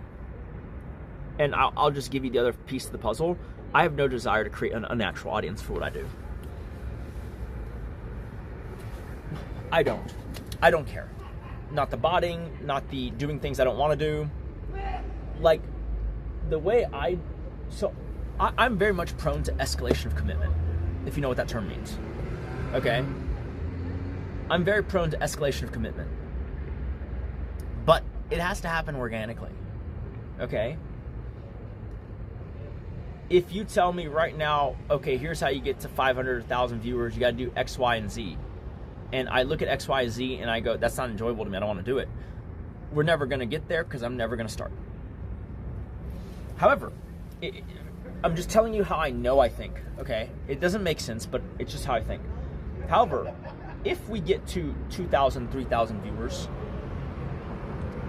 then suddenly I'm way more willing to do way more things to make it even better for more people, right? Now, the reason it doesn't make sense to y'all is, well, why not do that just to get there? That's the point, though, right? I like that there is something organic about me just stream of conscious living and showing some of it. And that is appealing enough to people that it makes me feel like there's a sense of camaraderie where there are people who relate, or they're getting something from this, or they're living vicariously through it, whatever. And then it makes me want to better serve those people because it feels like you're, you know, sharing amongst kindred spirits, so to speak, right? It's not that interesting to me if there are no kindred spirits and it's just a bunch of randos out there, and you're gonna, what? You're going to means test your way, right? You're going to trial and error your way into building a community. That's not fucking interesting. I know I can do that. I know I can do that. Like, that's not even, yeah, that's nothing. That's nothing. That's something I'm very confident in. Like, Kate is confident in that too. Could she regain a huge chunk of her viewership? Yeah, but not the way she wants to.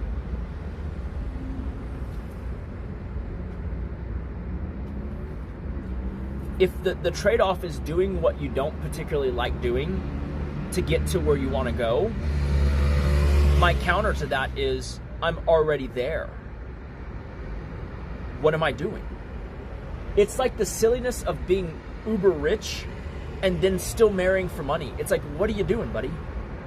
The whole point of marrying for money is to get to where you are. You're already there. Like, go to the next place. Right? Or get to the next thing already. You're being reductive.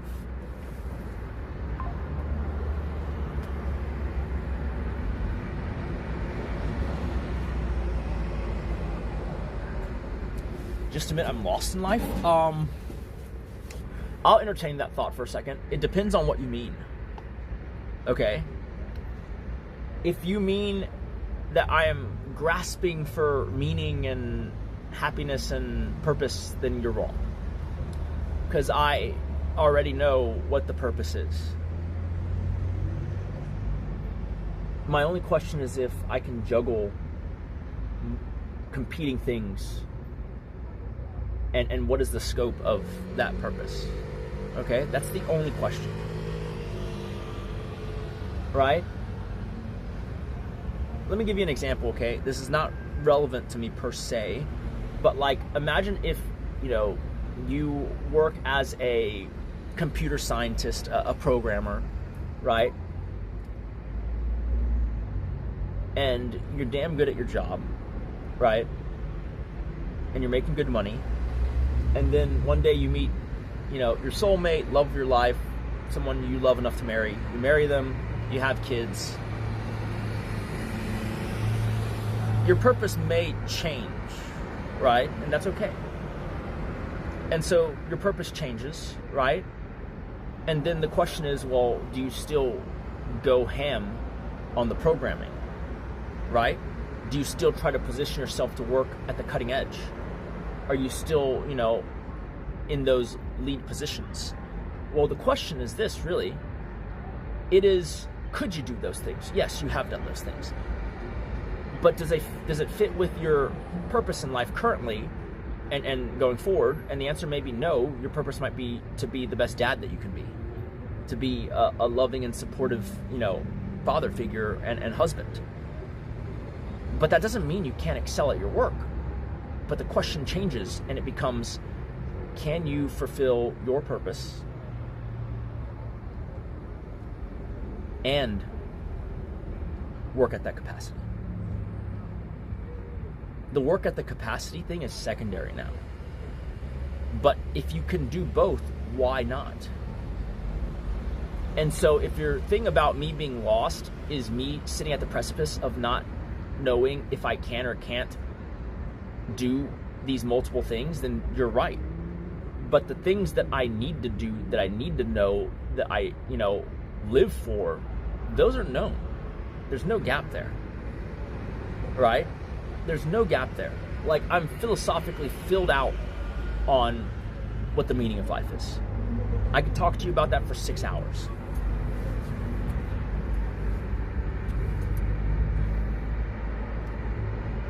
Well, my wife is on the same page. I just sometimes have trouble getting the kernel or the core of, you know, why I'm doing something over to her. right? It's a communication thing, I think. Because I don't think she cares. I mean, it's not within the realm of her.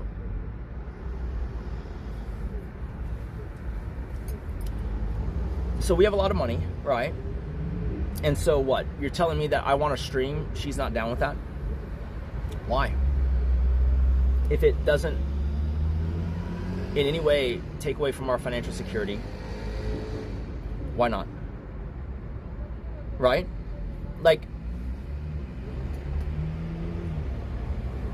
if the roles were reversed, you would say I'm being incredibly controlling, right? If I said, you know what, now we're rich, Kate, I don't want you to stream anymore. You'd be like, what? The truth is, if she actually in earnest came and told me that, that would be a conversation. And I know myself and I know what I perceive to be my purpose enough that, like, it would absolutely be something I'm willing to entertain. Not streaming.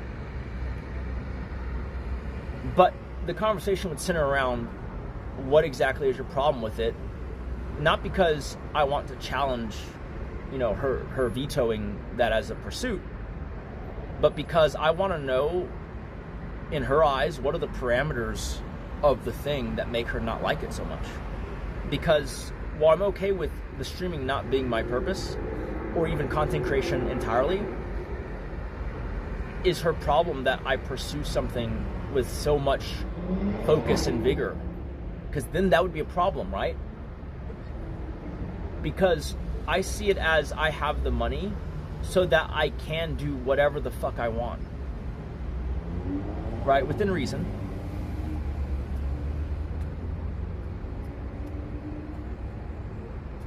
But it would be so pointless to be rich and then not be able to, because your partner sees it as an obstacle, exert yourself in a way that makes you feel a sense of flow. Does that make sense? I love working on whatever it is I'm working on, knowing that I can keep going if I wanted to, knowing that I could also stop if I wanted to, and then knowing that I'm on the cutting edge or you know, the razor edge of, like, pushing whatever that thing is forward or in a new direction or whatever.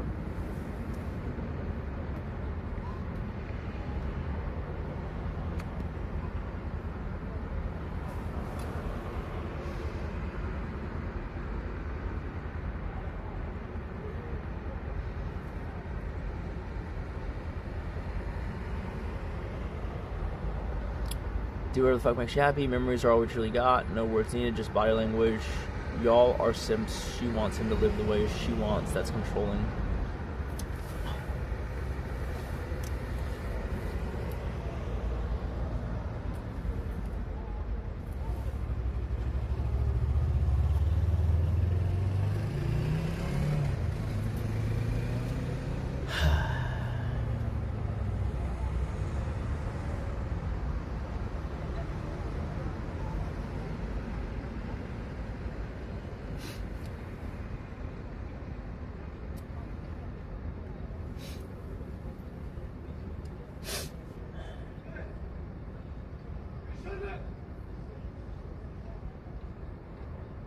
I don't think you understand, which isn't surprising, Tactical Taco, that, like, you absolutely can have a fulfilling relationship with someone while one or both of you guys still pursue other projects. Like, what are we saying? If what you're saying is even remotely true, what you're saying is that you have to reach my level of financial independence before you truly have a fulfilled relationship. And that's fucking retarded. Just like you. Fucking retarded. Right? Like, no, dude. Like, of course you could do it at a middle class income. There are more trade-offs, right? But what is this fucking crazy idea that you only have time for one person and one relationship in your life? That's fucking retarded. That is fucking retarded. That's just retarded. There isn't even a sorry. You're just retarded, right? Like, you know, your brain is just mush. It's not mutually exclusive. If it is mutually exclusive, you're condemning 99.9% of people to having miserable existences, no matter what happens. Because if they can't reach that escape velocity of financial independence, and they're not going to be able to devote enough time to their partner, that's fucking retarded.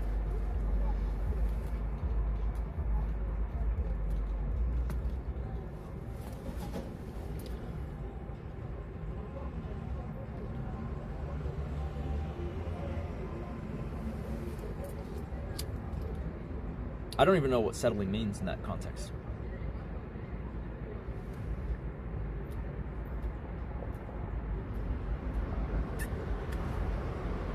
No, that's one I don't even need to ask Ammo, because I already know she would agree. Because then what? Like, or are we just getting into a fucking bullshit, like, race to the bottom? Okay, Kate, I don't think you should be going horse riding. Because, you know, I'm telling you right now, okay? Her proclivity with equestrian activities is far, far, far more, you know, risk-adjusted downside than me streaming. Because I'm a business-minded person, and I'm not going to stream if it's not, doesn't make sense, it's not viable. I'm not going to spend fortunes streaming. Okay?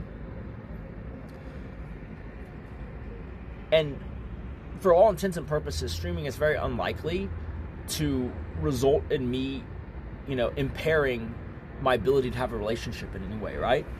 I think the thing of horseback riding is way different, right? If you want to do horseback riding regularly and you want to train hard at that, and you want to have horses that you manage and horses that you work on your own land, first of all, that is an entire lifestyle change. You need, assuming you're doing it on your own land, you're going to need employees that are on site. So there's a level of privacy you're giving up. You need stable hands that come on and have access to your land. Again, that's privacy and security that you're compromising on, right? Like, the very act of having that life set up means you have, like, at scale, 3 to 5 people that are regularly coming on and leaving before you even look at, like, a PA or, you know, a maid or anything like that, right? The farrier, you know, like a bunch of other services. And that's before you look at the fact that, like, look at Christopher Reeves. Are you telling me falling off a horse doesn't fucking impair your ability to have that relationship with that person that you profess is the most important thing? Does it not compromise all of it? So then, what are we, just bubble boys in all this? We're just both gonna fucking wrap ourselves in a cellophane, fucking Teflon, fucking inflated bubble and just roll around in the fucking Lake Geneva over here? That's not living, that's not life. Okay? You're retarded.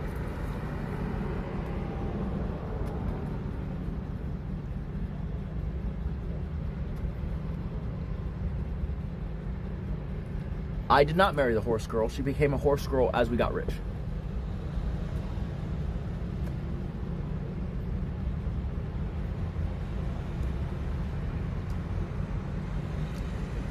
It doesn't have to be Superman. Do I gotta list all the fucking people who had accidents and then they're not the same?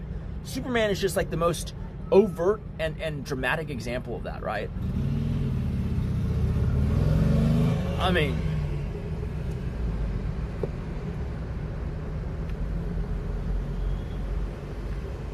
it's a history, you know, filled with kings and acclaimed people, right? It's not just a regular movie star who falls off.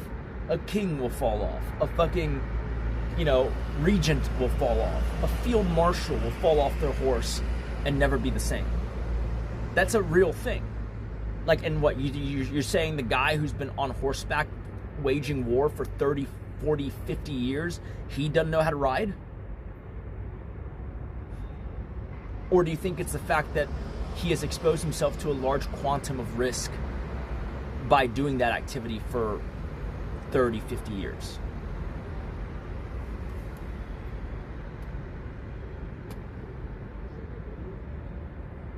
Cool. Monkeys.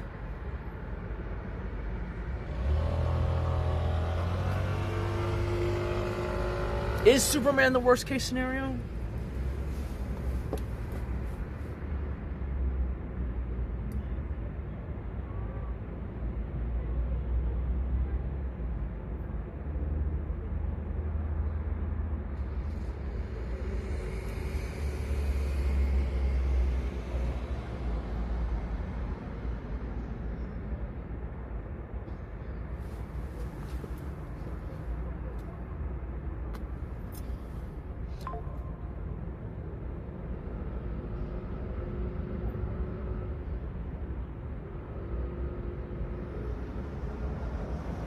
Well, so I would ask why the obvious overt downside of all that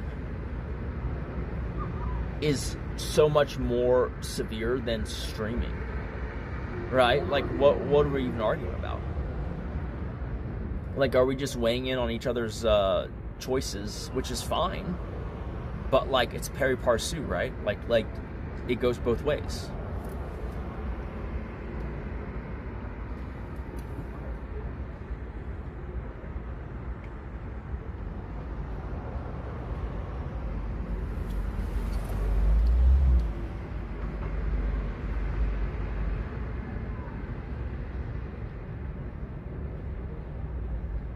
The very first time she ever got on a horse that we were planning on buying, it attempted to roll over on her.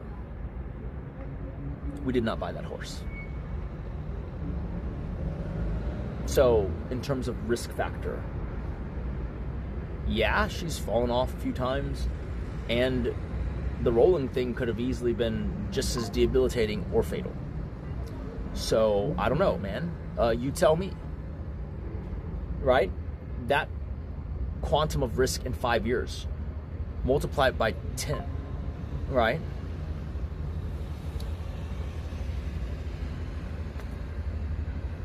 I don't know what the risk percentages for horseback activities in general. All I know is the experienced risk that we've experienced. Maybe we were exceptionally unlucky. Maybe we were exceptionally unlucky, but I don't think so. Why would we be unlucky?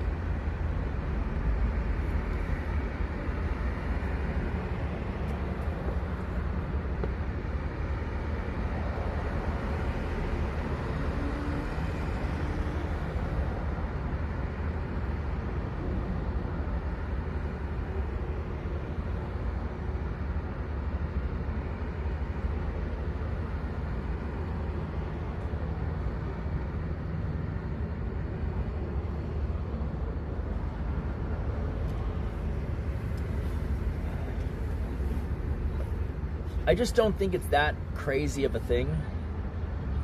But again, I'm not married to the idea of streaming, certainly not now, right?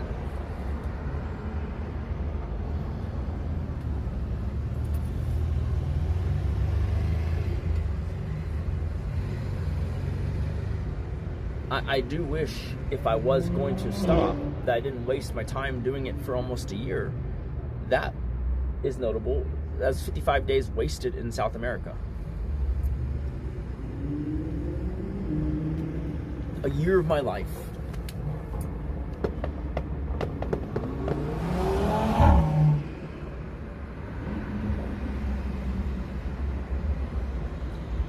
Slippy151, I respect your opinion, but respectfully, you can suck my fucking dick. I'm mostly kidding, but that's not, I hate that comparison because it's not how it works. It's really not how it works. And it feels like you're a mega simp if you can even entertain that. Okay? The truth is, my watches are solidly blacked. My cars are blacked. Okay? They're in the black. The black is not in them, they are in the black. Okay?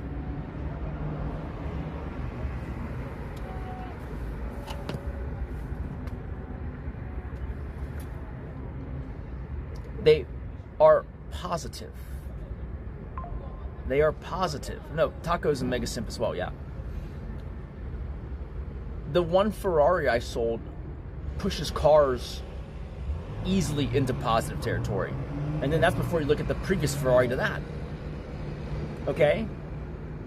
The watches, the Sapphire alone, which I'm not wearing right now, but like pushes it into positive territory. Right? The watches are, now you could argue that, and I actually disagree with this, but like you could argue that over the long term they might underperform the S&P, so the opportunity cost, right? But that doesn't matter because the opportunity cost of the watches in the statement that you're making is not that they do less than the S&P. It's that, you know, you want to say that pari passu, I spend $1 on a watch, she should spend $1 on a horse. And that is not how it works. That's not according to me how it works. It's just none of the economics work that way. Okay? Okay? Okay?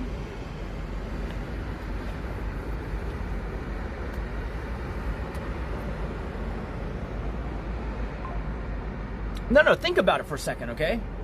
Think about it. Am I willing to sell a watch that I buy?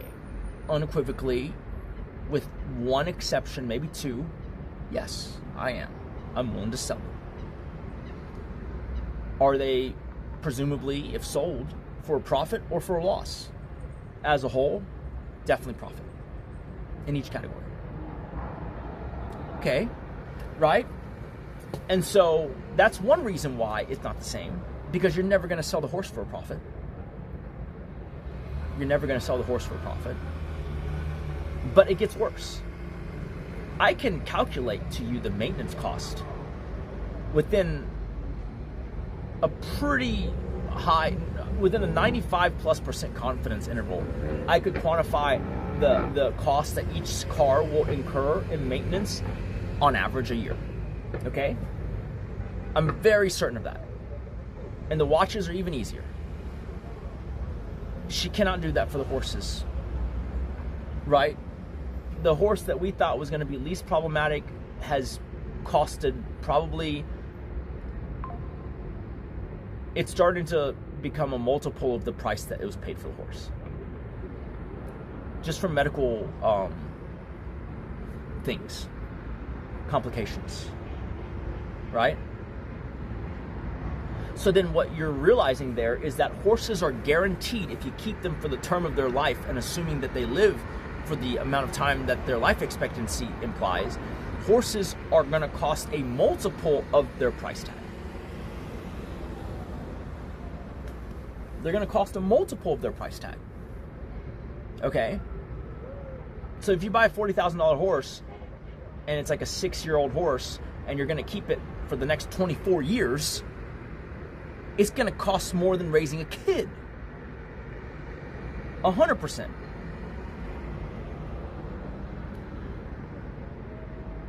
Now you start to see the real picture. The cost of the horse at purchase is the tip of the iceberg. It's like 10% of the cost. The cost of a watch is like 99%. And that's assuming it doesn't appreciate, and that percentage goes over 100%. Right? Like, you're gonna make money. Fuck the fucking maintenance. And so when you look at that, those two are not equal. She never wants to sell a horse. She never wants to stop paying medical for a horse that needs medical attention.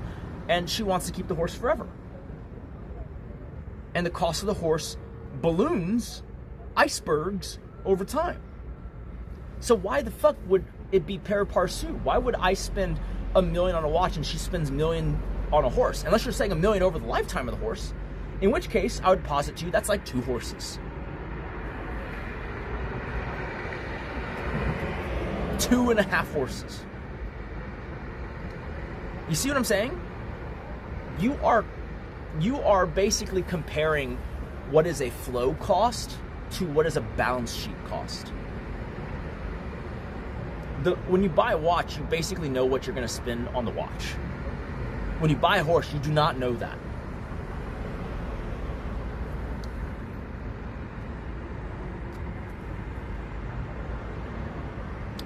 2.5 horses, if you are boarding them, costs $1 million over its lifetime. Yeah, I think so. I think so. $2,000 a month, right? And this is not even including like vet bills. $2,000 a month. Okay, 12 months, 24 years. You doing the math? And I'll bet you that $2,000 a month is going to inflate higher as inflation goes up, not lower.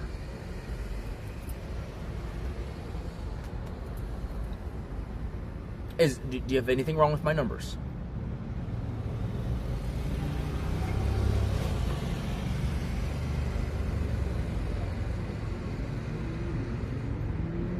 $0 to 18 for a kid, I've never seen it be $1 million. What? There's no way. That is a farcical number, or it's a number reflecting of someone who wants to spend $1 million on their kid. Inflation adjusted, I've seen it be at like $320K. 0 to 18.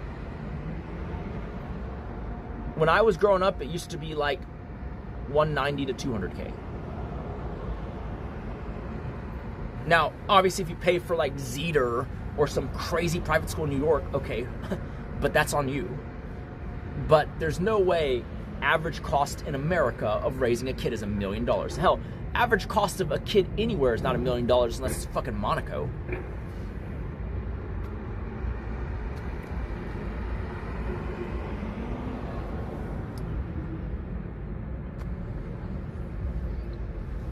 I guarantee you that at the standard of care, you give the expensive horse, the rescue horse would cost just as much, or you're basically not just buying a rescue horse, you're seeding the level of care.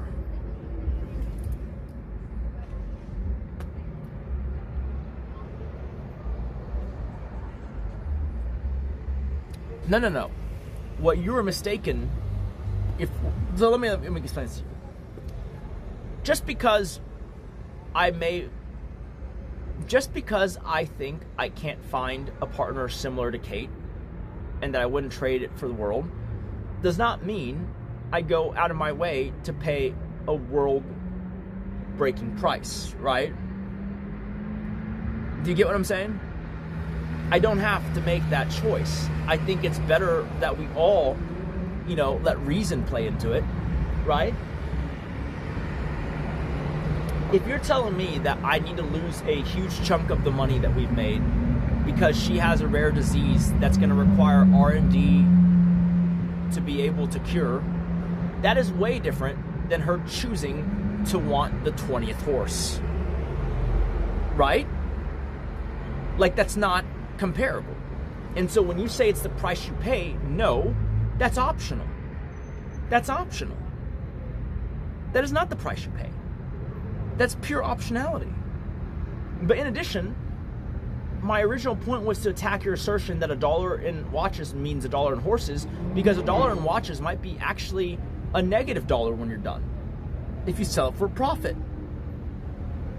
And you're never going to get to $-1 with horses. The number just keeps going up. And so it's not comparable unless if you're looking across the lifetime holding cost of both items, the horse and the watch, fine. But you would have to give in or agree on pretty, actuarially adjustable numbers, right? I can tell you what the watch is going to cost. And we're going to have to estimate what your horse's average likely going to cost. And then we have to look at it over the lifetime of the asset. Sure. In that case, I agree with you. It should be equal. But you're talking about the sticker price of the horse on the front end. And that is not the same thing.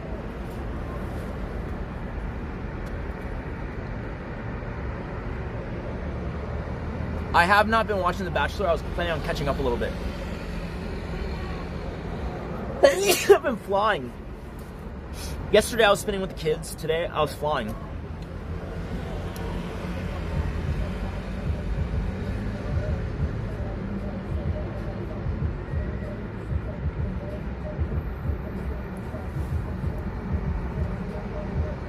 Bro, if she promised me she would never buy another horse, I would never buy another watch. Easily. I'm not even saying net watch, because that would be just too easy.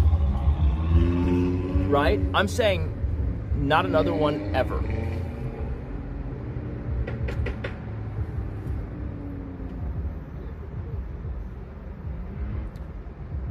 I might be getting sick.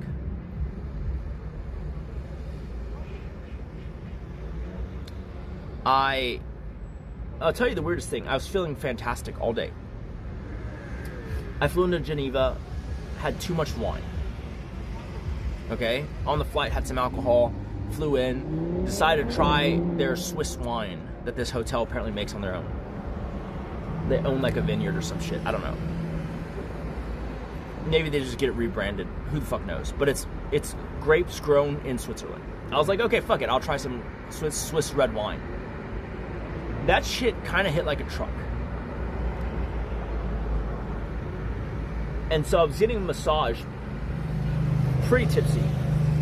And because of the position I was in face down, it was hard to breathe. And so I was working harder to breathe. And after the massage, my throat hurt. But now that we are many, many hours away from the massage, I'm wondering if that's just coincidentally when the sickness started to materialize, because it doesn't really make any sense why my throat still hurts. I understood why during the massage. Because sometimes when you're getting massaged, if the pressure is really high, you're breathing harder anyways.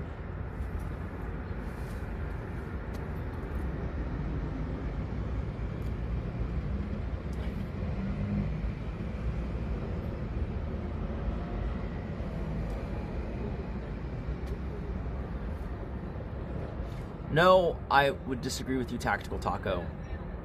What would be the biggest mistake would be separating when it could be worked out. That would be the biggest mistake.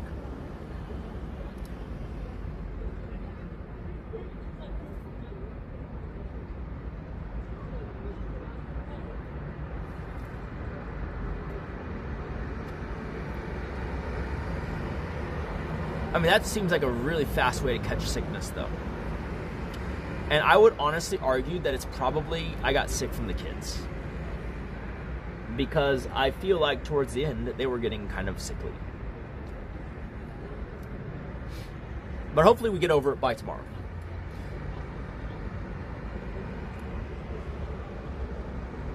What's holding me back from the ranch?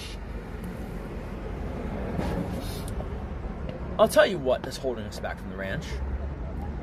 It's the fact that, like, there's a huge part of me that I don't like doing things super suboptimally, especially since we're still pretty early in our life and there's no reason to pot commit. You find a parcel of land, are you telling me there will never be a more perfect piece of land? Are you really saying that? Because I would highly disagree, right? So then the question is, well, why move now? Am I terminally ill? Is she terminally ill? No? So why are we in a rush to move right now? I don't understand that. Right? Can you not buy land when you're older? And so then already it's like, well, you're not time constrained. You have all the time in the world, right? It's like the fucking beginning of the Bond movie, the one where Craig dies. We have all the time in the world. Well, why are we rushing? That's A, right? Because let's keep this in perspective here, okay? Have we worked hard? Yeah, we have. But, like, are you saying that, like, if someone doesn't realize their dream by age 32, 33, it's fucking over with? Most people's lives begin at that age, man. You get what I'm saying?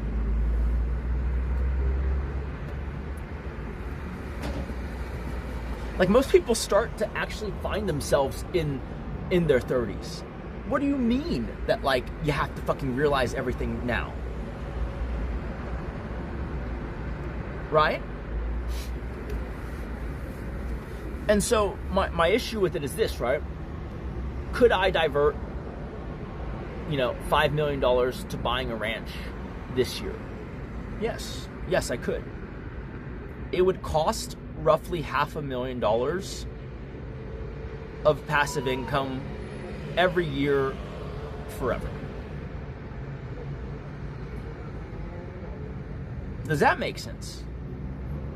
It could, if she had a disease, if time was an issue, if we were older. But right now, that just seems dumb. Especially when you look at the fact that I have enough commercial things,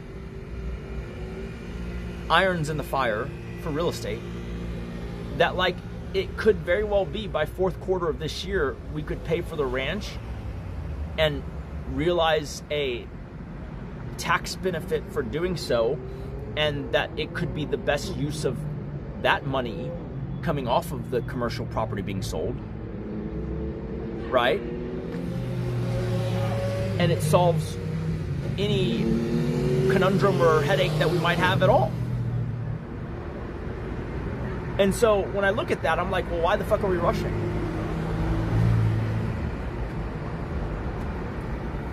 I understand that speed is better than, in a vacuum, speed is better than being slow. But we're not in a vacuum.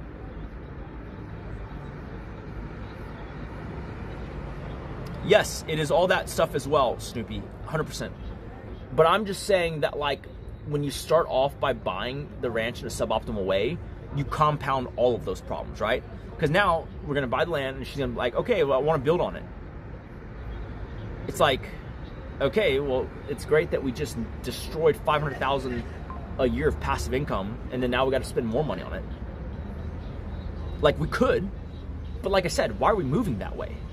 Like, that would be like me saying, look, I want that watch really bad. I know it's going to depreciate, but I want it really bad. I really want it. Can we buy the watch and just realize the $5 million loss already? Like, what the fuck? Like, I don't move that way. You get what I'm saying? Well, let me tell you, what's a watch I really wanted that would cost about $2 to $2.5 million? And the funny thing is, I could make a way better case that watch may never come back to the price that I'm talking about. But it's the Journe FCC, right? The FFC, the Francis Ford Coppola watch, right? Is it limited edition? No. That's why I don't want to buy it. But FP Journe makes between 3 and 10 of them a year. The problem is they charge like $900K for it. I could buy it on the gray market right now for 2.5. But I'm pretty sure, gun to my head, I'm pretty sure in 5 years that watch is trading closer to 1.5 or less. Right? Why? Because there's going to be more of them. Guaranteed. There's going to be more of them. Right? And I don't think the demand is going to rise near as fast as the multiple of that supply is going to increase. Right? Because you're telling me there's like 10 of them in the world right now. In 5 years, there's going to be another 30 to 50. You can triple the supply, you're saying the price is going to stay the same? It's possible, but it's very unlikely. Like, hyperinflation or some shit has happened if that's happening. Right? Or FP Journe has died and he, on his deathbed, said, I'll never make a better watch. No one ever would have. Right? He's just lying on his deathbed talking shit, basically. Which he might. When he gets drunk, he talks shit. Imagine him lying on his deathbed and saying, no one will ever make a better watch. We'll get Ammo's opinion in a second.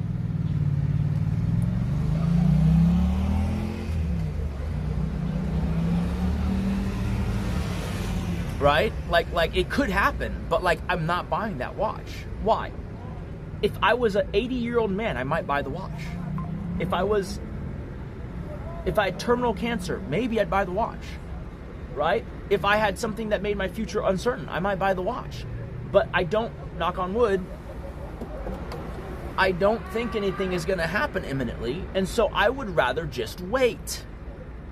Because why the fuck would I buy it in such a value-shedding way when the only reason I'd be buying it is because I cannot contain my patience? That's so weird to me. That's so weird to me.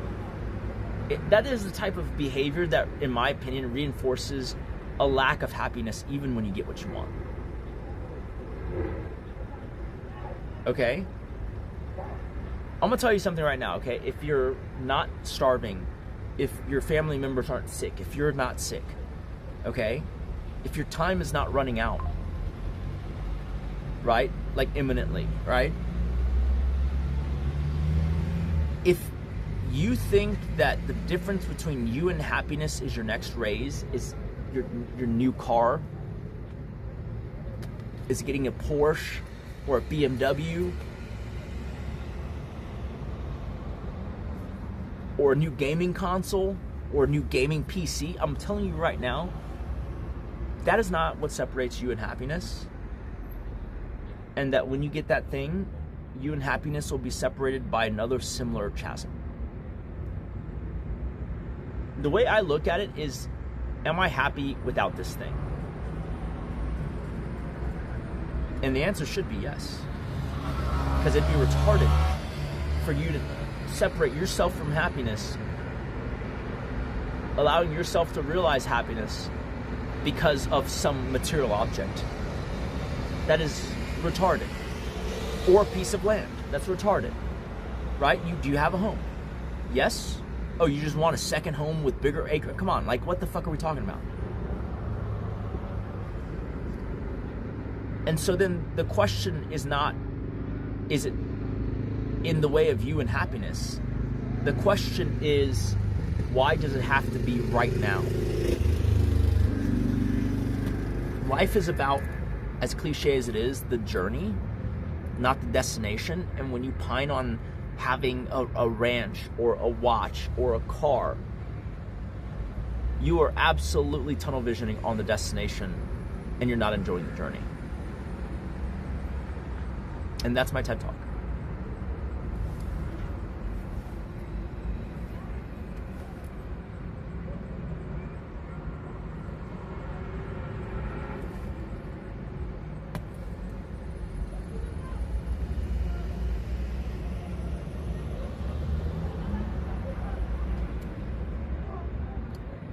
I don't share that view, Foursome Freak.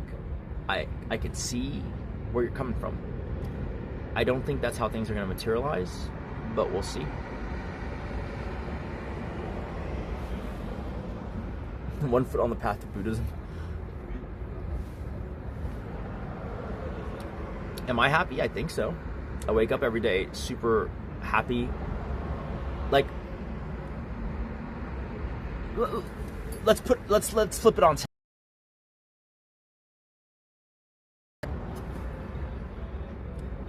I'll tell you exactly when I was most unhappy. After my internship blew up because the bank went under, I went back to school. I did a bunch of like fucking classes I didn't really care for to be able to be more flexible. And then after that, I graduated from college, and for 6 months, couldn't find a job that I wanted. Couldn't find a job to do. Those were the 6 most miserable months of my life. Because you wake up every day, you don't know if you're going to get good news or not, and you just don't know when that's going to end. Since that point in time, I've always had gainful employment. And I will say that the happiest I've ever felt is definitely in the time after the robbery. Because it was my moment of thinking, hold up, you have it really good. To the point where at this point in your life, the thing you should be worried about is losing what you have, not getting more. And I've probably been pretty happy since 2022, but I would say that like the perspective shift has been extremely abrupt after the robbery, to where I realized, like, not even just like a passive inclination, but like materializing it into words, that like I have it fucking good, and that my number one concern should be making sure that that doesn't slip away from me, versus trying to capture more, even if it's right in front of me, even if it's just asking for it. Okay? Even if $100 extra million is just wearing a very short miniskirt, bent over, just asking for it, Okay? Maybe I shouldn't.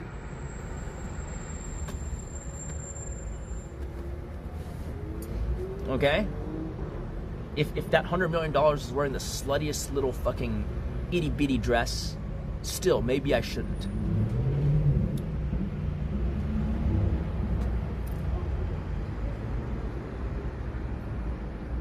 Okay? She doesn't even have a chaperone. That $100 million is walking in a dark alley.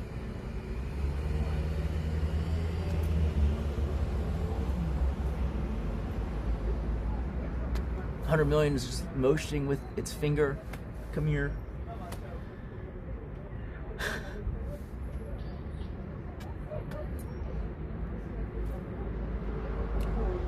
No, I mean, like, it's funny because ever since 2022, I've been passively orienting in that direction, okay?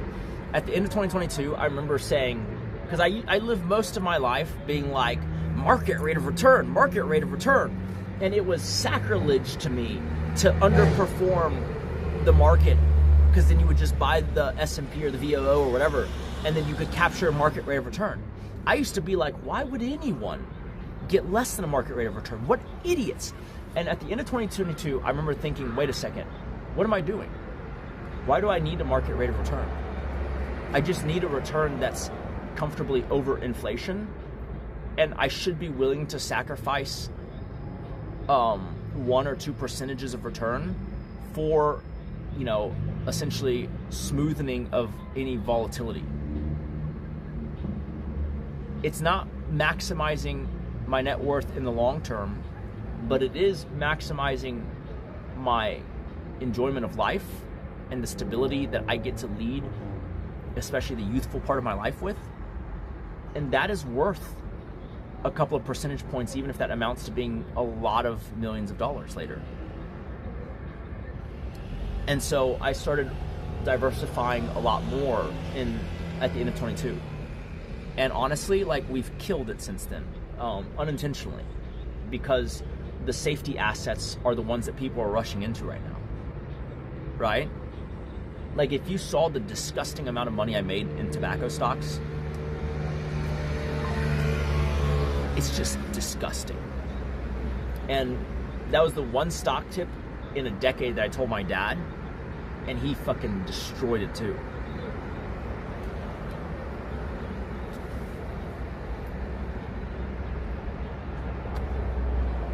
Yeah, my BTI and Altria/PM investments are probably doing like 20+% CADGAR with half of that return via dividends.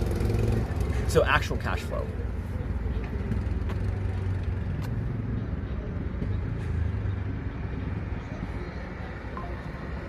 Like, my cost price of BTI and MO, I'm yielding like 13%.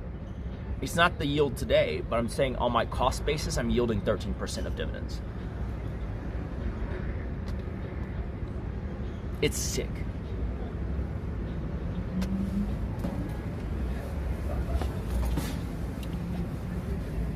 I'm making close to $1 million pre-tax in tobacco dividends a year.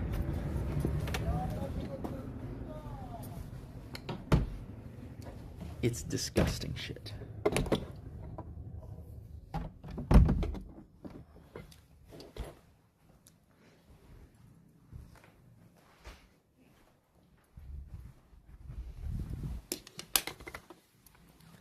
Those tobacco stocks were just wearing their little fucking G-strings and just fucking asking for it.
I don't skateboard. No. I do not.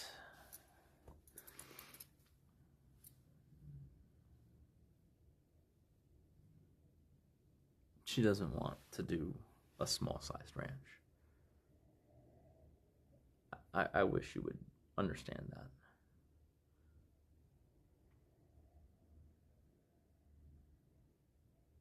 that. It kind of depends on your financial situation, Hashtopia. Are you going to need that money?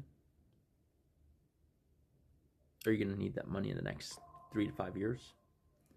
The longer on the time horizon you're not going to need that money, the more my answer, especially if you're young, would be to just buy into a Vanguard index fund, the VOO.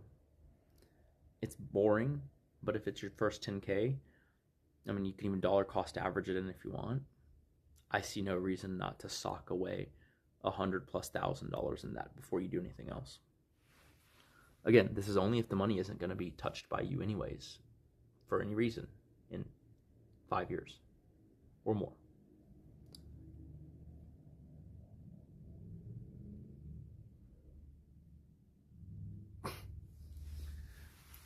A Keton Polo would cost $1,000.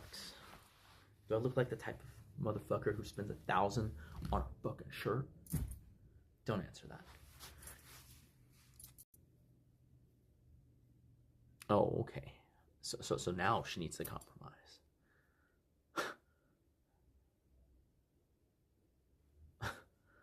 Okay, buddy. Yeah, you try to fucking wrestle with that can of worms.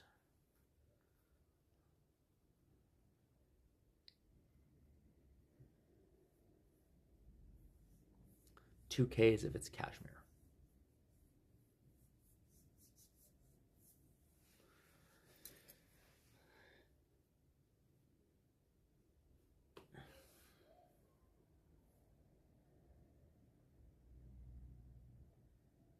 No, the type of shit she's looking at is like 5, 6, 7 million. Which is why I keep saying I really think we should just wait for those 1031 exchanges. Why not? It's just so neat. You know, when you 1031 exchange a property,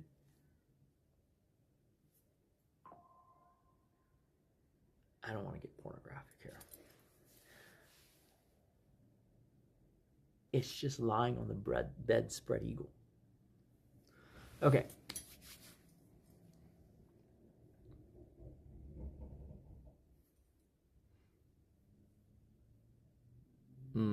My current housing complex probably cost 1.8 to buy.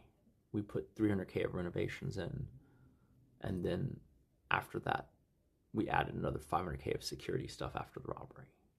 So you're looking at 2.6-ish million. So yeah, 3-ish.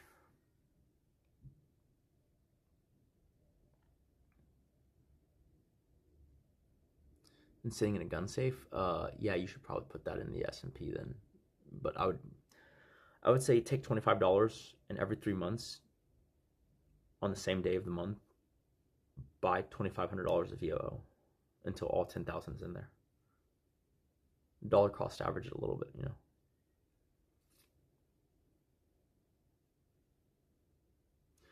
Wait.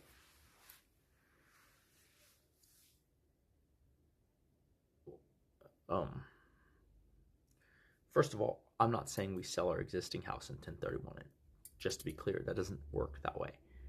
I'm saying I have multiple various real estate things that are coming to fruition, some in this year, some in next year. It doesn't have to align this year per se. It could be next year. It's fine. I don't care.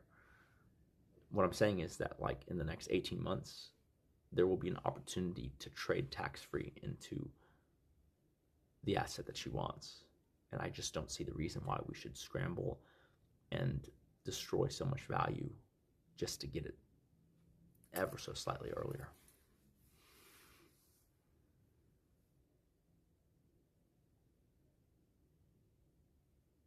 I'm being a streamer when I could be productive.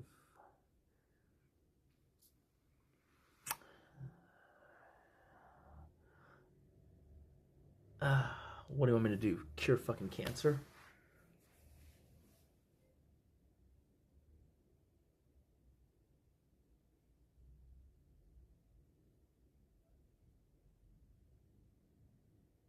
How much taxes do I pay on stock? 0 if I don't sell. 20% marginal if it's a dividend. Long-term capital gains versus short-term capital gains, different rate.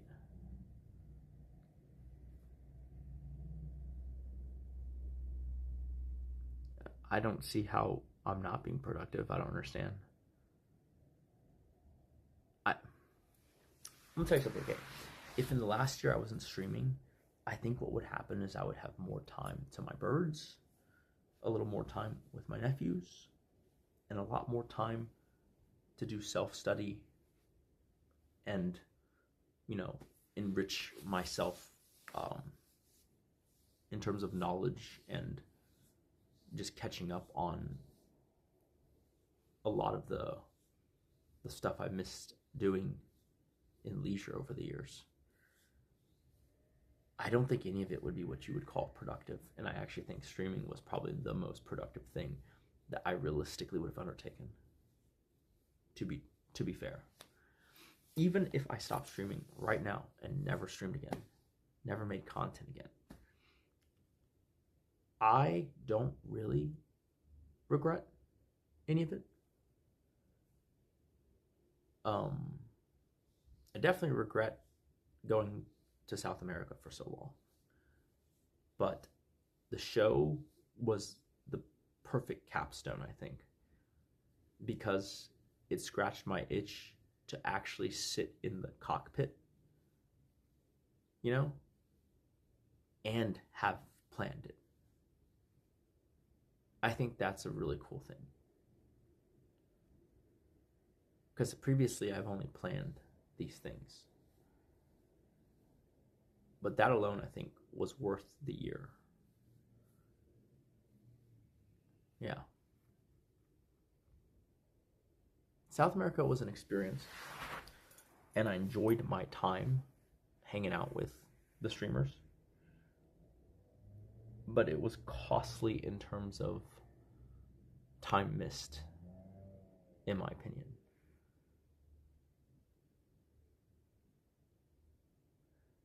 Yeah.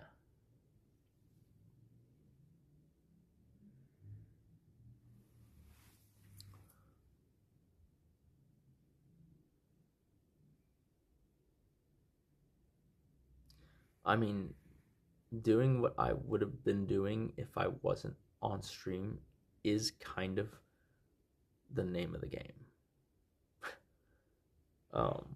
I do enjoy that sometimes streaming pushes me to do just a little bit more and get a little bit more, I don't know what you even call it, just get a little bit more spark, hop in my step with regards to life. I love that.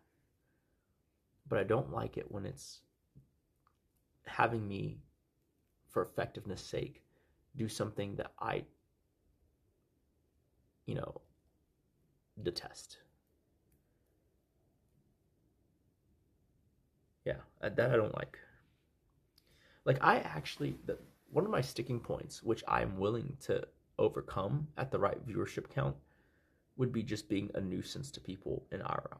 I don't like that.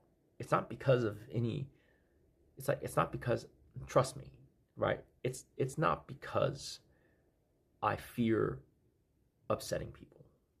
It's not because I think that it's socially uncomfortable even. It's because to me, it feels weird to have basically everything I want in life. And then on top of that, to briefly, you know, in the best case scenario, make someone else's living experience potentially bad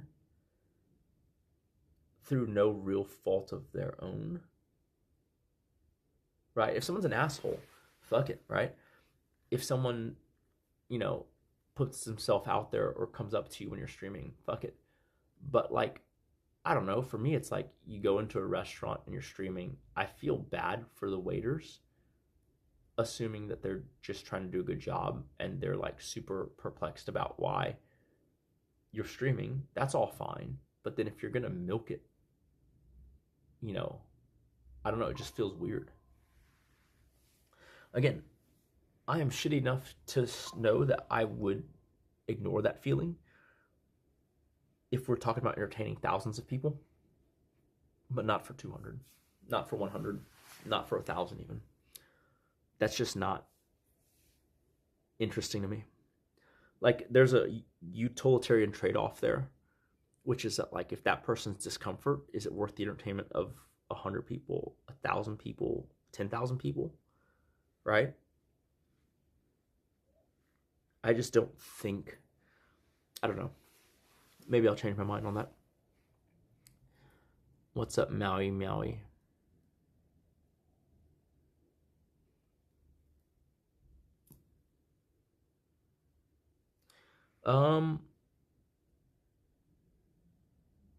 It's not that I'm questioning the path.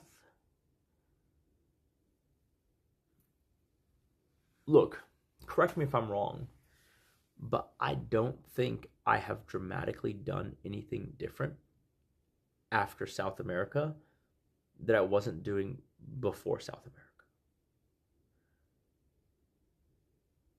Am I wrong? It's me doing the same stuff when I'm at home, right? I'm telling you that it felt very unnatural how abruptly the numbers fell off from what I was used to in South America, before South America, even before my show. And so it's shaken my conviction in the belief that, like, I have a lot of interesting things to share. It's not that I don't find them interesting. I do. It's that I am starting to think that maybe other people don't. Does that make sense? And maybe they never did. I don't know at what point the viewers were inflated. I have no idea. But, like, to me, this isn't something I need to the point where I need to swim upstream. I always thought it was going to be something that, like, was very obviously entertaining or beneficial to people. Because if it wasn't obviously entertaining or beneficial to people, I have no desire to iterate until it is. That's the thing, though. I don't think you understand. You should go back and look at the numbers.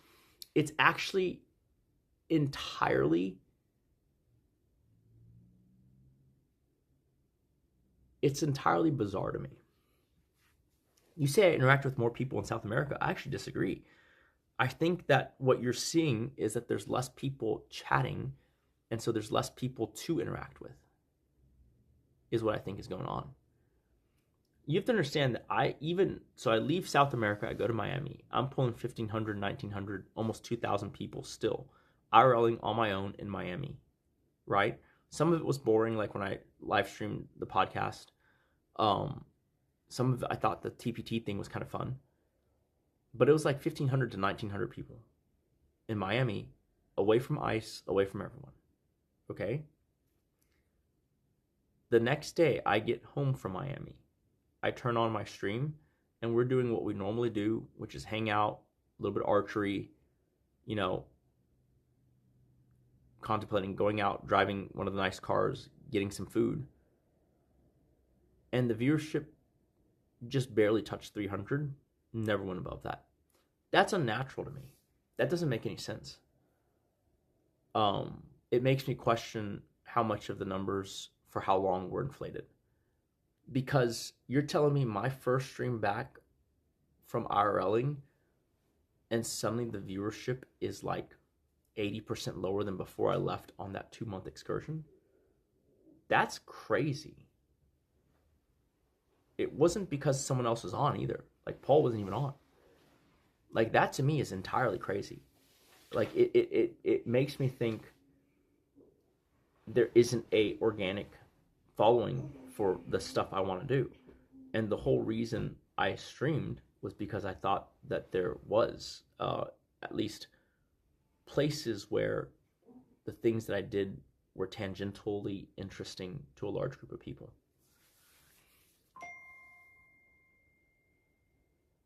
I mean, yeah, Marius, I have no idea. Maybe. No, I mean, I wish... I'm trying to have a nuanced discussion, but some of you guys, I can't tell if you're just being reductive on purpose or if you're actually genuinely trying. But no, it's not that I have more viewers around big streamers. Why do you keep...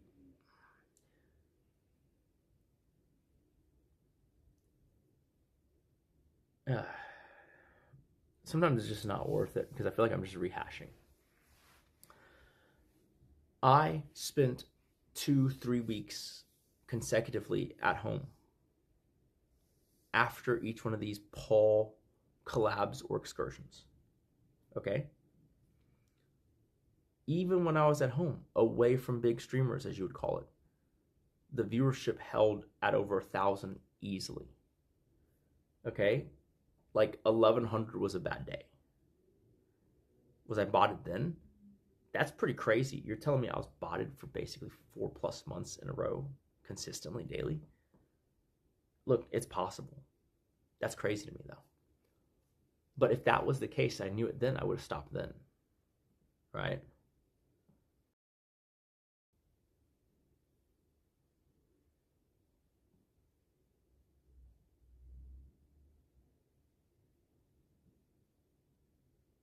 Okay.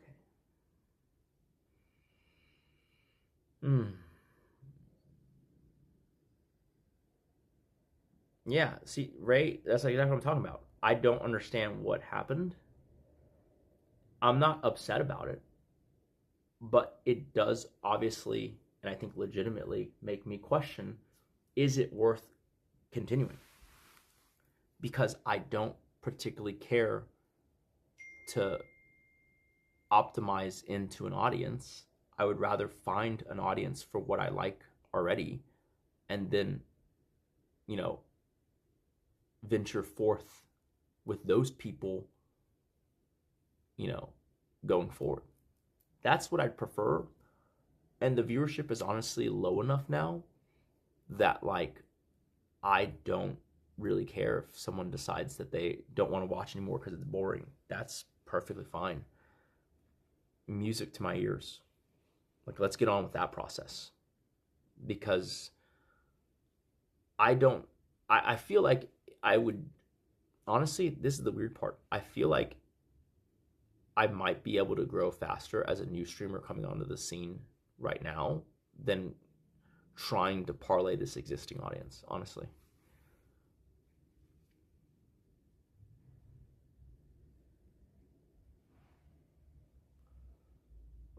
I feel like you're asking the same question again, and I would ask you to go back about an hour and Lords of Dogtown, look at what I answered.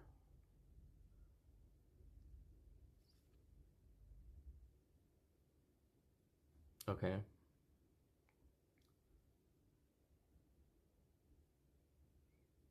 Okay, I'm glad you're pushing the same conclusion that you were pushing 30 minutes ago. That's edifying. Thank you. Maybe if you say it one more time, it'll get through.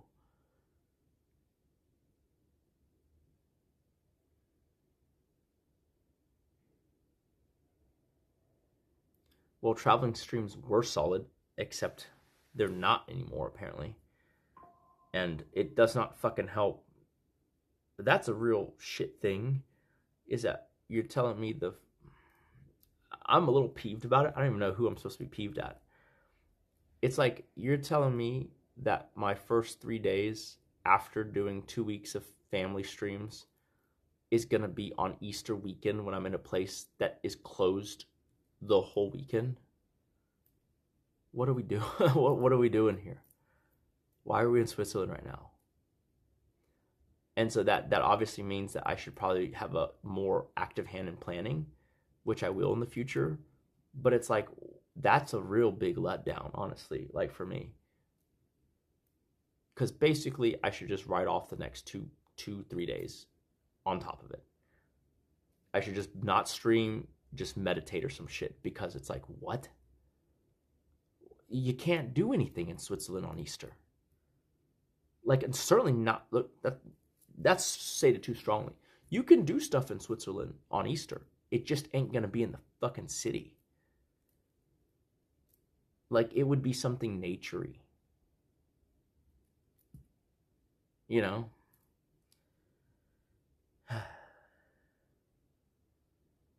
Like, nothing I want to do is open tomorrow at all. Nothing I want to do is open Monday. And then I leave Monday evening.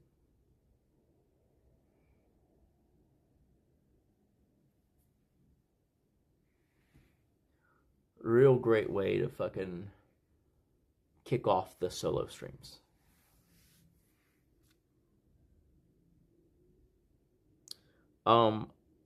It was some combination of Kate, Jimmy, and it's very complicated because here's the part where I'm gonna be conciliatory. If you're being perfectly honest, this trip was planned by way too many people, right? Like my brother helped plan it, Kate helped plan it, right? Amber helped plan it, yeah, right. Jolie helped plan it, yeah, right. I mean, they like fucking Hannah even had a hand in this trip.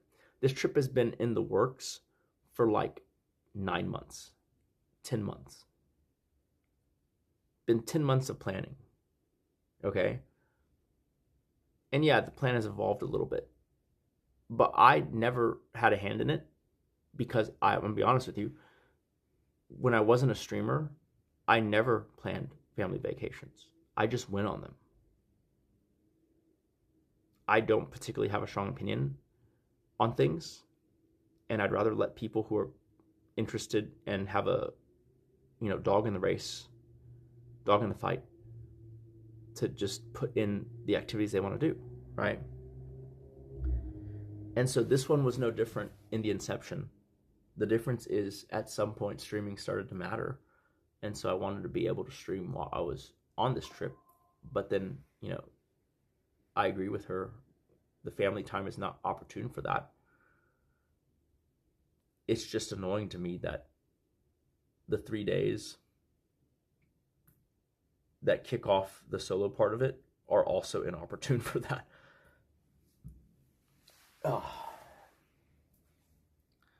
It starts to make sense why when I'm messaging all these people, they're like, oh yeah, like the Richard Mill thing, I was like, god damn it, like I should have like been more sensitive to this.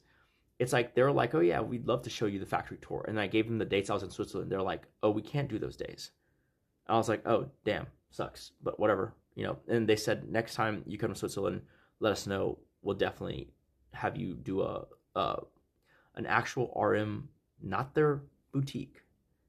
It's in another town in Switzerland altogether, where they have their campus where they make the watches. They offered me that tour. And when I followed up on it, they're like, well, we can't do it the days that you're in Switzerland. And I was like, oh.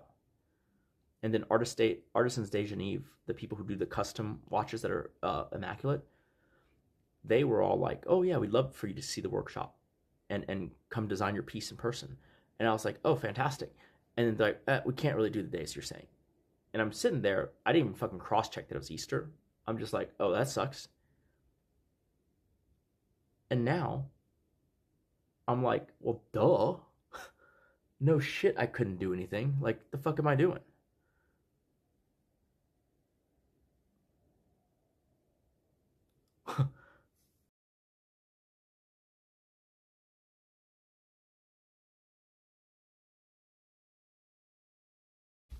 Rexepi.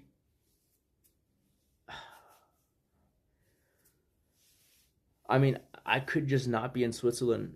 You could just put a green screen of Lake Geneva over here, and it'd be the same thing, because that's what it's gonna be. It's gonna be me just aimlessly walking around while everything's closed. Well, I've already checked a few of the museums, and they're not. You got any museums in mind?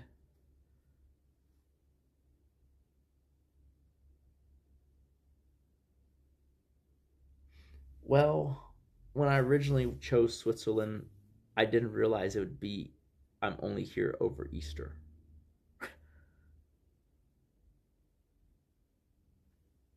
I don't know, dude. Like, that's not what I had in mind, but fuck me for not planning, I guess.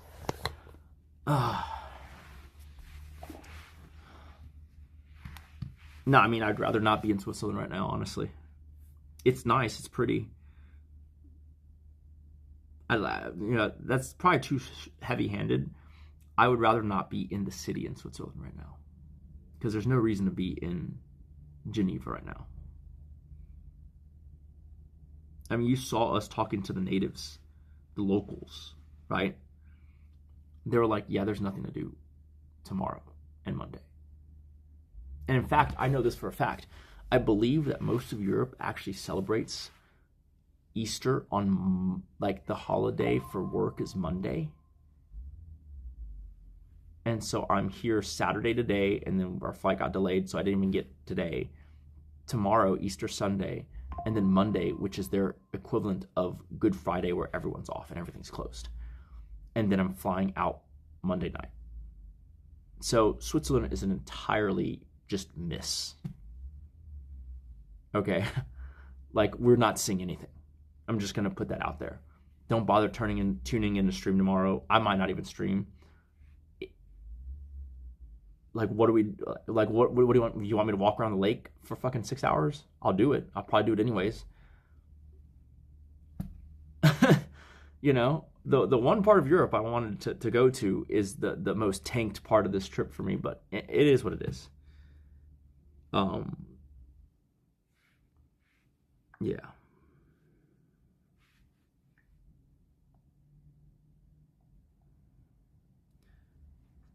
Yeah, because I remember talking to my RM liaison, and they're like, and everything's closed on Monday too.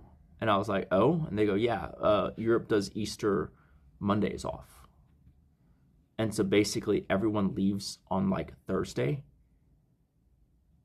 and they don't come back until like Monday or Tuesday. So there's not, yeah.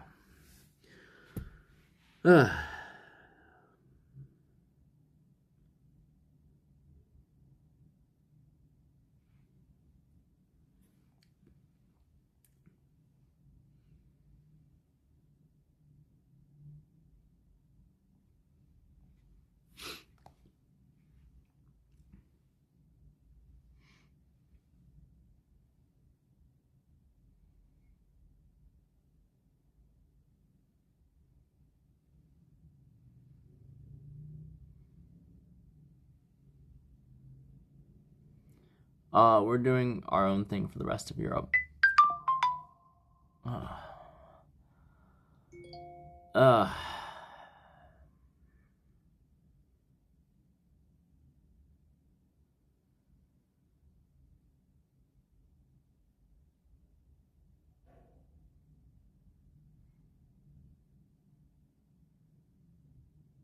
Yeah, no, a fast-moving chat. That's what I'm saying. Like, a lot of y'all saying, oh, you used to interact more with chat during South America. It's like, there's more chat to interact with.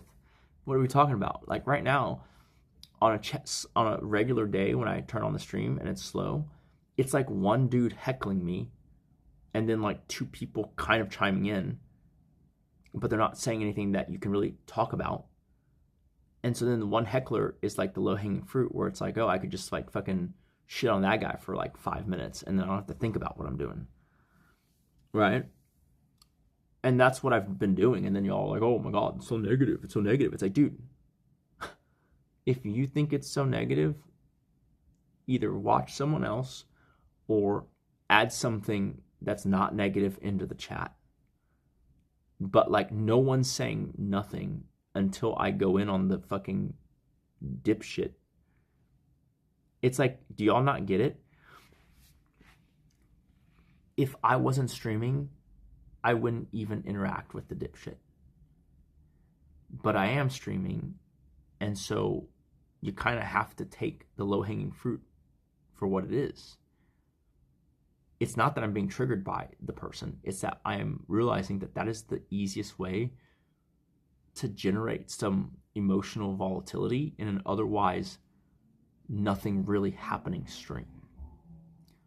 And so when you all say, don't take the bait, it's like, dude, what is the alternative? That's the biggest thing I think most people can improve about their life.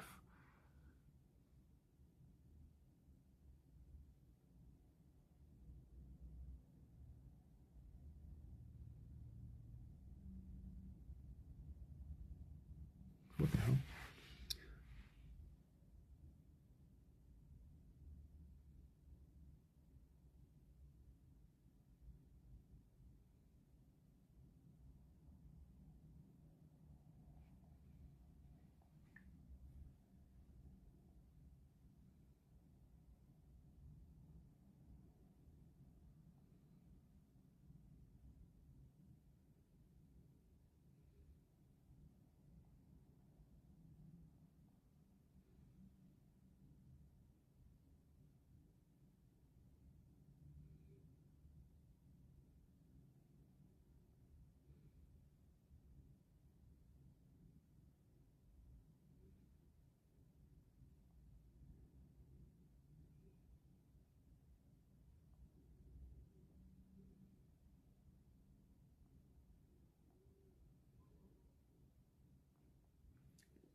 A train ride where, like, I mean, that's great. It's like go on a plane ride. Okay, but where are we going?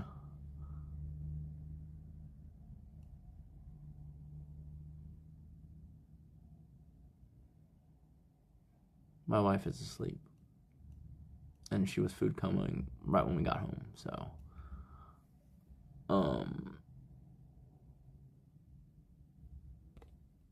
Wipe her vagina already. You're in a beautiful country. Yeah, a beautiful country, but I'm in the city part of it, and everything's closed for the next 2 days.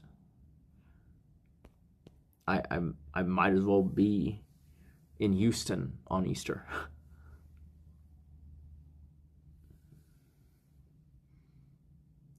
So earlier in the stream today, when we were walking around, she already mentioned going to CERN, and I already mentioned that I'd be down, and we haven't talked about it since, but that's a good idea. Yeah.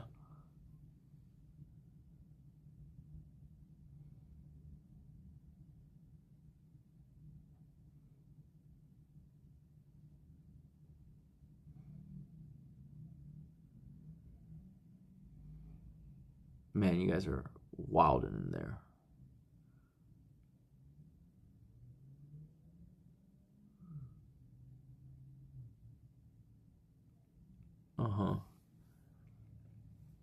Yes, it is non-tent. Maybe you should get out of here and not come back.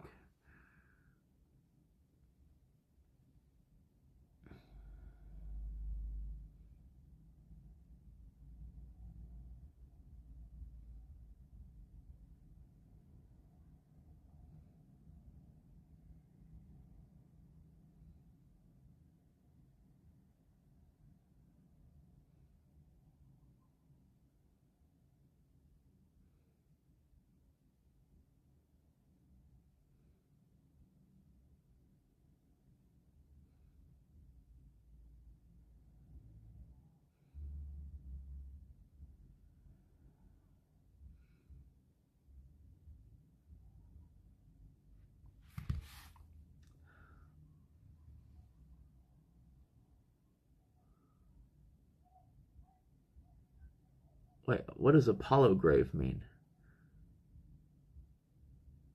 What?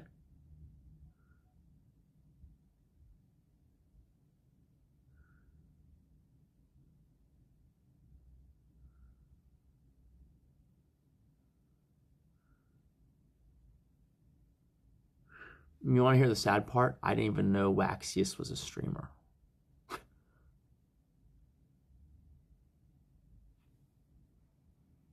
I had to read like a dozen things to realize what the fuck y'all were talking about. I was like, what do you mean? What? I was like, oh, he's a streamer? I guess. I've never heard of that name in my life. I thought it was just a random chatter. What is Apollo's grave? That sounds interesting. Like you're taking the Apollo program? Why would it have died in Switzerland?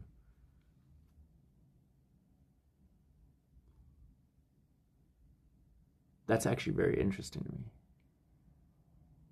I know Apollo's grave. Apollyon's grave? The what? Apollyon as in the fucking Four Horsemen? What?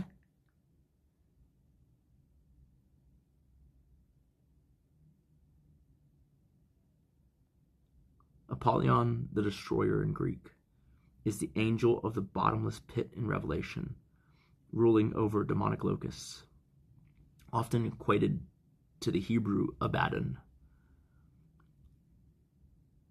He represents destruction personified in its distinct form.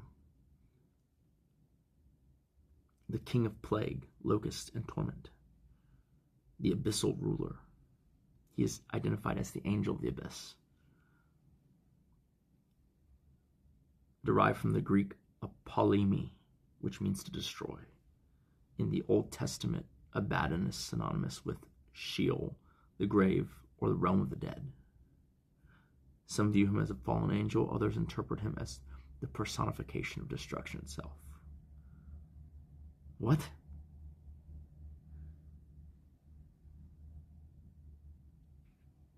Apollyon grave, Geneva?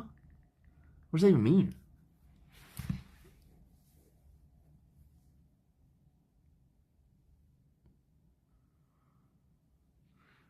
I am in Switzerland, in Geneva specifically.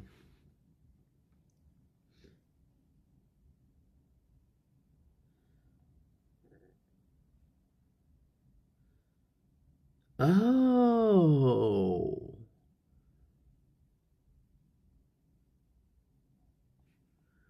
You're saying, is that true? CERN is built on the ruins of Apollo's temple? What? Why? Oh.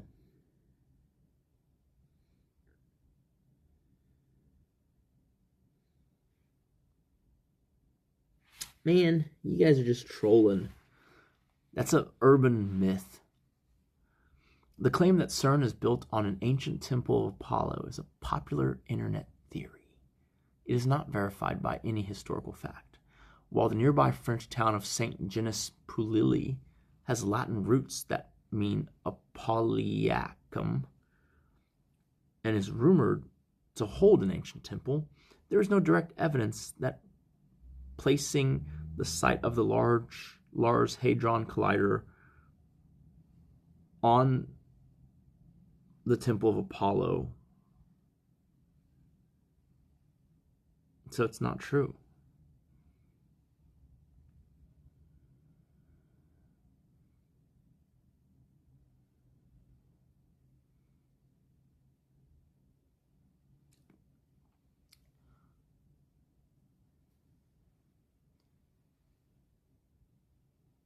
But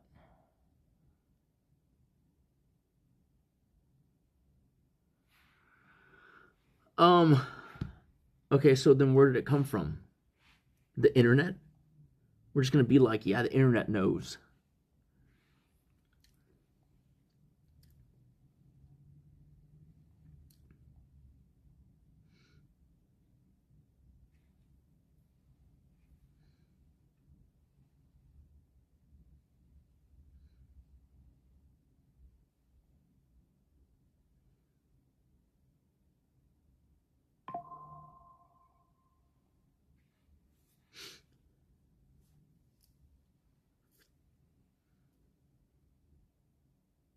Oh my god.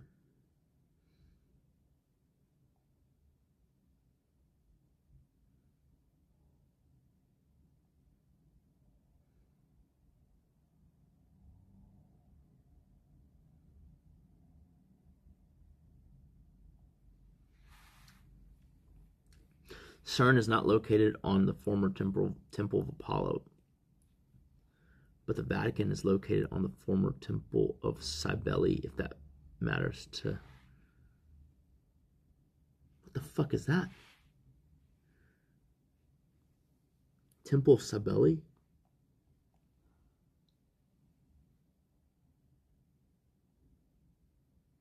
Well, so all that went over my head because I don't know who the fuck Waxius is. What's up, Swordedgy? Swordedgy.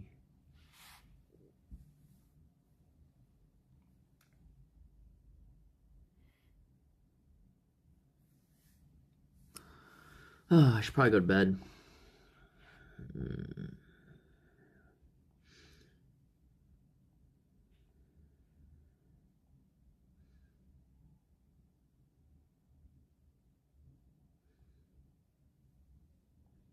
Okay, so it's not even true. Not even true.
Okay, so it's not true. Yeah, there's no truth to it. Just some bullshit article online. It doesn't even make sense because they make a great point. CERN is a sprawling facility. Okay. And the center of the Large Hadron Collider is way, way, way deep in French territory. And so it's nothing to do with even the center point of the CERN thing at all. You want to hear something interesting? I was on my Instagram and I saw that I was following someone and I was like, who the fuck is this? And I click on their profile and it was a girl who I'd never seen before. She was following me, I was following her. And then I looked at the mutuals and it was like Ice Poseidon, AC7, you know, and who else was it? Someone else in Austin. And I remember thinking like, what? I still don't know how that happened. But nothing against the person, but they're kind of weird. Like based on their posts. And so I figured they must have followed me, and I guess I was just haphazardly browsing and accidentally clicked follow back.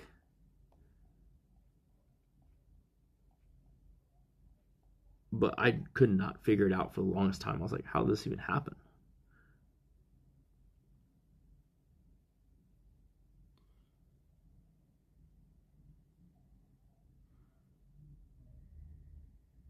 Okay.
When you arrive at her place and she shows you her 2 cats, and so you say, I'd love to see the 3rd cat.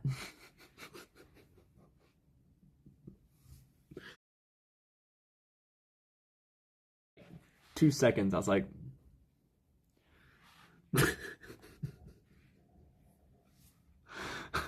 oh, that's a good one.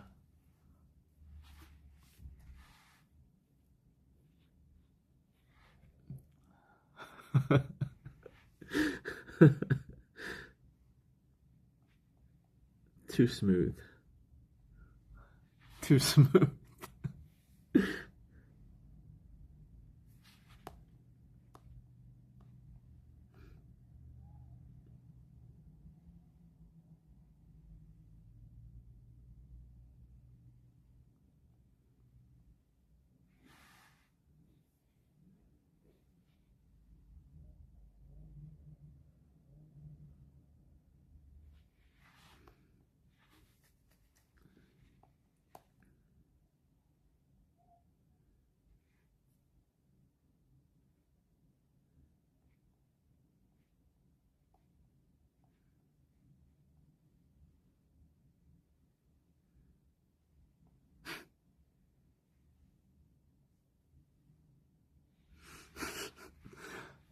Instagram is hilarious today.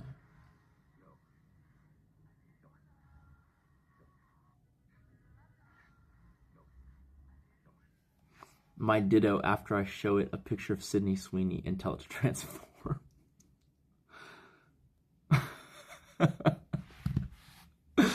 Oh, man. Alright.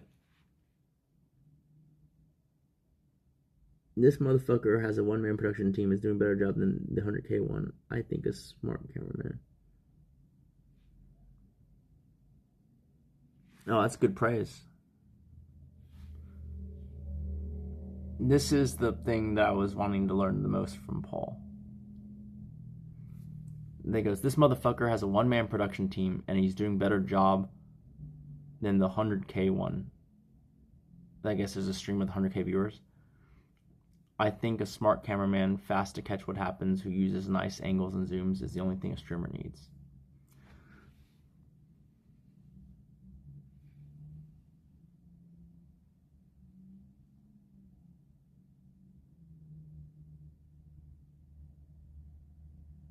Nice. People were saying his bachelor event's doing very well. Nice. I have to catch some of it. Yeah, Nate is fantastic. Nate is fantastic.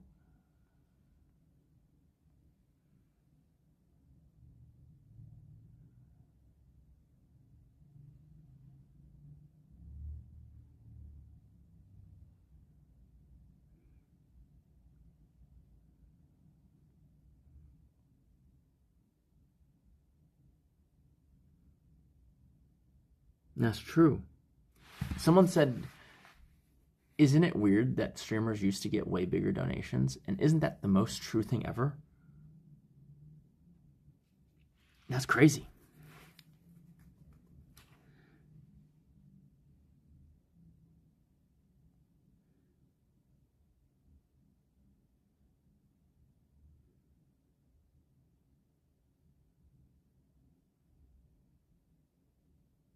Dude, Paul did a pretty good job finding the girls.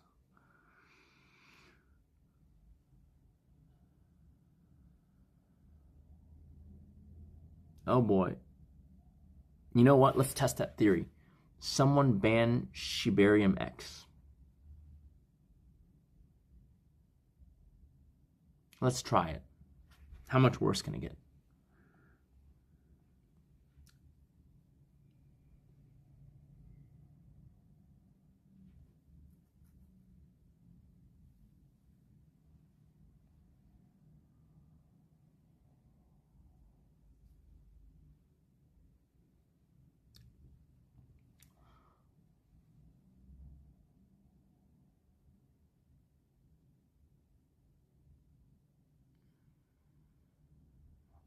That's true. I mean, money's money.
Nick, do you remember the early days of Kick? There would be getting gift time.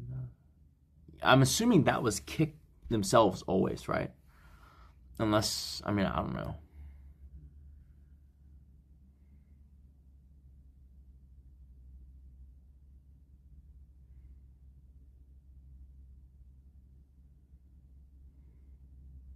No, I mean, I feel like I've explained the reason why I stream a bunch of times already today alone.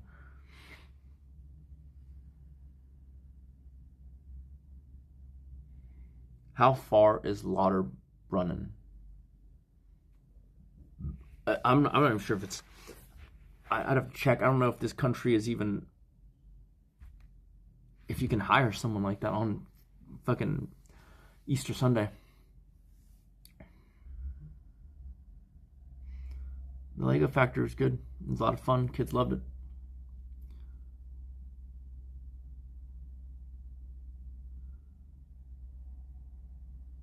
$2, maybe. There's nothing else to do, I guess, but she kind of wanted to do the CERN thing.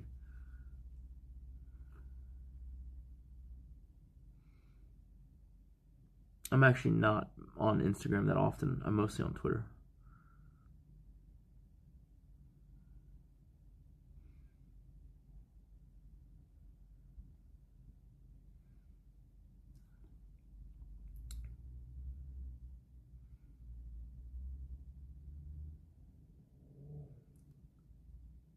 Interesting.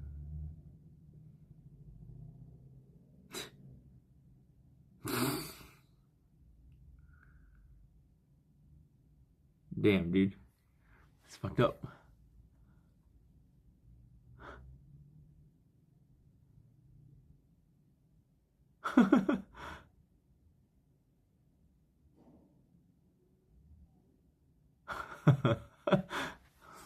How it feels to be stuck with mediocre people knowing you had great potential.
Oh, that's disgusting. What the fuck is that?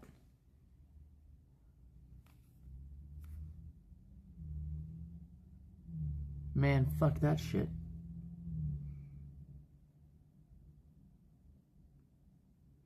I don't know, we'll see. I may not even stream tomorrow.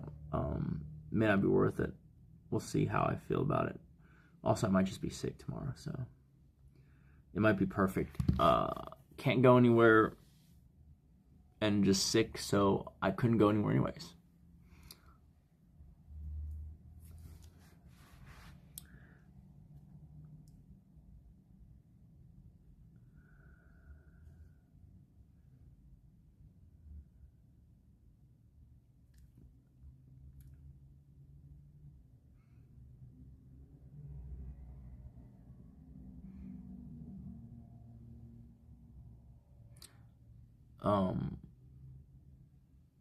I don't know where you get that vibe from. It's wild.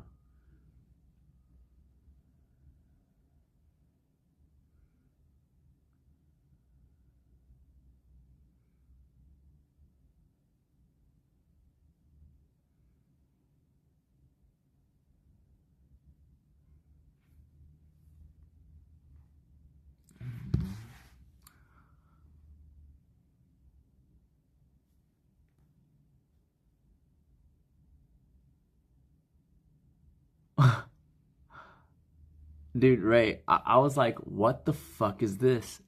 They made a walkthrough tour, but then they have a real, like a submarine that's not being used. What the fuck is that? Like, at least have there be a tunnel where you can walk into the submarine at least, right? Like, why the fuck did you put a submarine in a lake that you can't fucking use? That's fucking crazy.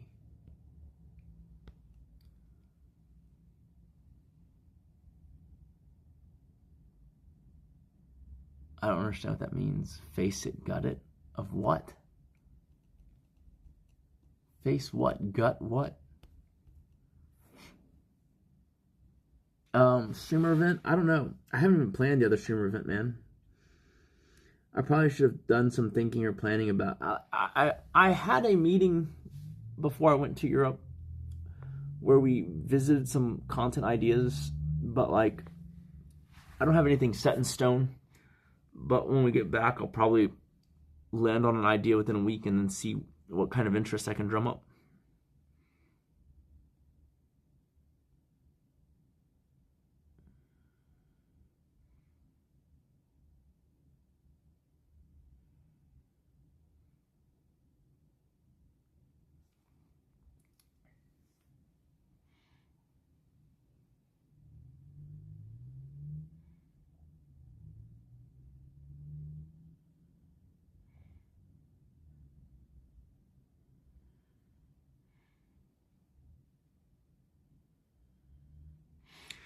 Maybe I should focus more on events. Yeah, I mean, unfortunately, that entire thing revolves around if Kick is willing to fund them. If Kick is willing to fund them, I can crank out an event every 2 months. Not a problem at all. Okay, not a problem. But if they're not willing to fund it, then I don't really have the appetite to do events because it's just me taking risks. And I mean, like, let's be honest here, okay? If you look at the thing, what is my upside? It's just like fucking the movie business, right? You sink a bunch of money in and maybe something good happens, right? I don't know about that, man.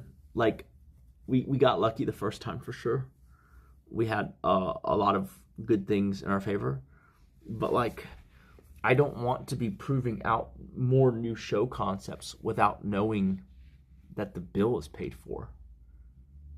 You know?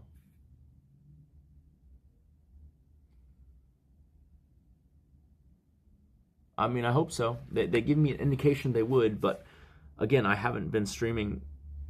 So I do wonder if my lower numbers hurt the ability for me to court that kind of funding. Right?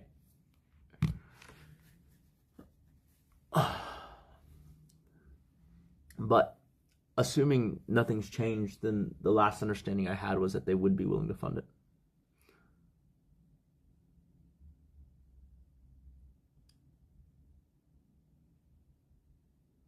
That's crazy.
That's true. When the OnlyFans CEO died, or the founder funding guy, whatever, not founder, funding guy, and all these people hopped on the internet and said, now you're gonna have to get real jobs. It's like, okay, first of all, any OFCro we've heard of, if they were even moderately wise with their money, they will never need to get a job ever again.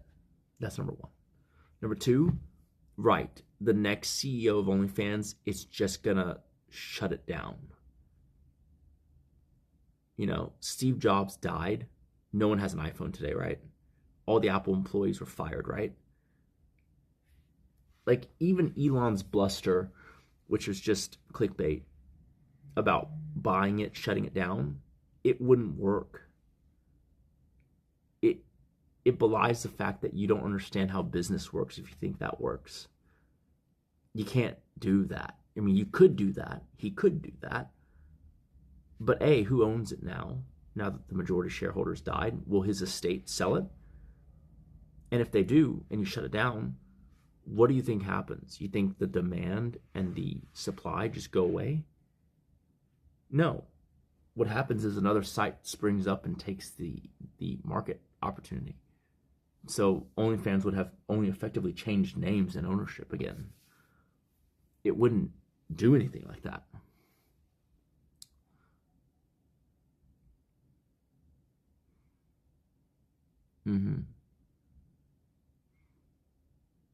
I mean, the ethics of it aside, sure, he would die.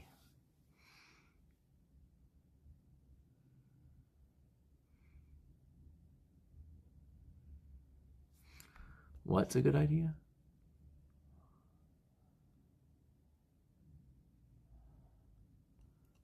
Interesting. That is not a bad idea. That's not a bad idea at all.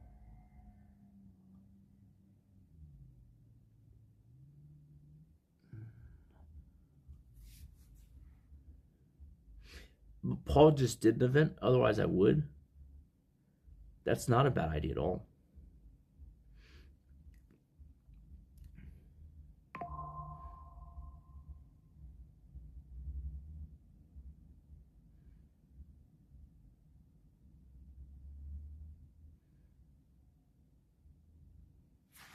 Oh, let me think.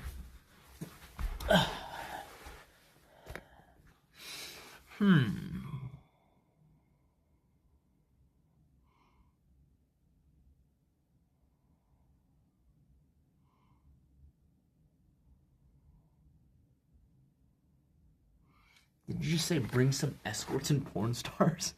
What the fuck is wrong with you, man? I am not allowed to contact any porn stars or escorts.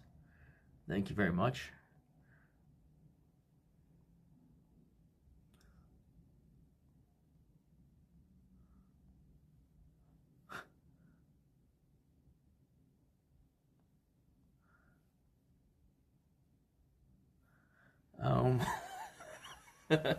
Let me see.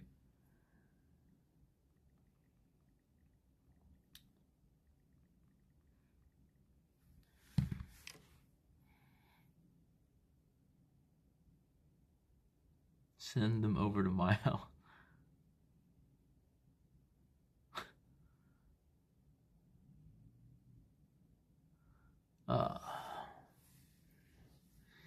Dude, if I wasn't fighting with Kate that hard, I would have made so many more fucking recordings and streamed some of those fucking calls.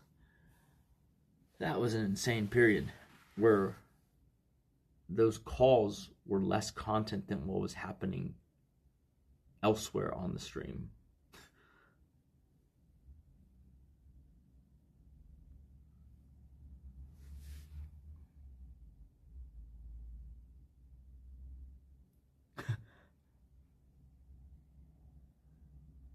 I mean, it's not the worst idea.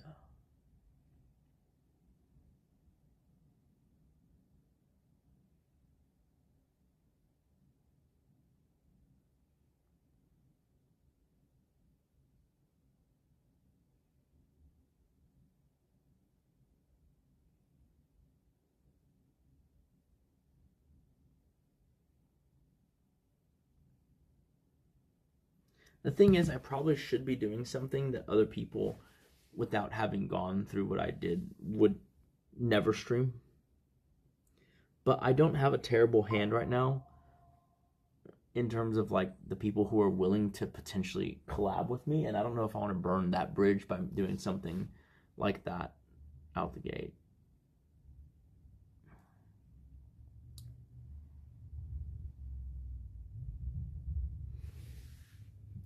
Because that's an idea that would work just as well a year from now.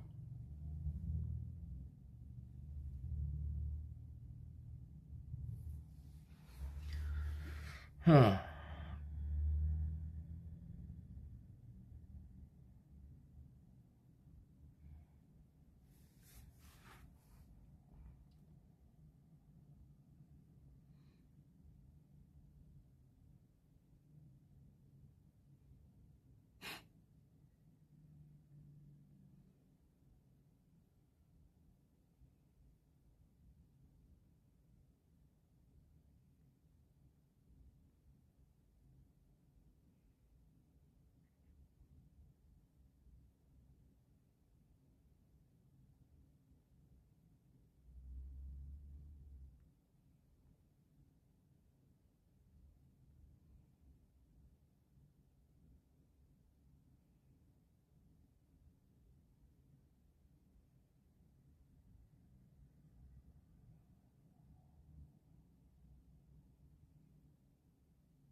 I mean, I'd probably use a different house. Unless it's the Apprentice, I'm not sure.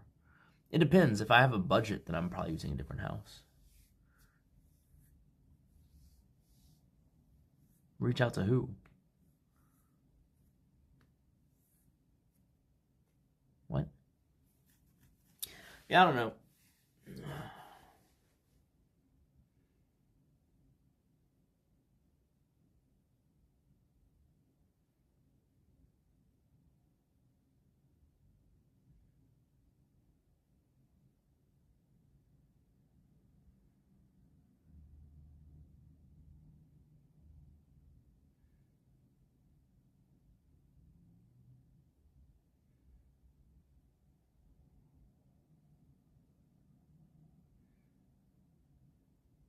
I don't know if it makes sense to stream anymore, honestly.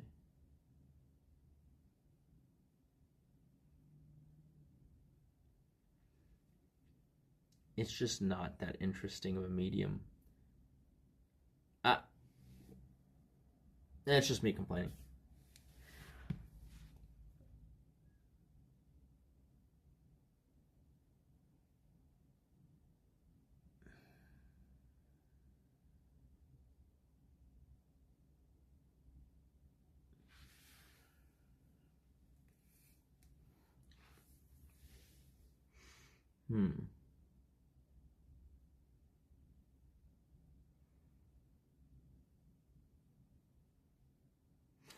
The problem with sending my biggest hater to India is what I'd go to India with them.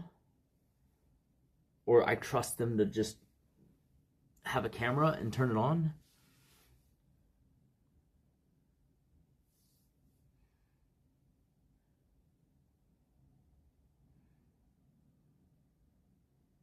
Like, what is the incentive of a non-streamer to actually do anything in India?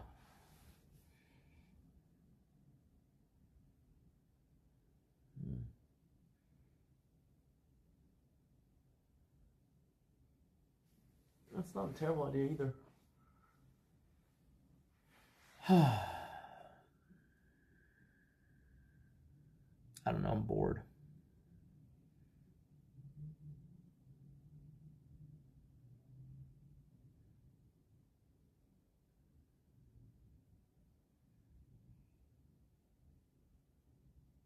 I'm super bored.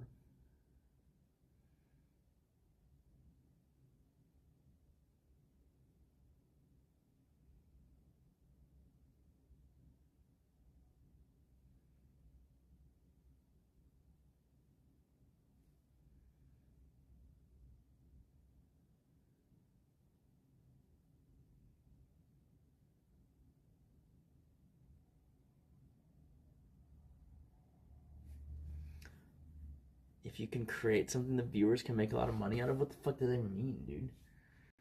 Oh, yeah. Dude, how about if you can create something that I make a lot of money off of, I'll keep streaming. Like, the fuck?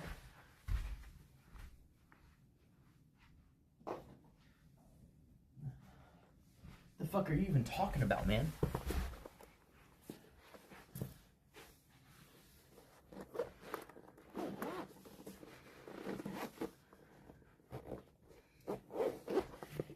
I mean, I'm not going to India, so whatever.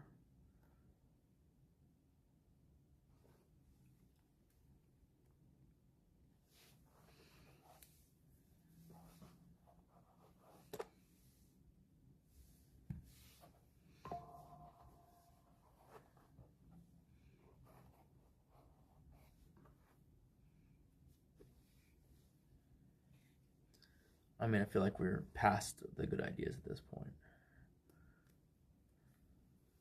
I'm just saying is that, like, in no calculation that I ever made would I have thought that it was possible to have 100 concurrent viewers after having picked up 30,000 followers in 6 months.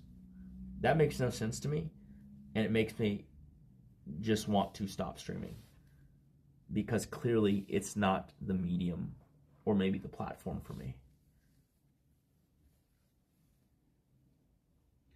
That is definitionally going against the grain.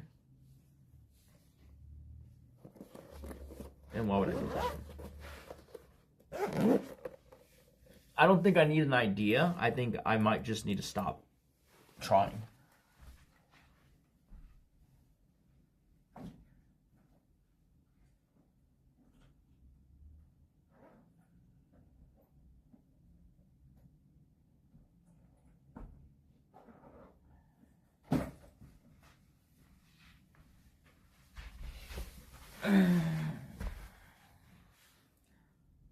What I would love to know is where it all went wrong, basically. And that's cool. I'm not gonna do that, and I don't want to.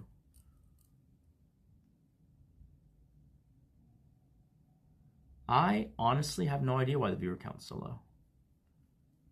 I don't think that me harping on it helps, but at the same time, I don't really care to continue without diagnosing it either. It's kind of a catch-22.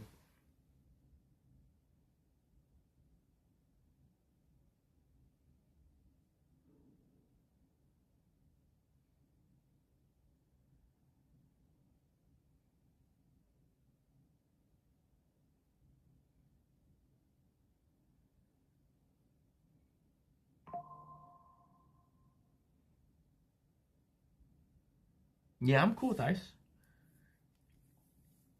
I think he'd wanted me to be at the Bachelor, but, you know, my Europe plans have been set for a month.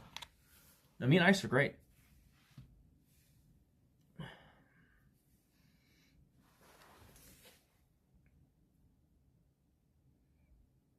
I mean, right now, that's the explanation, but this whole trip, I'll just say it one more time, even though this is ad nauseum at this point.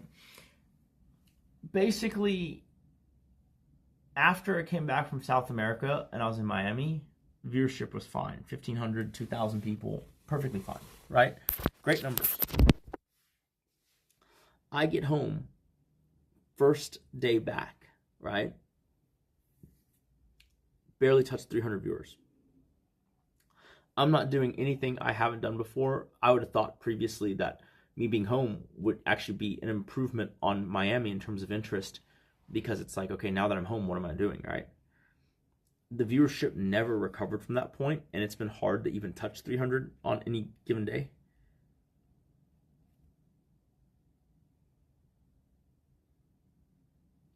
And I don't know why.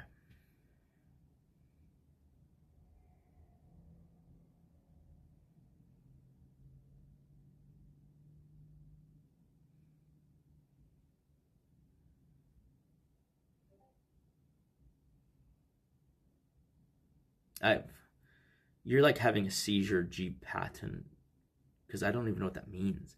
You're fun when ascriges to people too. What?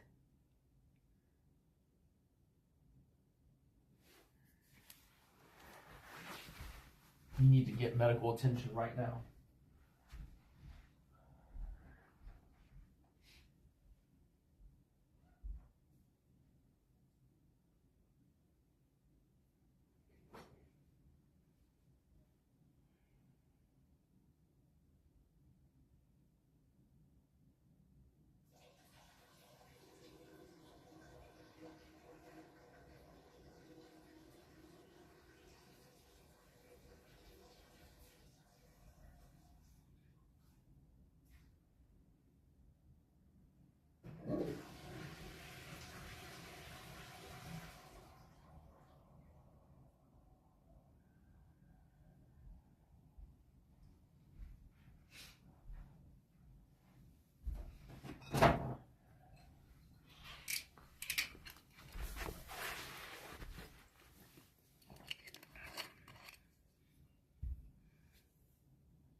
I mean, that wasn't even broken English. That wasn't even English.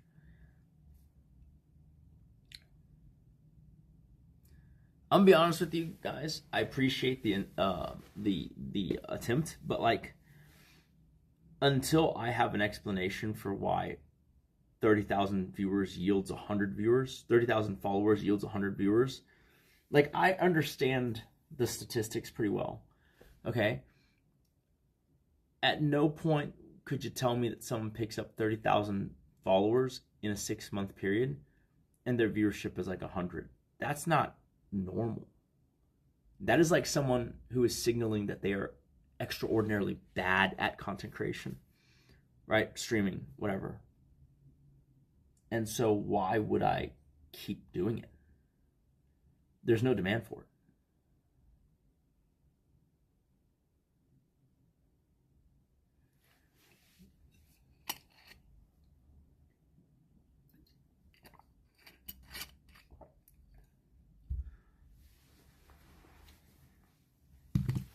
Like, there's absolutely no demand for it.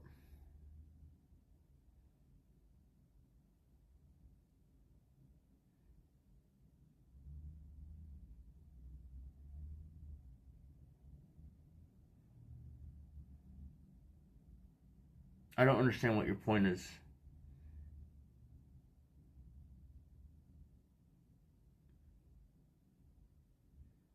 Oh my God.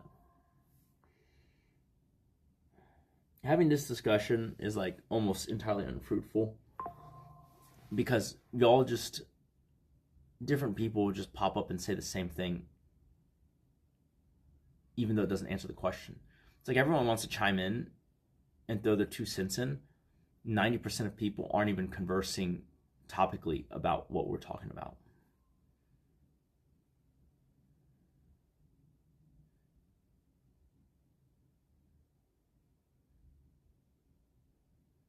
Oh, I appreciate that, Mackenzie.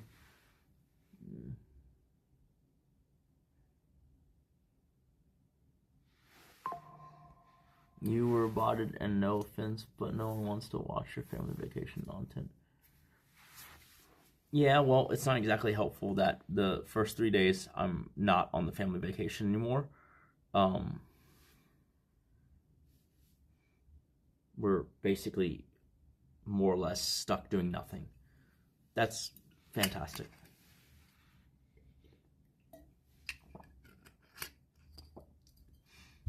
Cue the fucking dumbasses that come in and say, "Oh, but you're in a beautiful country and blah blah blah blah." Man, go fuck yourself. I don't give a fuck. Switzerland isn't interesting without the fucking things I wanted to see in it. The fuck?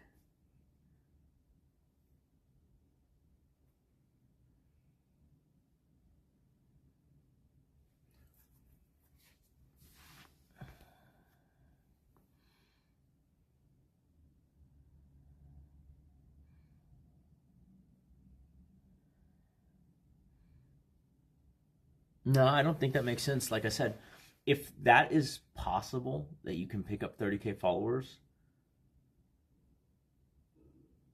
and then go from 1,000, 2,000 viewers to 100, I don't think streaming is for me.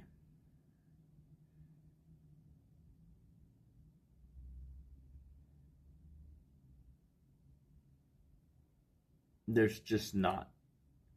I'm wasting a lot of hours doing a thing that is providing basically no value to anyone.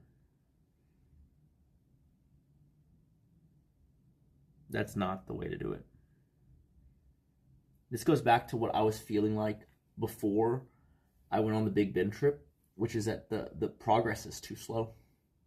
You can't pick up a critical mass of people going the way I'm going.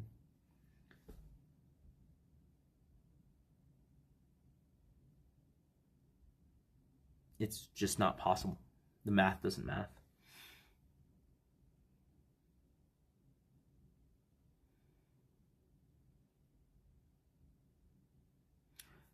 Ban GP patent for me, thank you. Make a new account, buddy.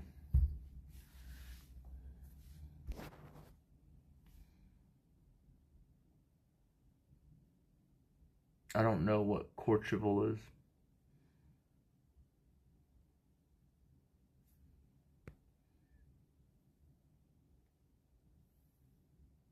I have no idea what Courchevel is.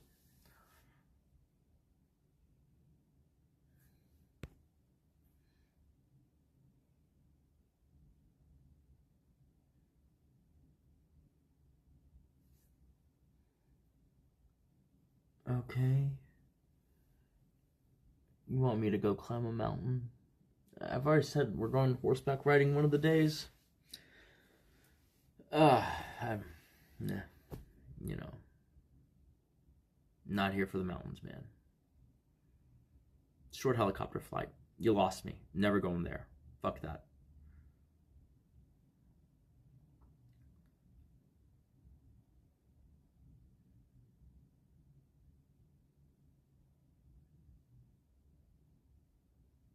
Yeah, I'm never riding a helicopter, so we can scratch that one off the books. I would counter your, imagine going to Swiss Geneva and not going to Courchevel with, imagine being alive and getting on a helicopter.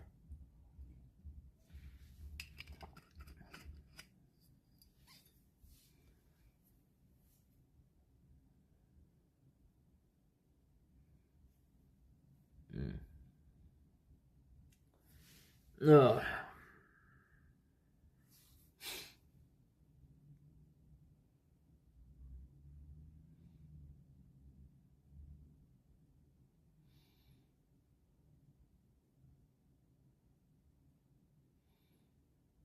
Yeah, I'm not going to do that. I'm just not going to go. I don't care to go. It's not interesting to me. I've never heard of it. And if the mode to get there is dangerous, I'm just not going to go. Thanks, though.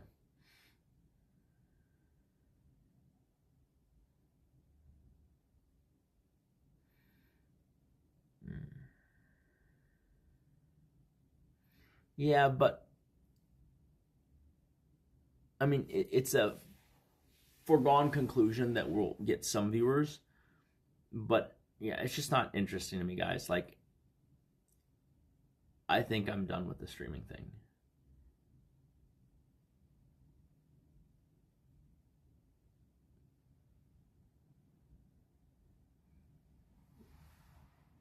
Like, unless I can figure out a way to understand how the numbers even make sense,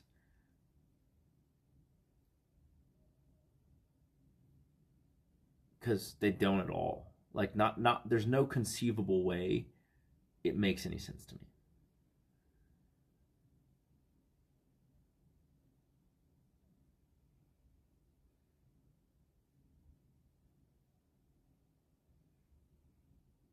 No, I can stop anytime I want. In fact, when I log off today, I won't get on anymore. It's that easy.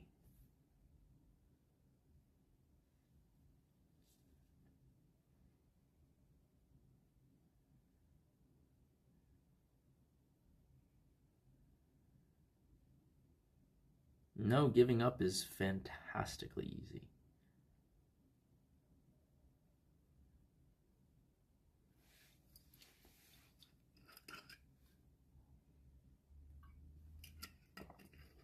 I think if nothing else, I may not stream on Kick anymore unless I'm doing an event.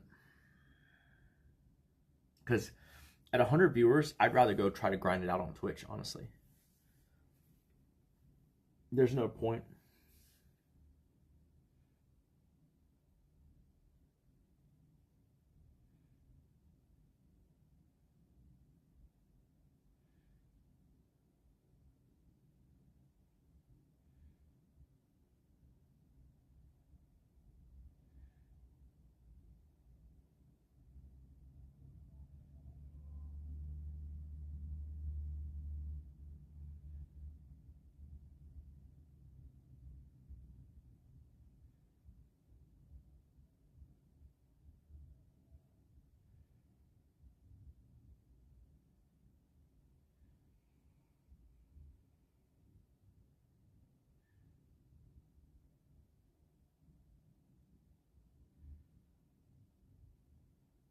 Yeah, I mean, there's no point in streaming on Kick for these numbers. I agree.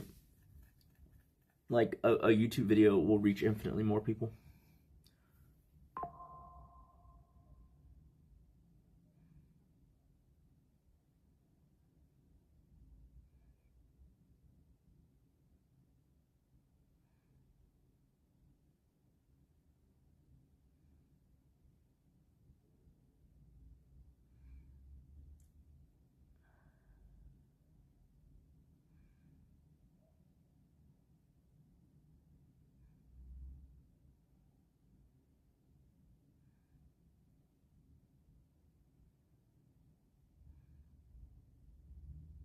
Dude, some of you guys are such fucking retards.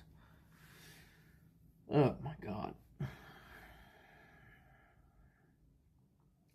Am I supposed to ignore all the retards or mute them on my own? You know what? I think that's probably the ticket. Because if they're truly retards, like, look, I'm gonna say this right here, okay? Like, this plink plink guy, fucking retarded. Like, I bet if I were to personally mute him, he would never know. Because I've answered his question a bajillion times. He comes in and he asks the same question. I thought it was for fun, or was it for profit? You stupid motherfucker. You stupid, stupid, stupid piece of shit motherfucker. I'll say this for the 90th time, okay? 90th time. Are you saying that if I, let's say, play tennis for fun, play Magic the Gathering, play anything, okay, play a video game, all right? You're telling me that if I play that game and I find that I'm very bad at the game and I'm not making any improvements, and I'm like, you know what, I don't know if I want to do this anymore, and you'll sit there and be like, I thought it was for fun, or was it for profit? It's like, dude, you idiot. Maybe you're mentally, physically handicapped so much that you cannot understand being good at something, but like, for the vast majority of people, the things that enthrall us are things that we feel like we're making progress in or that we're intrinsically good at. Things aren't interesting when you don't have one of those two qualities. Okay? If I were playing tennis and I couldn't hit the ball, and I continue to not hit the ball, at some point I'm going to stop playing tennis and go on to do something else that I may be more suited for. Does it mean that I was playing tennis for profit? No. What? It's natural that people only enjoy things that they are making progress, you know, and there's some motion in. I feel like you're fucking retarded because I've answered your exact question half a dozen times. Why would I fucking check your logs, retard?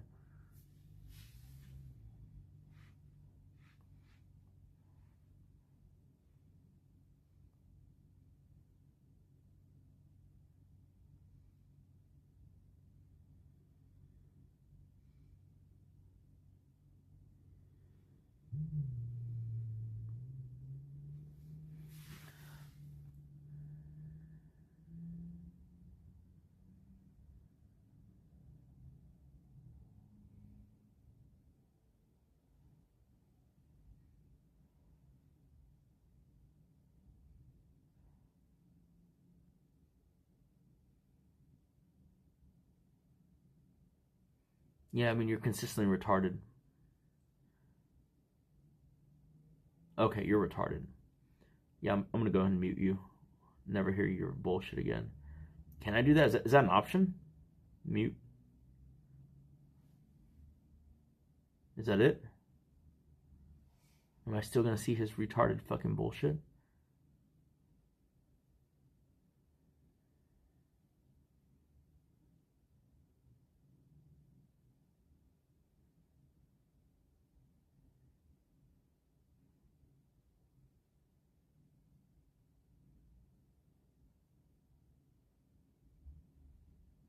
Well, I don't see him commenting, so I'm assuming that worked.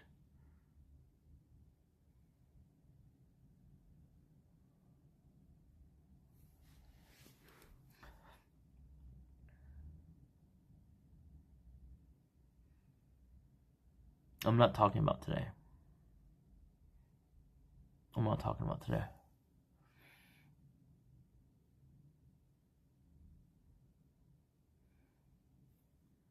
That's fantastic. That worked really well. Who else do I want to mute?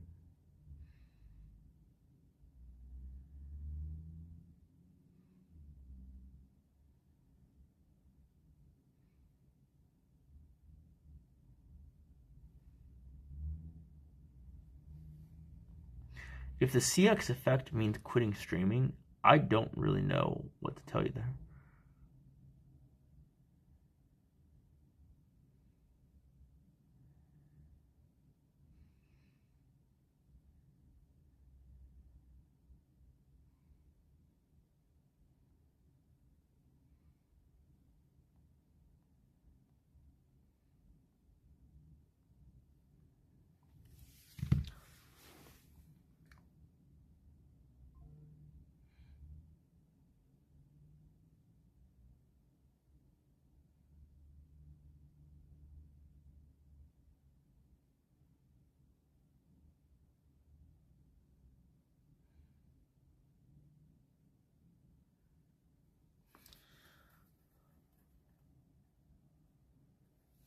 Alright, we got another person we can mute.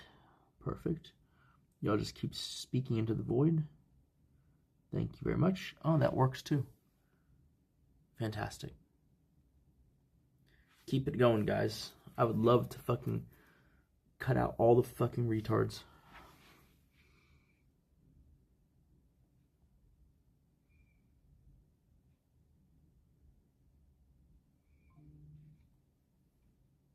Please, another retard, raise your hand.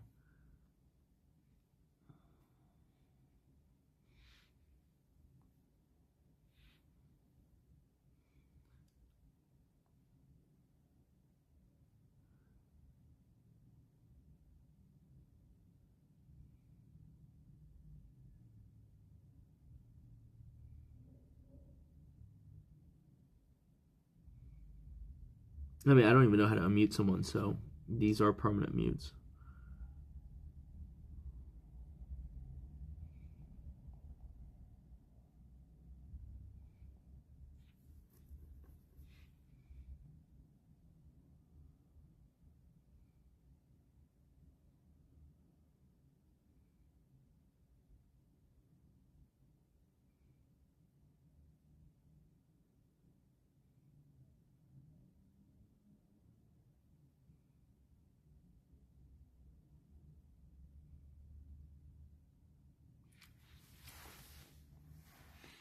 Ugh.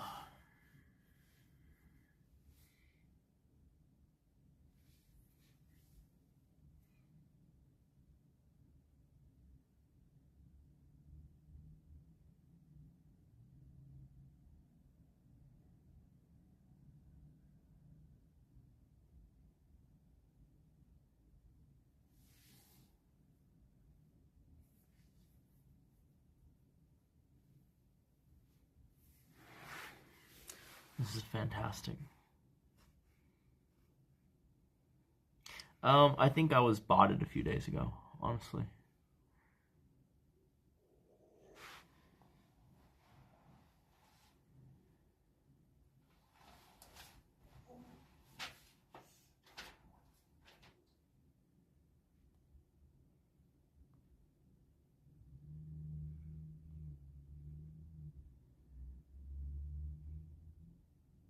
Okay. That is what we call being in denial. Leluada, whatever the fuck.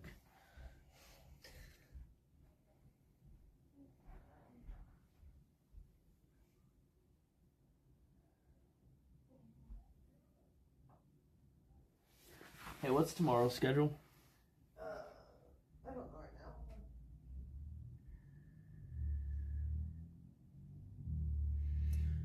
now.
Ugh.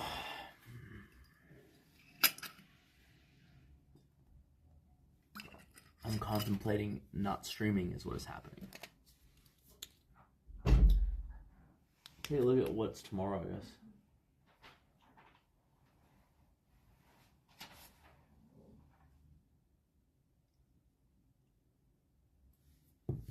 Tomorrow you said the Tuk Tuk tour at 11:30. Okay. I guess we should do the CERN thing if it's open, because that might be the only thing that's open. Someone said it was open. I'm not sure if that's true.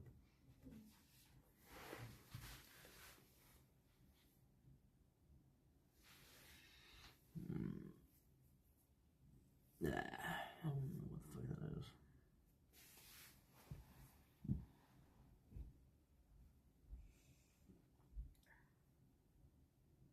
I have built a following. There's 30,000 plus people following.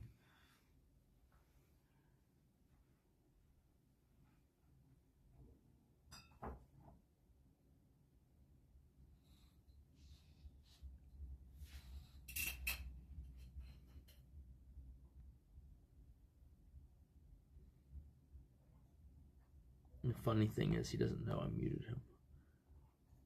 I can't see anything he's saying. I only see when you guys respond to him. It's funny.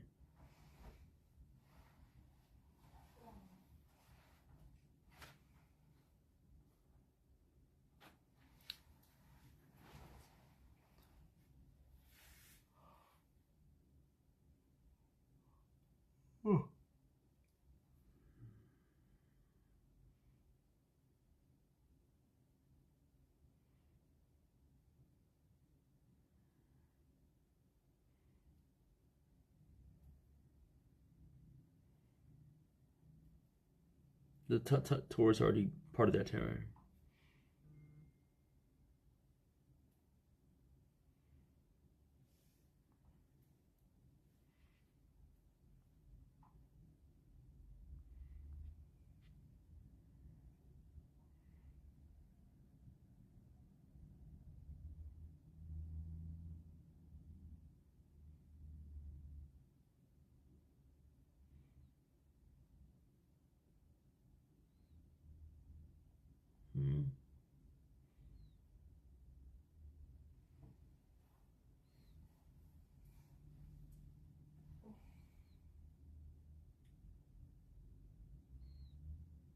see if there's a fridge in here.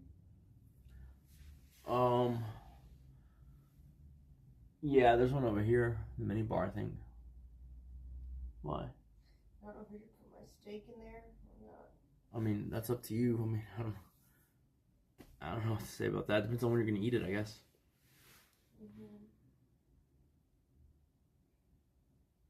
Yeah, I know. That's what I'm saying. It's not possible to drop from 1,000 to 1.5 to 2K down to like 100 or 200, even 200 if Paul wasn't streaming. On no change of content. That's insanity. Something is not correct there, or something has shifted dramatically, and I have no idea what it is.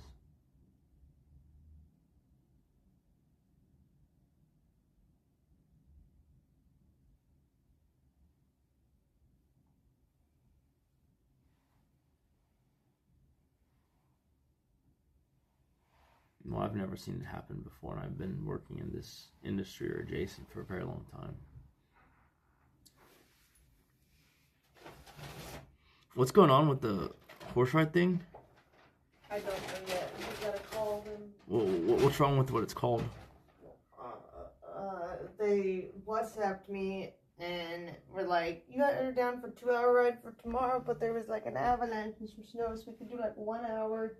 And I was confused because our paper says Monday for 3 hours.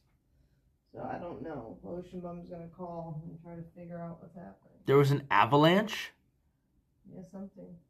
Why the fuck would we want to ride there then? I don't know what is going on, okay? Like, I don't know if this is like a different place that like someone else had tried to book and now we have 2 reservations, or if it's... Well, if there's an avalanche, I don't want to ride at all. I don't know if... Can you wait for him to figure out what? Well, yeah, obviously, but that's what I'm saying. I'm saying if there's an avalanche, I don't want to ride at all. The fuck? Yeah, if it's that snowy, I agree. What? Better that it already happened than while I'm on the fucking horse. Where's the mini bar fridge?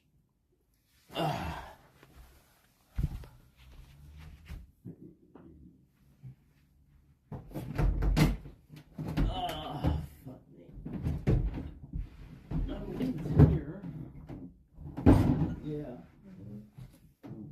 Boy, wow, that's fucking really annoying.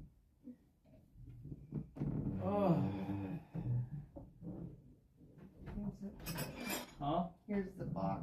Yeah, I put it in. Okay, well, God, that's...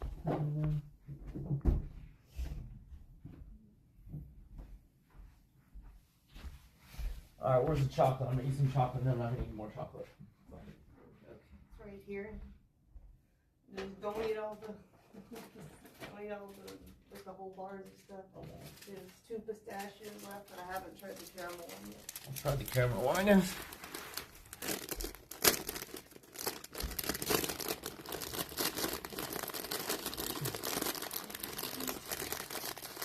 Yeah, dude, ain't no way I'm riding in some fucking avalanche. The fuck? Oh, crap.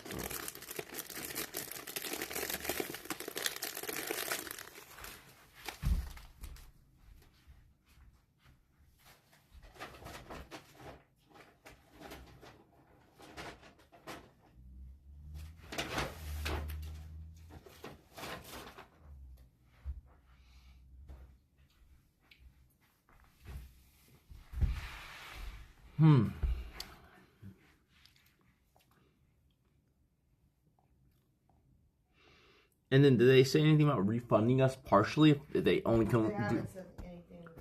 That's fucking crazy. It's like a 800 fucking Swiss franc ride, which is like $1,000+. It's pretty expensive. If there's an avalanche, I'm fucking asking for a refund for my one. At least I'm fucking doing that shit. Fuck that.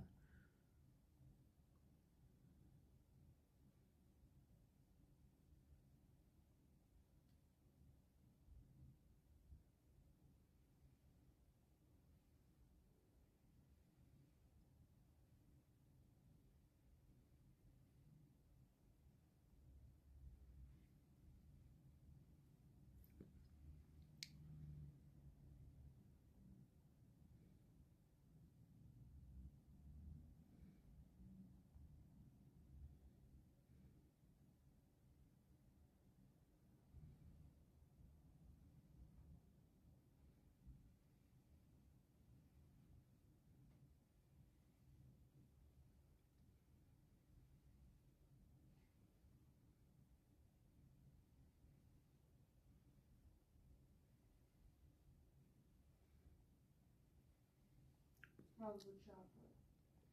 Good, really good.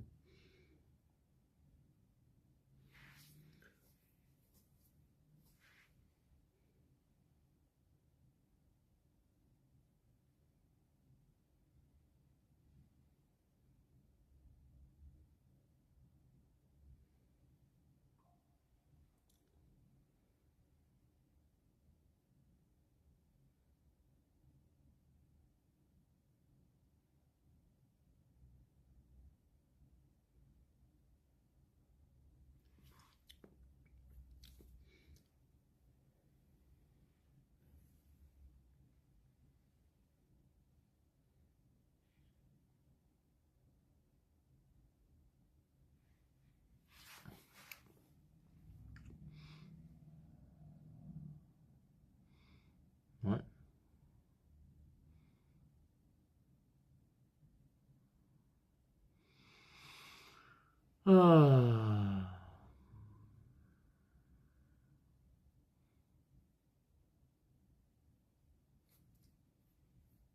I'm too exhausted to explain the whole why I stream thing again. Sorry. Someone who clipped it earlier, if they could post it, would be great.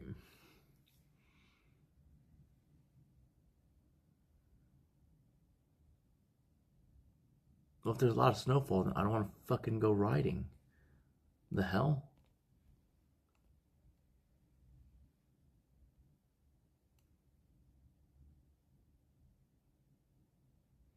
I mean, it's possible that the fight tent is a thing. Maybe it makes people think I'm unstable mentally and damages the brand. I don't know.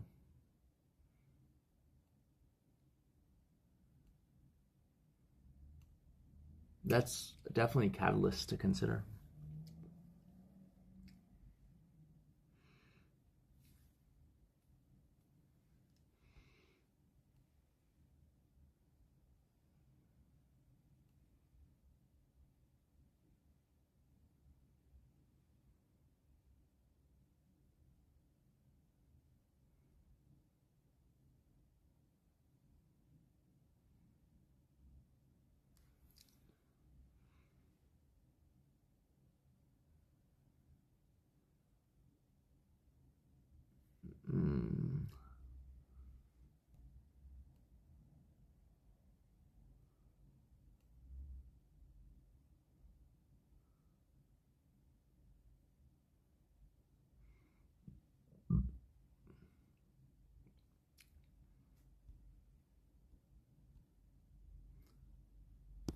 Yeah. I don't think that's how it works.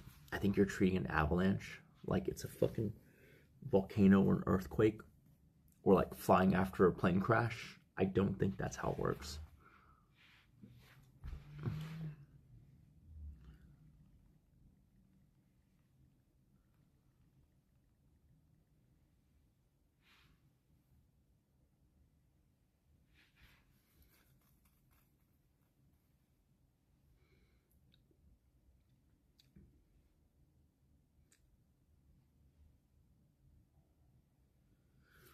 Yeah, an avalanche that occurred several days ago can still be dangerous due to the formation of persistent weak layers in snowpack. While the initial debris may stabilize, the surrounding area often remains unstable and treacherous for days, maybe even weeks afterwards, leading to a phase where human-triggered avalanches are likely. Yeah, that's what I thought.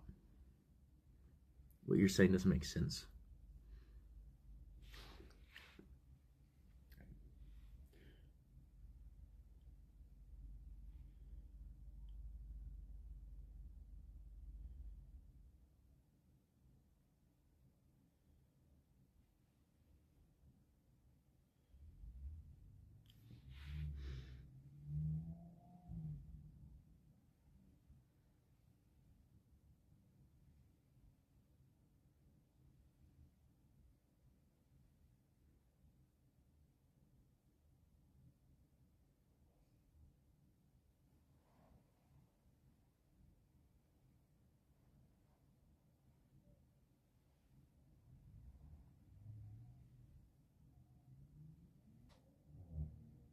Yeah.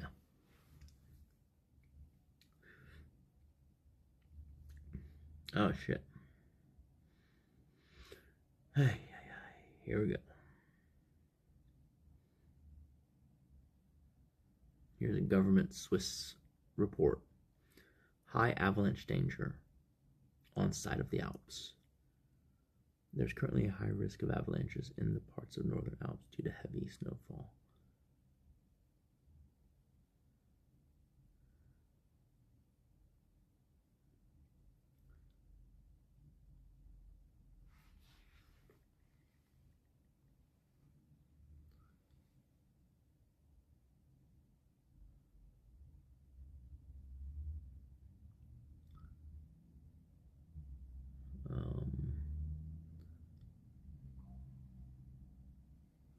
Wow, Grindelwald's a fucking city.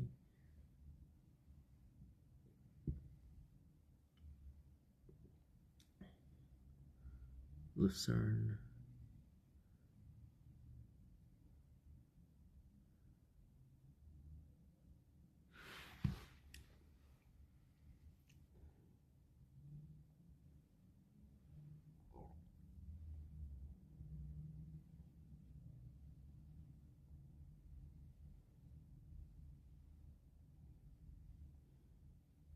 Am I retarded?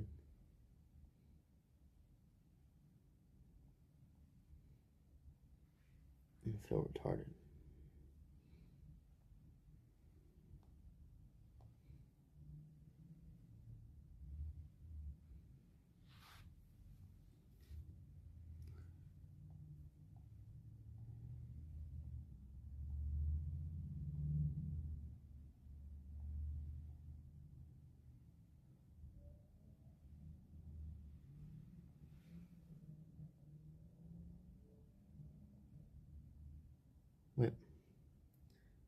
Wait, how far away is the horse ride?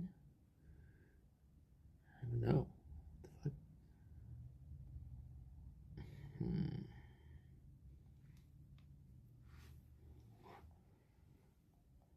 Man, fuck this shit.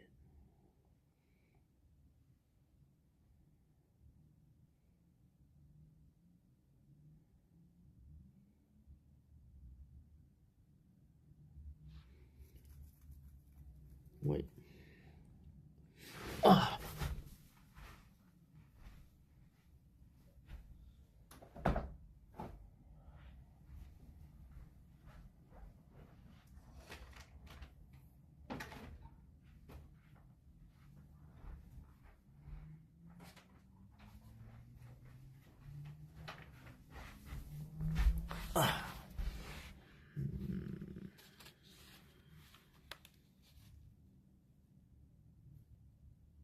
Yeah.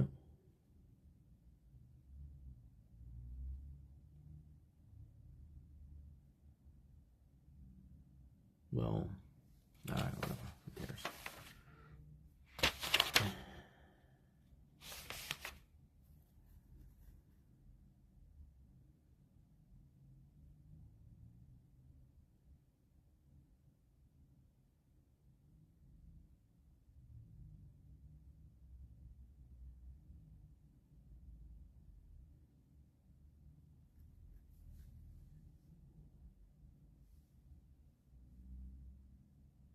Mm-hmm.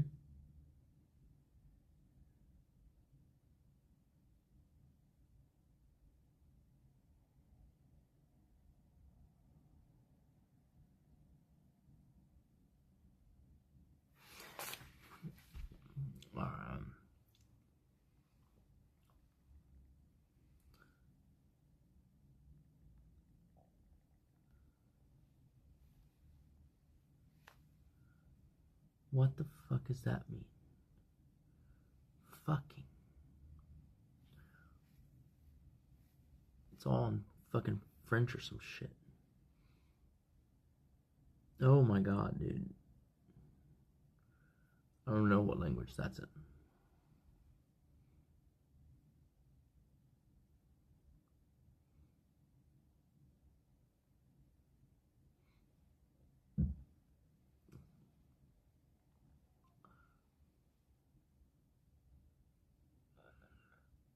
Ah, fucking. I don't know where I'm supposed to go for this.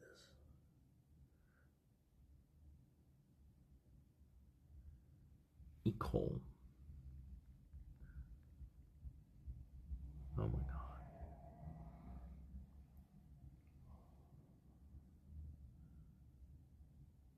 Dude, why is it show results in English? Yeah, fuckface. School of Dressage?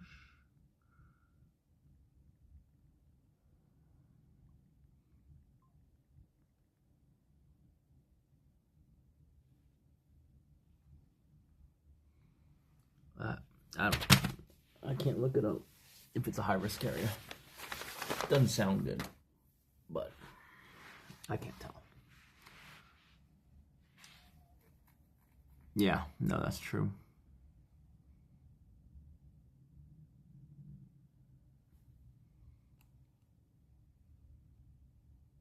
Mm-hmm.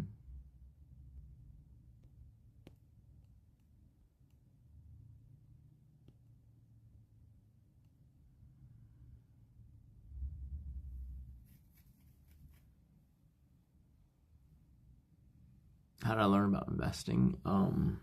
Just over time and then self-study, really. I mean, the only thing you really need to know about investing is just that the S&P, hard for most people, even professionals, to beat. Very few people beat it, and it's probably not worth your time trying, unless for whatever reason you're intrinsically interested in markets or work in finance anyways. So the best thing you can do is to focus on your unique talents, places where you have higher torque, and less on the investing part, other than just understanding how dollar cost averaging and VOO and low cost index funds work. That's the boring real answer, but maybe I should just learn how to contentize that shit. I don't know.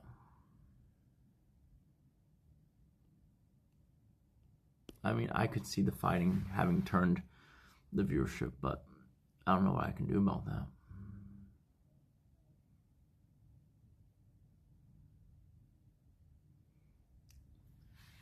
I mean, that would kind of make some sense.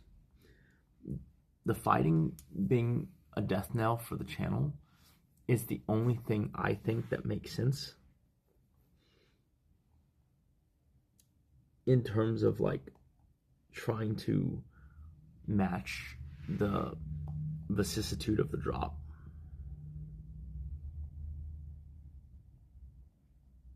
And the timing.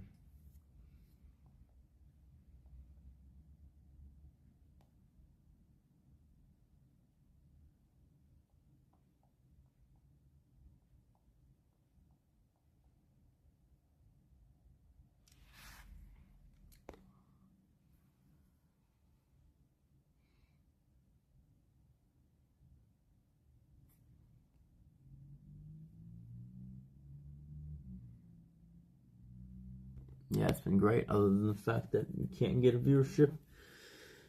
I don't know.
I don't think I'm being a perfectionist at all. Quite the opposite.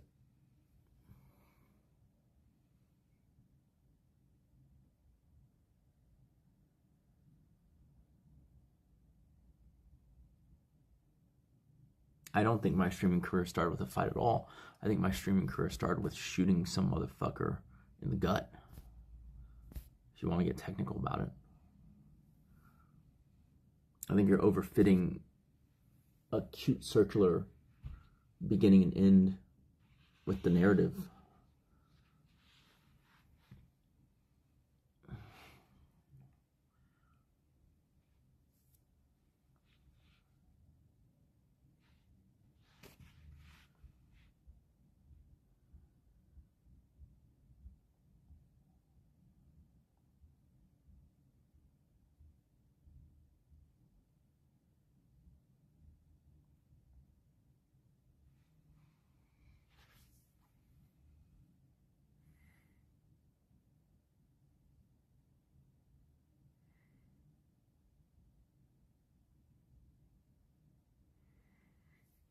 Boring, boring, boring.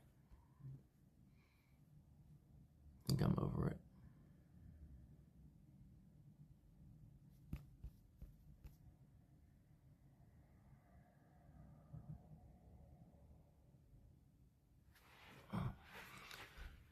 Okay, let's mute another dumbass.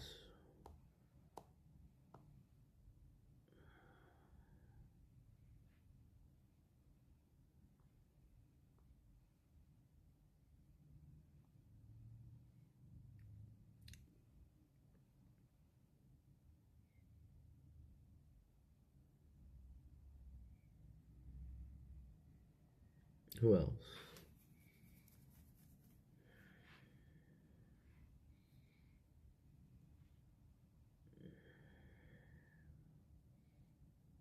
Yeah, see, like, nowadays when I stream, I'm, like, repeating the same thing, like, 18 different times.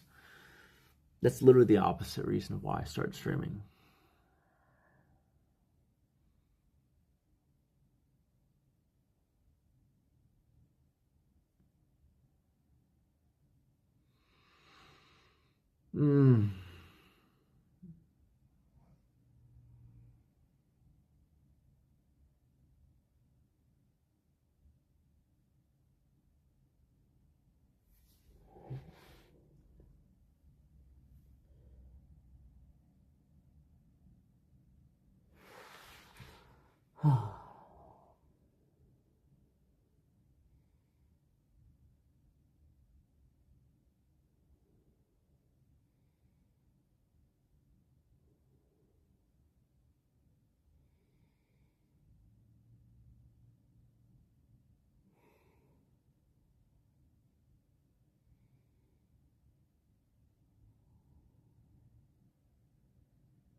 Thank you, Mackie. You've also earned yourself a spot on the mute list. Go watch someone else, because I ain't gonna hear your shit anymore.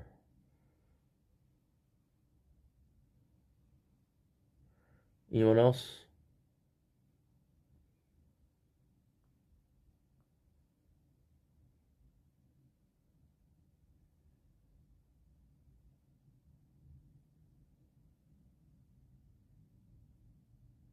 Thanks, Captain G.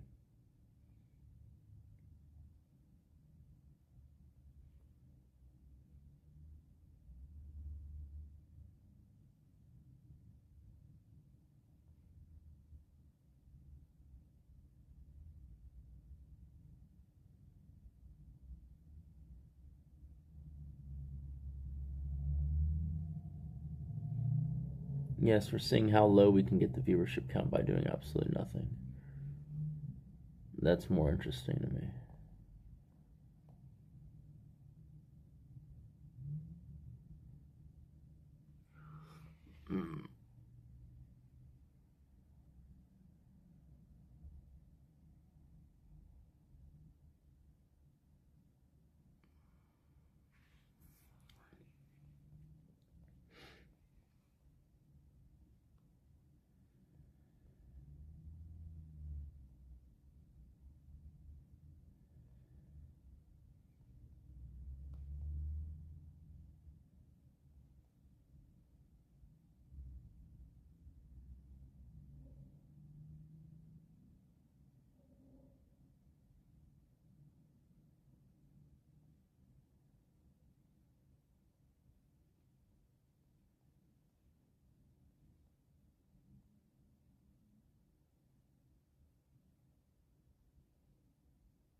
Whatever.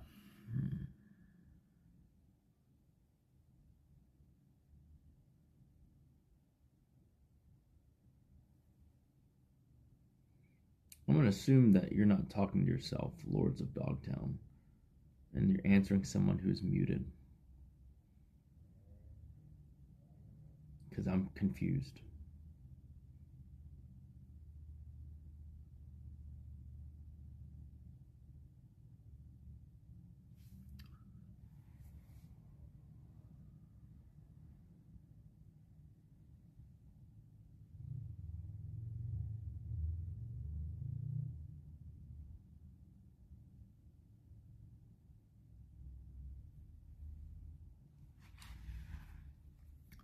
I don't know if someone's muted.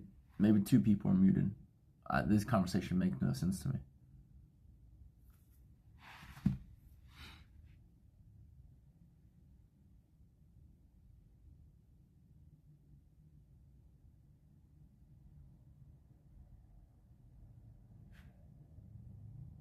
No way, IG Live sucks. Don't fucking do that. What, IG Live? Who's talking about that? No, I've not muted Vagabond. I can see Vagabond's comments. Bro, when I showed you the screen, Vagabond's comment was on the screen, man. The fuck is your...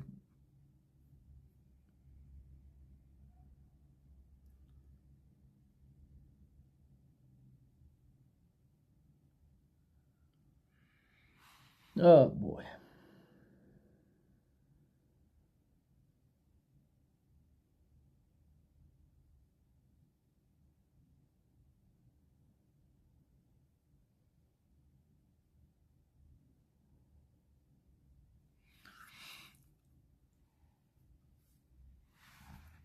You're not muted if you can still read it.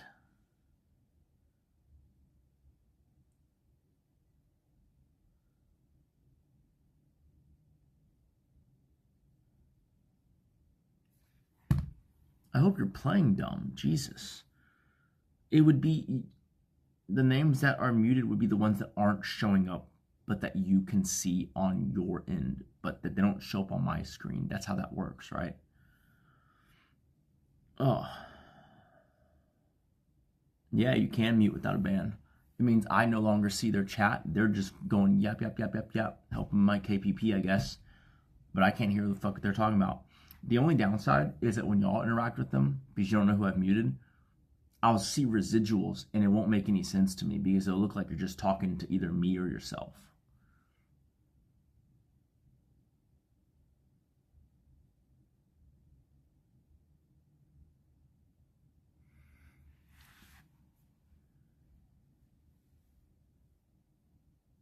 Ah, another one.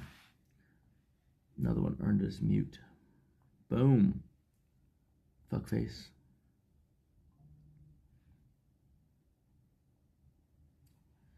Keep saying dumb shit so I can mute the fucking idiots.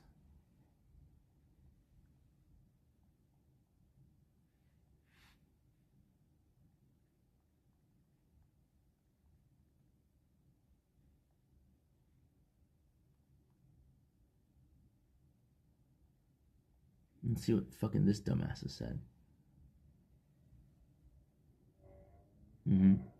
That guy's an idiot. Fucking dude. I can snap judgment, find the fucking idiots.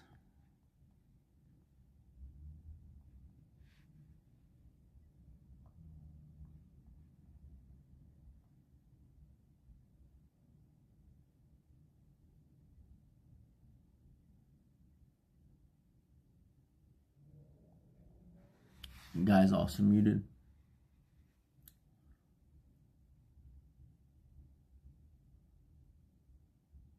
Another one. Another one. Done.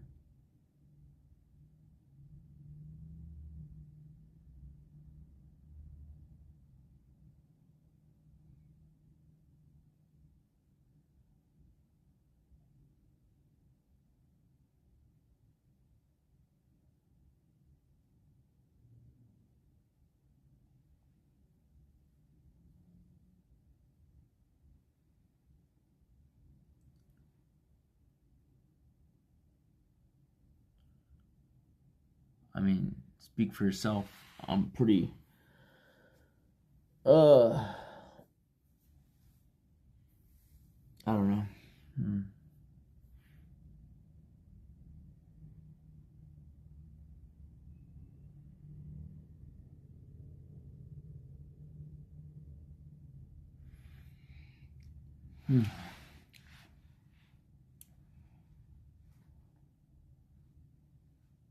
Yeah, it's the golden tank.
That's cute.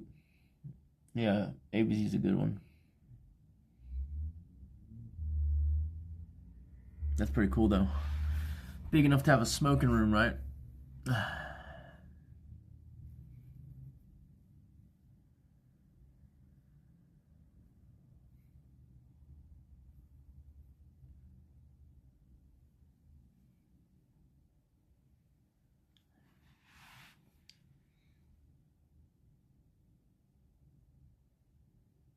Unfortunately, I won't be back until the show's over.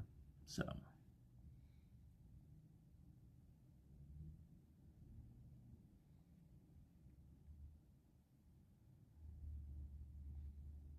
yeah.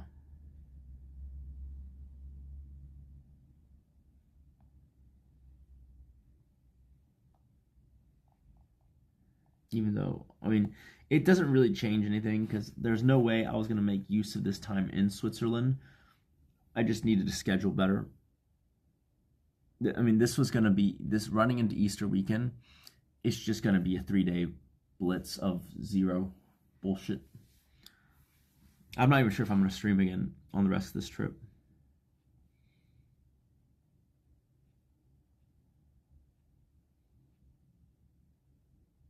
To be honest.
I don't think I'll be doing an investment stream. I mean, if I do an investment stream, it'll be because I launched a program similar to financial audit. I don't really want to talk finance stuff. Not general investment advice. It's pretty boring. It's just buy an index fund.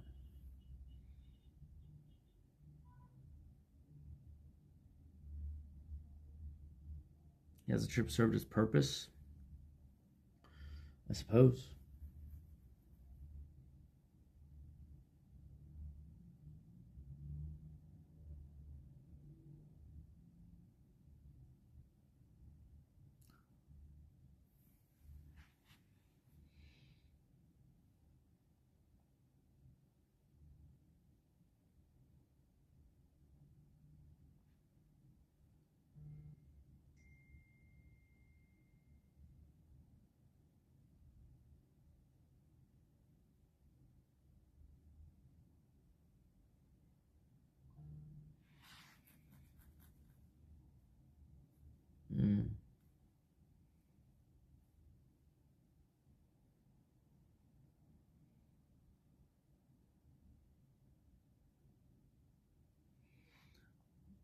I feel like I just need new blood. Fuck it. Just restart under a new name. I'm not gonna stream anymore, but so what the fuck am I even saying? But it'd be more interesting to me to restart under a new name and then just redo it entirely. Because this account sucks. And the name change was ill-conceived. almost 32,000 followers. No actual viewers.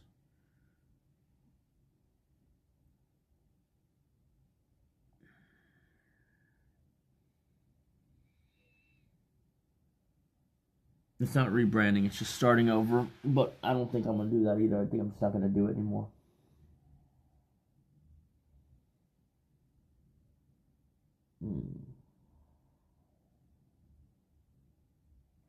Fuck it, let's kill off the channel by sleeping on stream.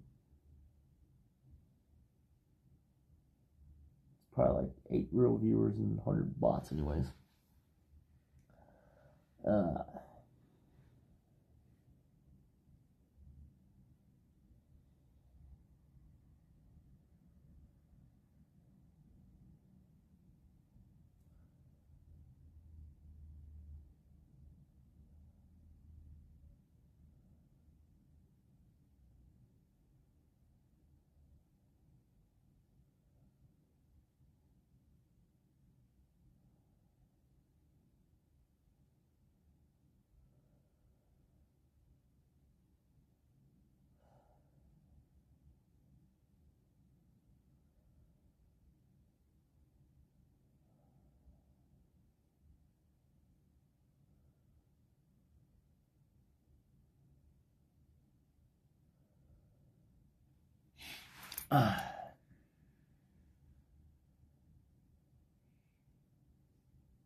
Yeah, the metamorphosis into not streaming anymore, not doing content creation, correct.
I'll tell you what, if I hadn't have already made all these fucking plans, I would probably just fly home tomorrow.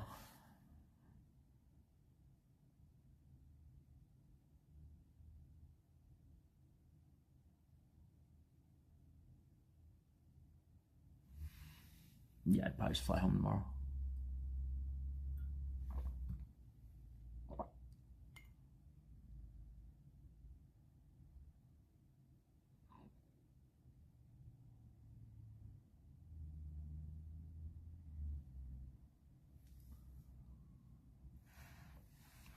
I mean, I'm probably sick right now anyways.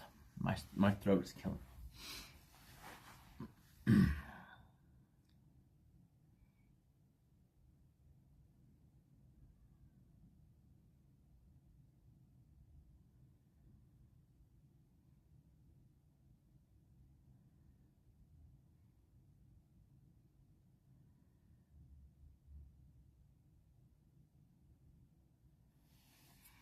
Oh, yes, another named mute. Nice. Boom. Keep talking to yourself, buddy.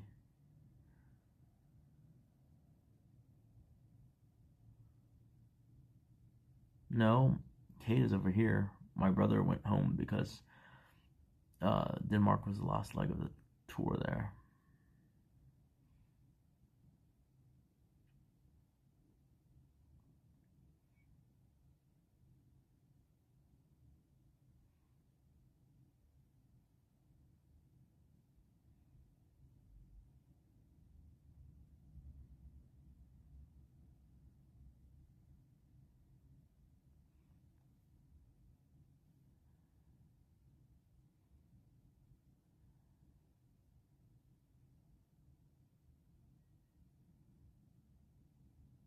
Goddamn, dude.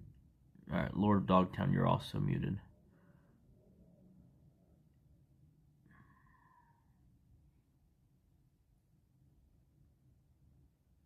Boom. If you're muted, I would suggest, I don't even know how to undo it. I don't really care to undo it. I would suggest find someone else to watch. I hate hearing some dumbass mansplain after I've gone out of my way to explain. But, you know, they want to mansplain. They can mansplain into the void.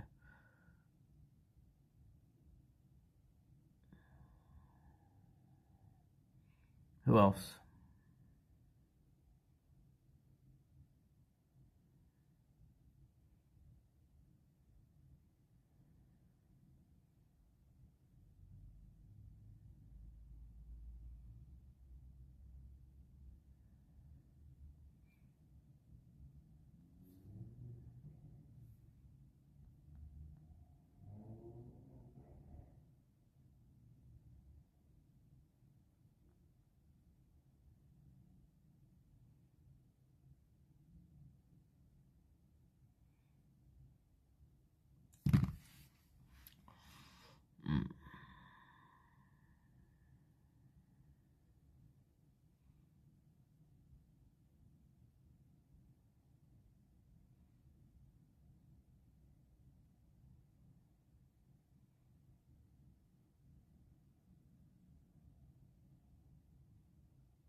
This is buggy as shit, dude. There's some people who I didn't even mute, whose messages just occasionally don't go through. What is this?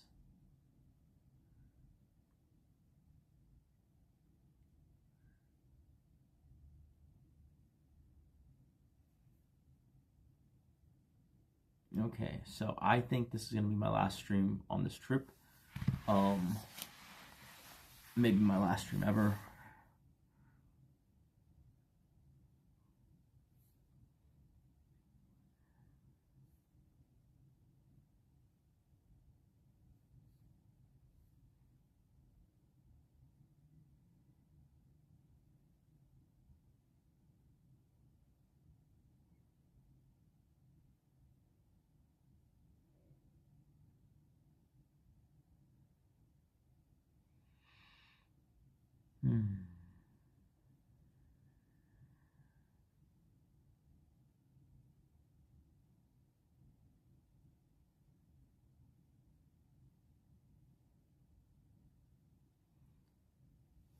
No, maybe, I don't know.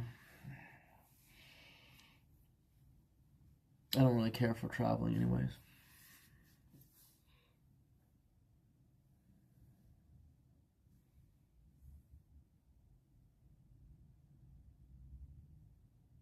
I kind of just like being home, honestly.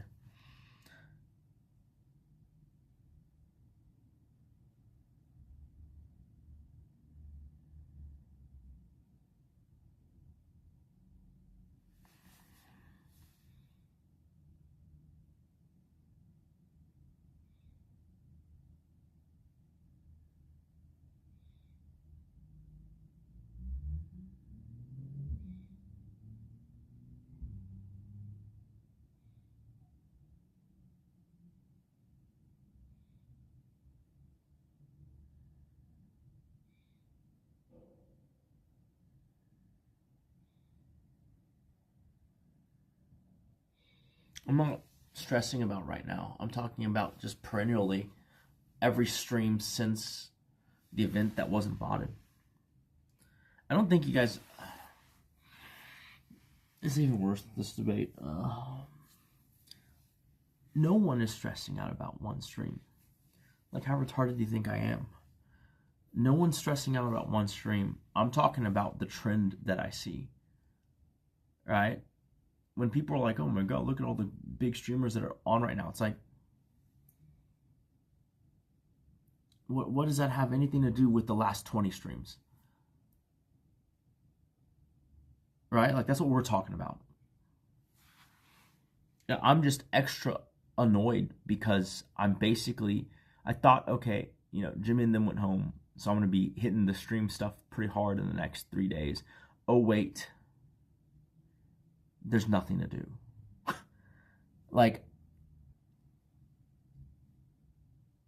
it's kind of a natural place to not stream anyways. I'm about to enter into a 3-day period where everything's closed. So, but no, I'm talking about the trend. No one's talking about one stream. That doesn't even...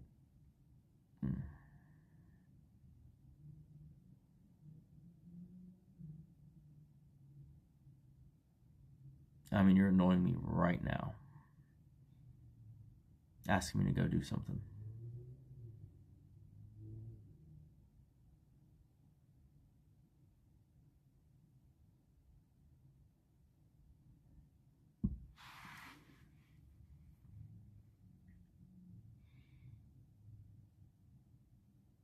Yeah, right. No one wants to learn stuff. What the fuck?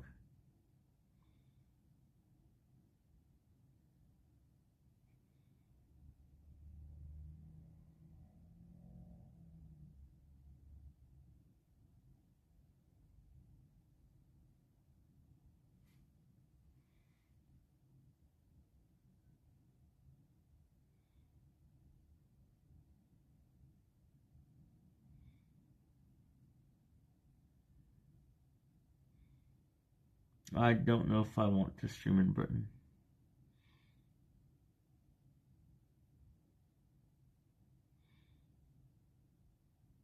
When I get off in a second, I don't know if I'm going to be back on ever, honestly.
Yeah, but sometimes you have to be realistic to the reality on the ground, which is that, like,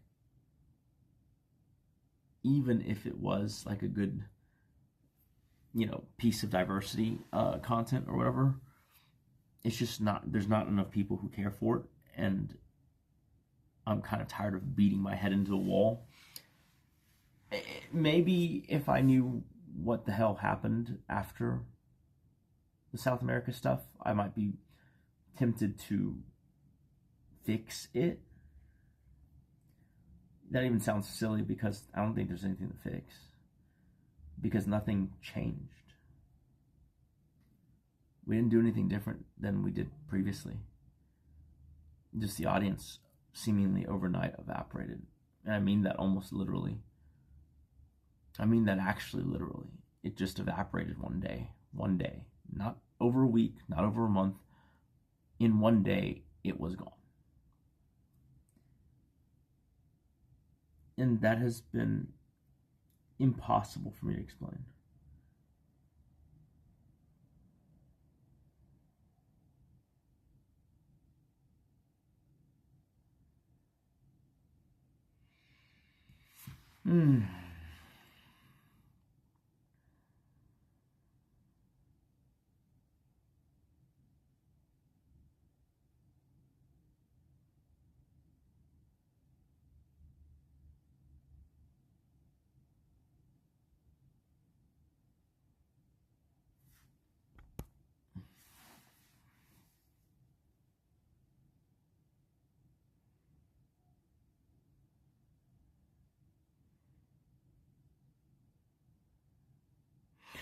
But even that doesn't make any sense to me because the content was always real life.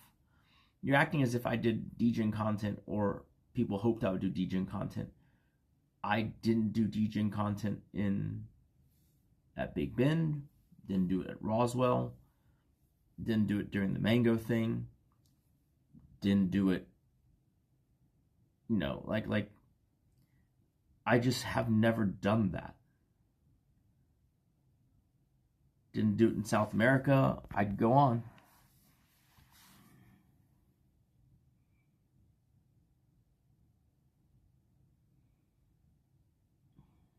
All right, Fat Wallet, for the 50th time. No, I don't only enjoy streaming when it's a large audience. But, do you understand the idea that most things are only fun when you are improving or have some understanding of what is going on? Drop you into an esports competition that you have never played the game in and you don't understand what the game is about. You gonna have a good time watching it? Unless you're watching Counter-Strike or something that's super, super obvious, it's not gonna be interesting because you don't know what the fuck's happening. You can't cheer for one side or the other side. You can't follow the motion or the action. It's just almost white noise, right? It's the same if you picked up a tennis racket and you decided you wanted to be really good at tennis or just be decent at tennis. If you never make contact with the ball because you just swing and you miss, that's not interesting either. So to answer your question, it is uninteresting to me if it feels like there's no rhyme or reason to directionally where it's going. I would have said we were doing fantastically good at any point almost in the last 4 to 6 months. And for that to just go away in one stream and persistently stay gone away from the time I got back all the way through now, which is 3-4 weeks, is a bit stunning to me. And it's impossible for me to make sense of, and it's impossible for me to kind of formulate any reason or explanation for it. That being the case, right, it doesn't feel like we're making progress or that what we're doing is interesting to people. So then the answer would be, that no, it's not about a big viewership.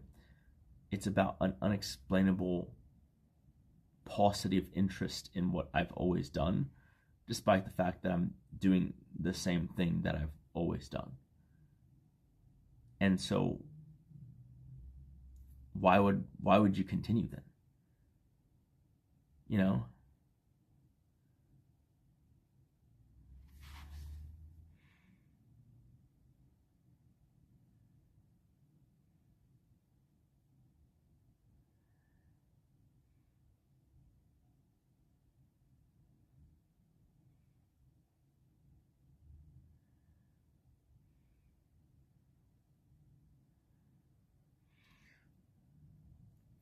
Yeah, but we're not arguing whether I'm the best streamer in the world right now. We're arguing if streaming is viable.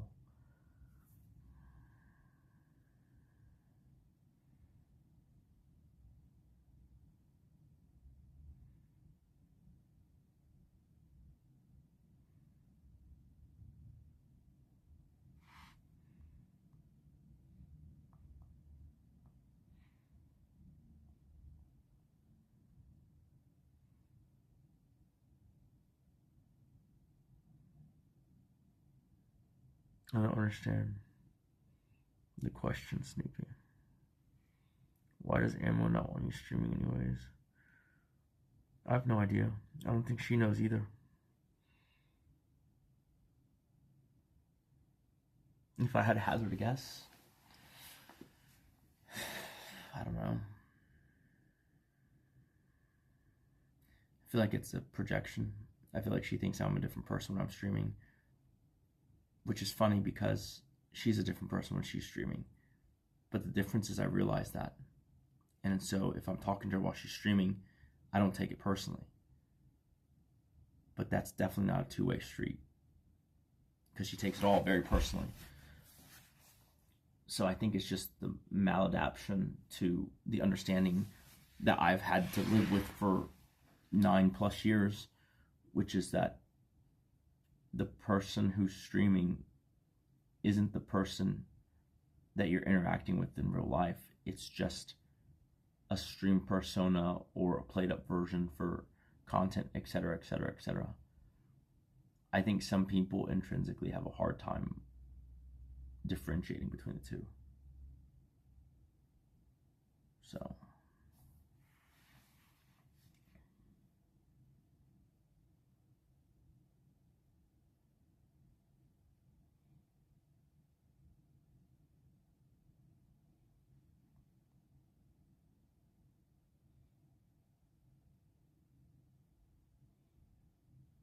I'd say almost past 3 weeks, because for a week I was home after South America, and it's tanked the whole week. And then it tanked the whole time we were in Europe, and so that's like 3 going on 4 weeks.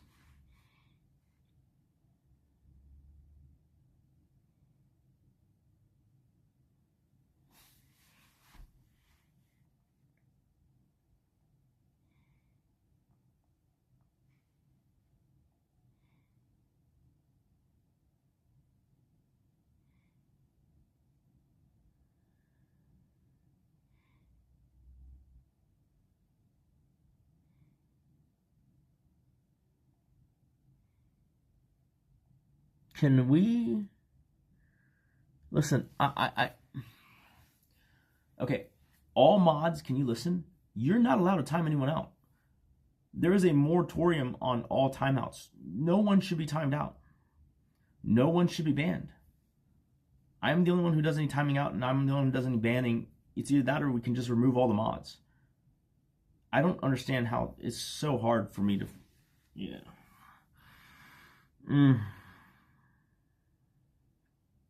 You know what, mods? Why don't you keep the channel? Fucking do whatever you want. I'll go start a new one. Like, fucking... What the hell?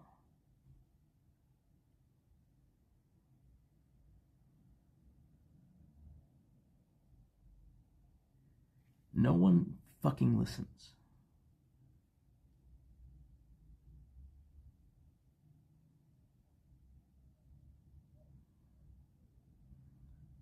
Ocean Bum, or someone just relay the message to Ocean Bum.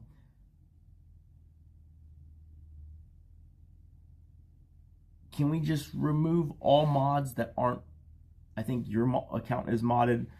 I think Dog's account might be modded. Just mod Dog. Keep yourself modded. We need to unmod everyone else. No more mods.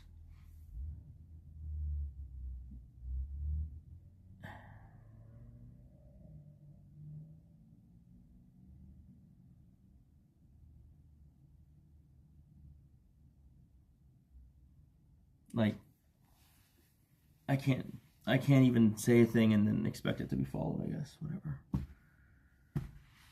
Yeah, whatever. No, there will not be a mass unban. I think I don't even know who's banned, honestly. But fuck them.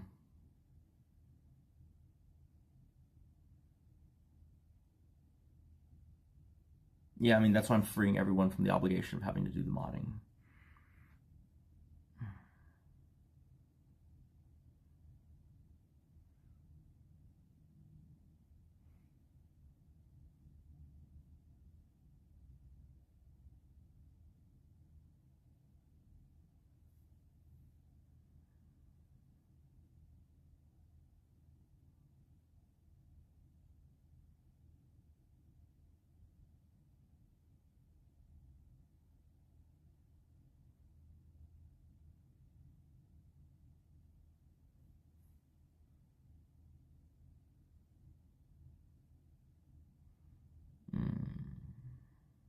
I love the 80th question that's asking the same thing as I've been answering.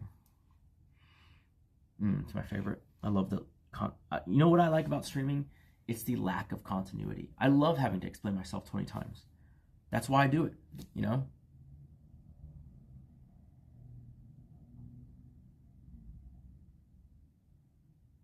It's like I explained 50 different times about the home invasion to IRL friends. I figured it'd be great if I could do it 100 more times with random strangers online. It's fucking fantastic. The truth is, you aren't asking me enough the same questions, and so I'm not getting a chance to hear my own voice enough, and so that's frustrating, and it makes me want to stop. So if you want me to keep going, just keep asking me the exact same thing all the fucking time. Don't even fucking, you know, no one bother to clip the answers. Just ask it again. It's way better. Jesus Christ, man.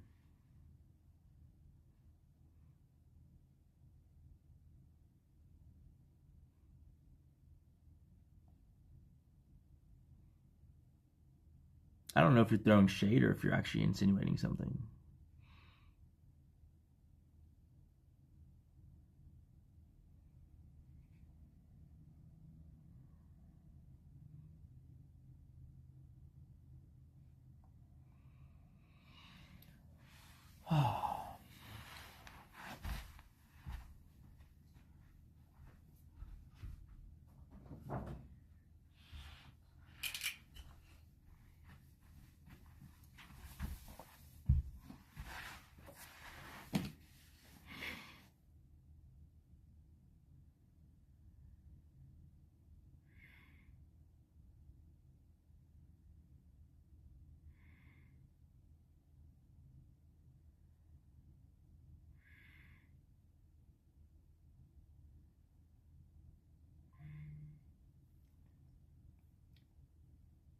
I already did the cigar.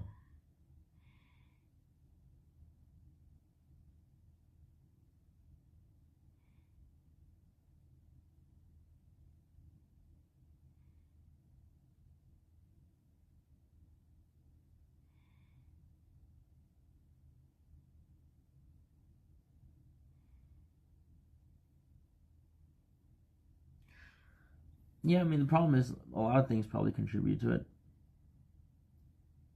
Like the decline. Mods not listening, it probably doesn't help. Wouldn't even put any significant part of that on the impact on the numbers. I think Kate calling in during the show did not help.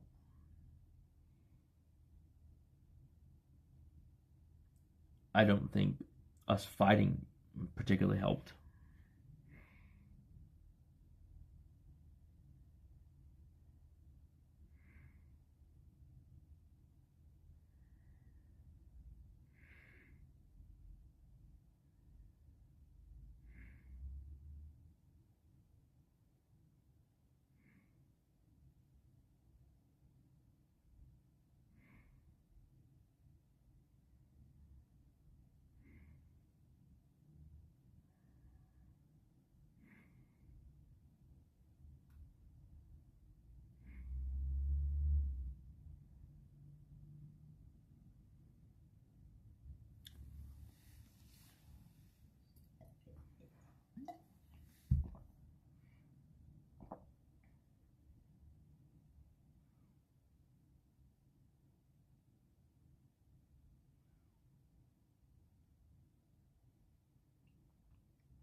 Man,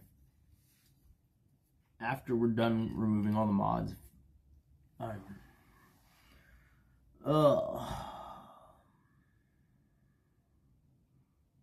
think it might be time to just take everything down to studs. Fuck it.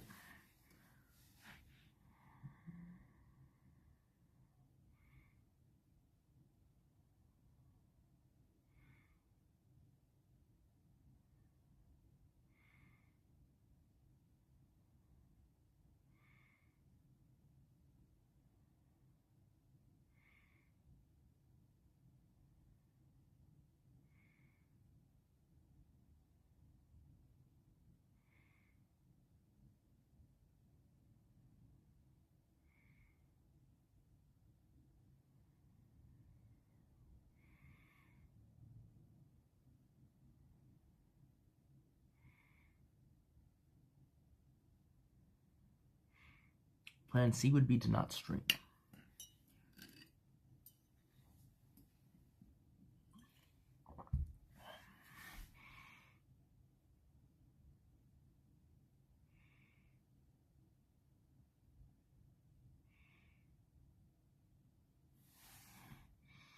Dude, there's so many free fucking mutes right now. This is fantastic. Keep doing being idiots.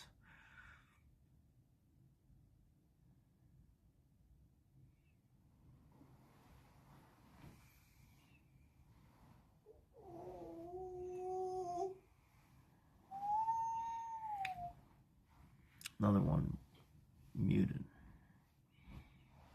Who else?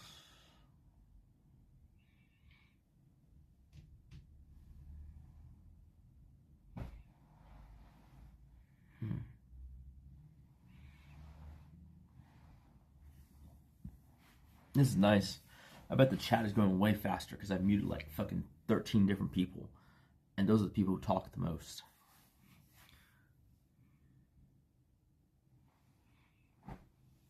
Another one. Perfect. The best part is they don't even fucking know it.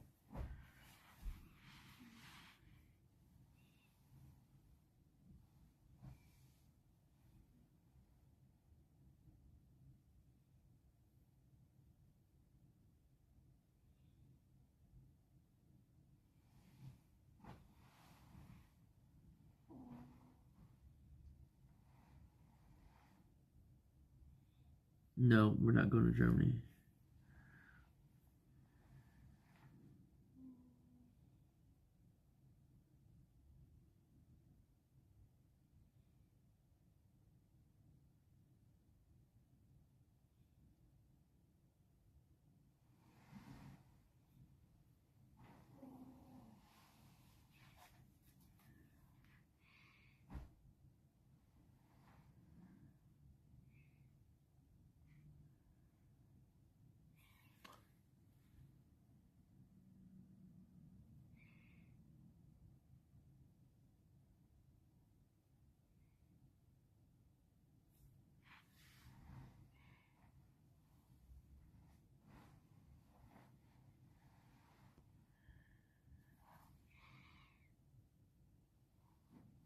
It's pretty fucking amazing.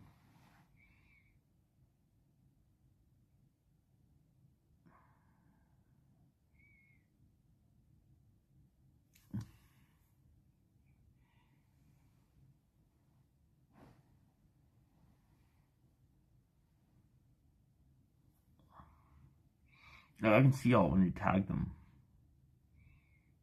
No, we're doing it a different way. We're not banning them because that would just, you know, what's the point? They'll just make an alt, right? Instead, we're muting people. We're not telling them. They're gonna figure it out one day, but until then, they're just into the void. Into the void.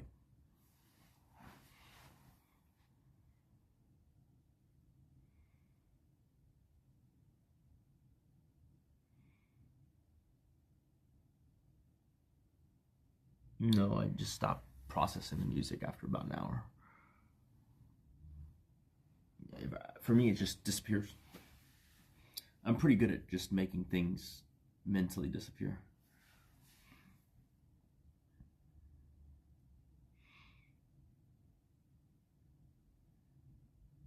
I have zero desire to help someone in need.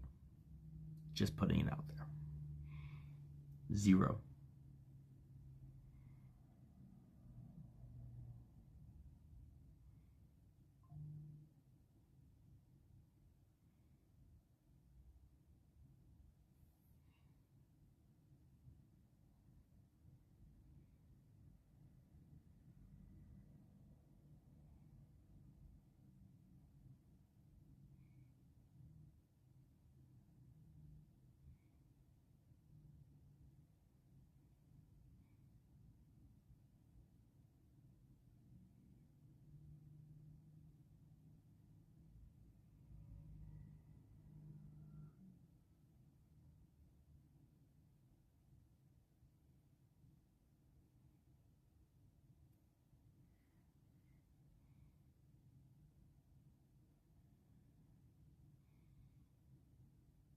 I mean,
it's cute of ABC.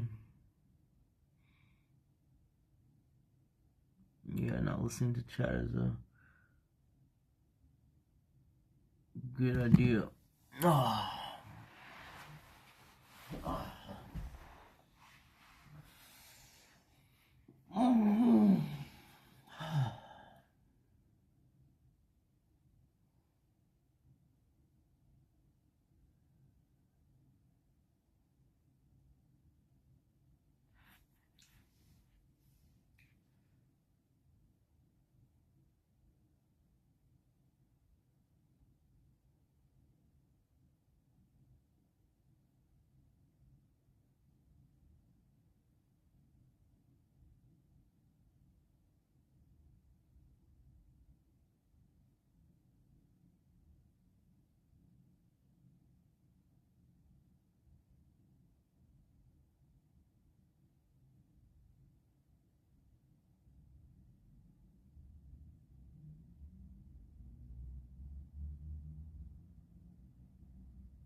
Funny, $1,000 hotel, and I would rather just sleep on the floor. Ah, shit, I don't want to be front page.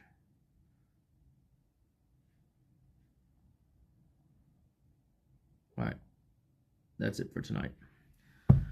I'll see you guys, I don't know, in a year from now or some shit, I don't know.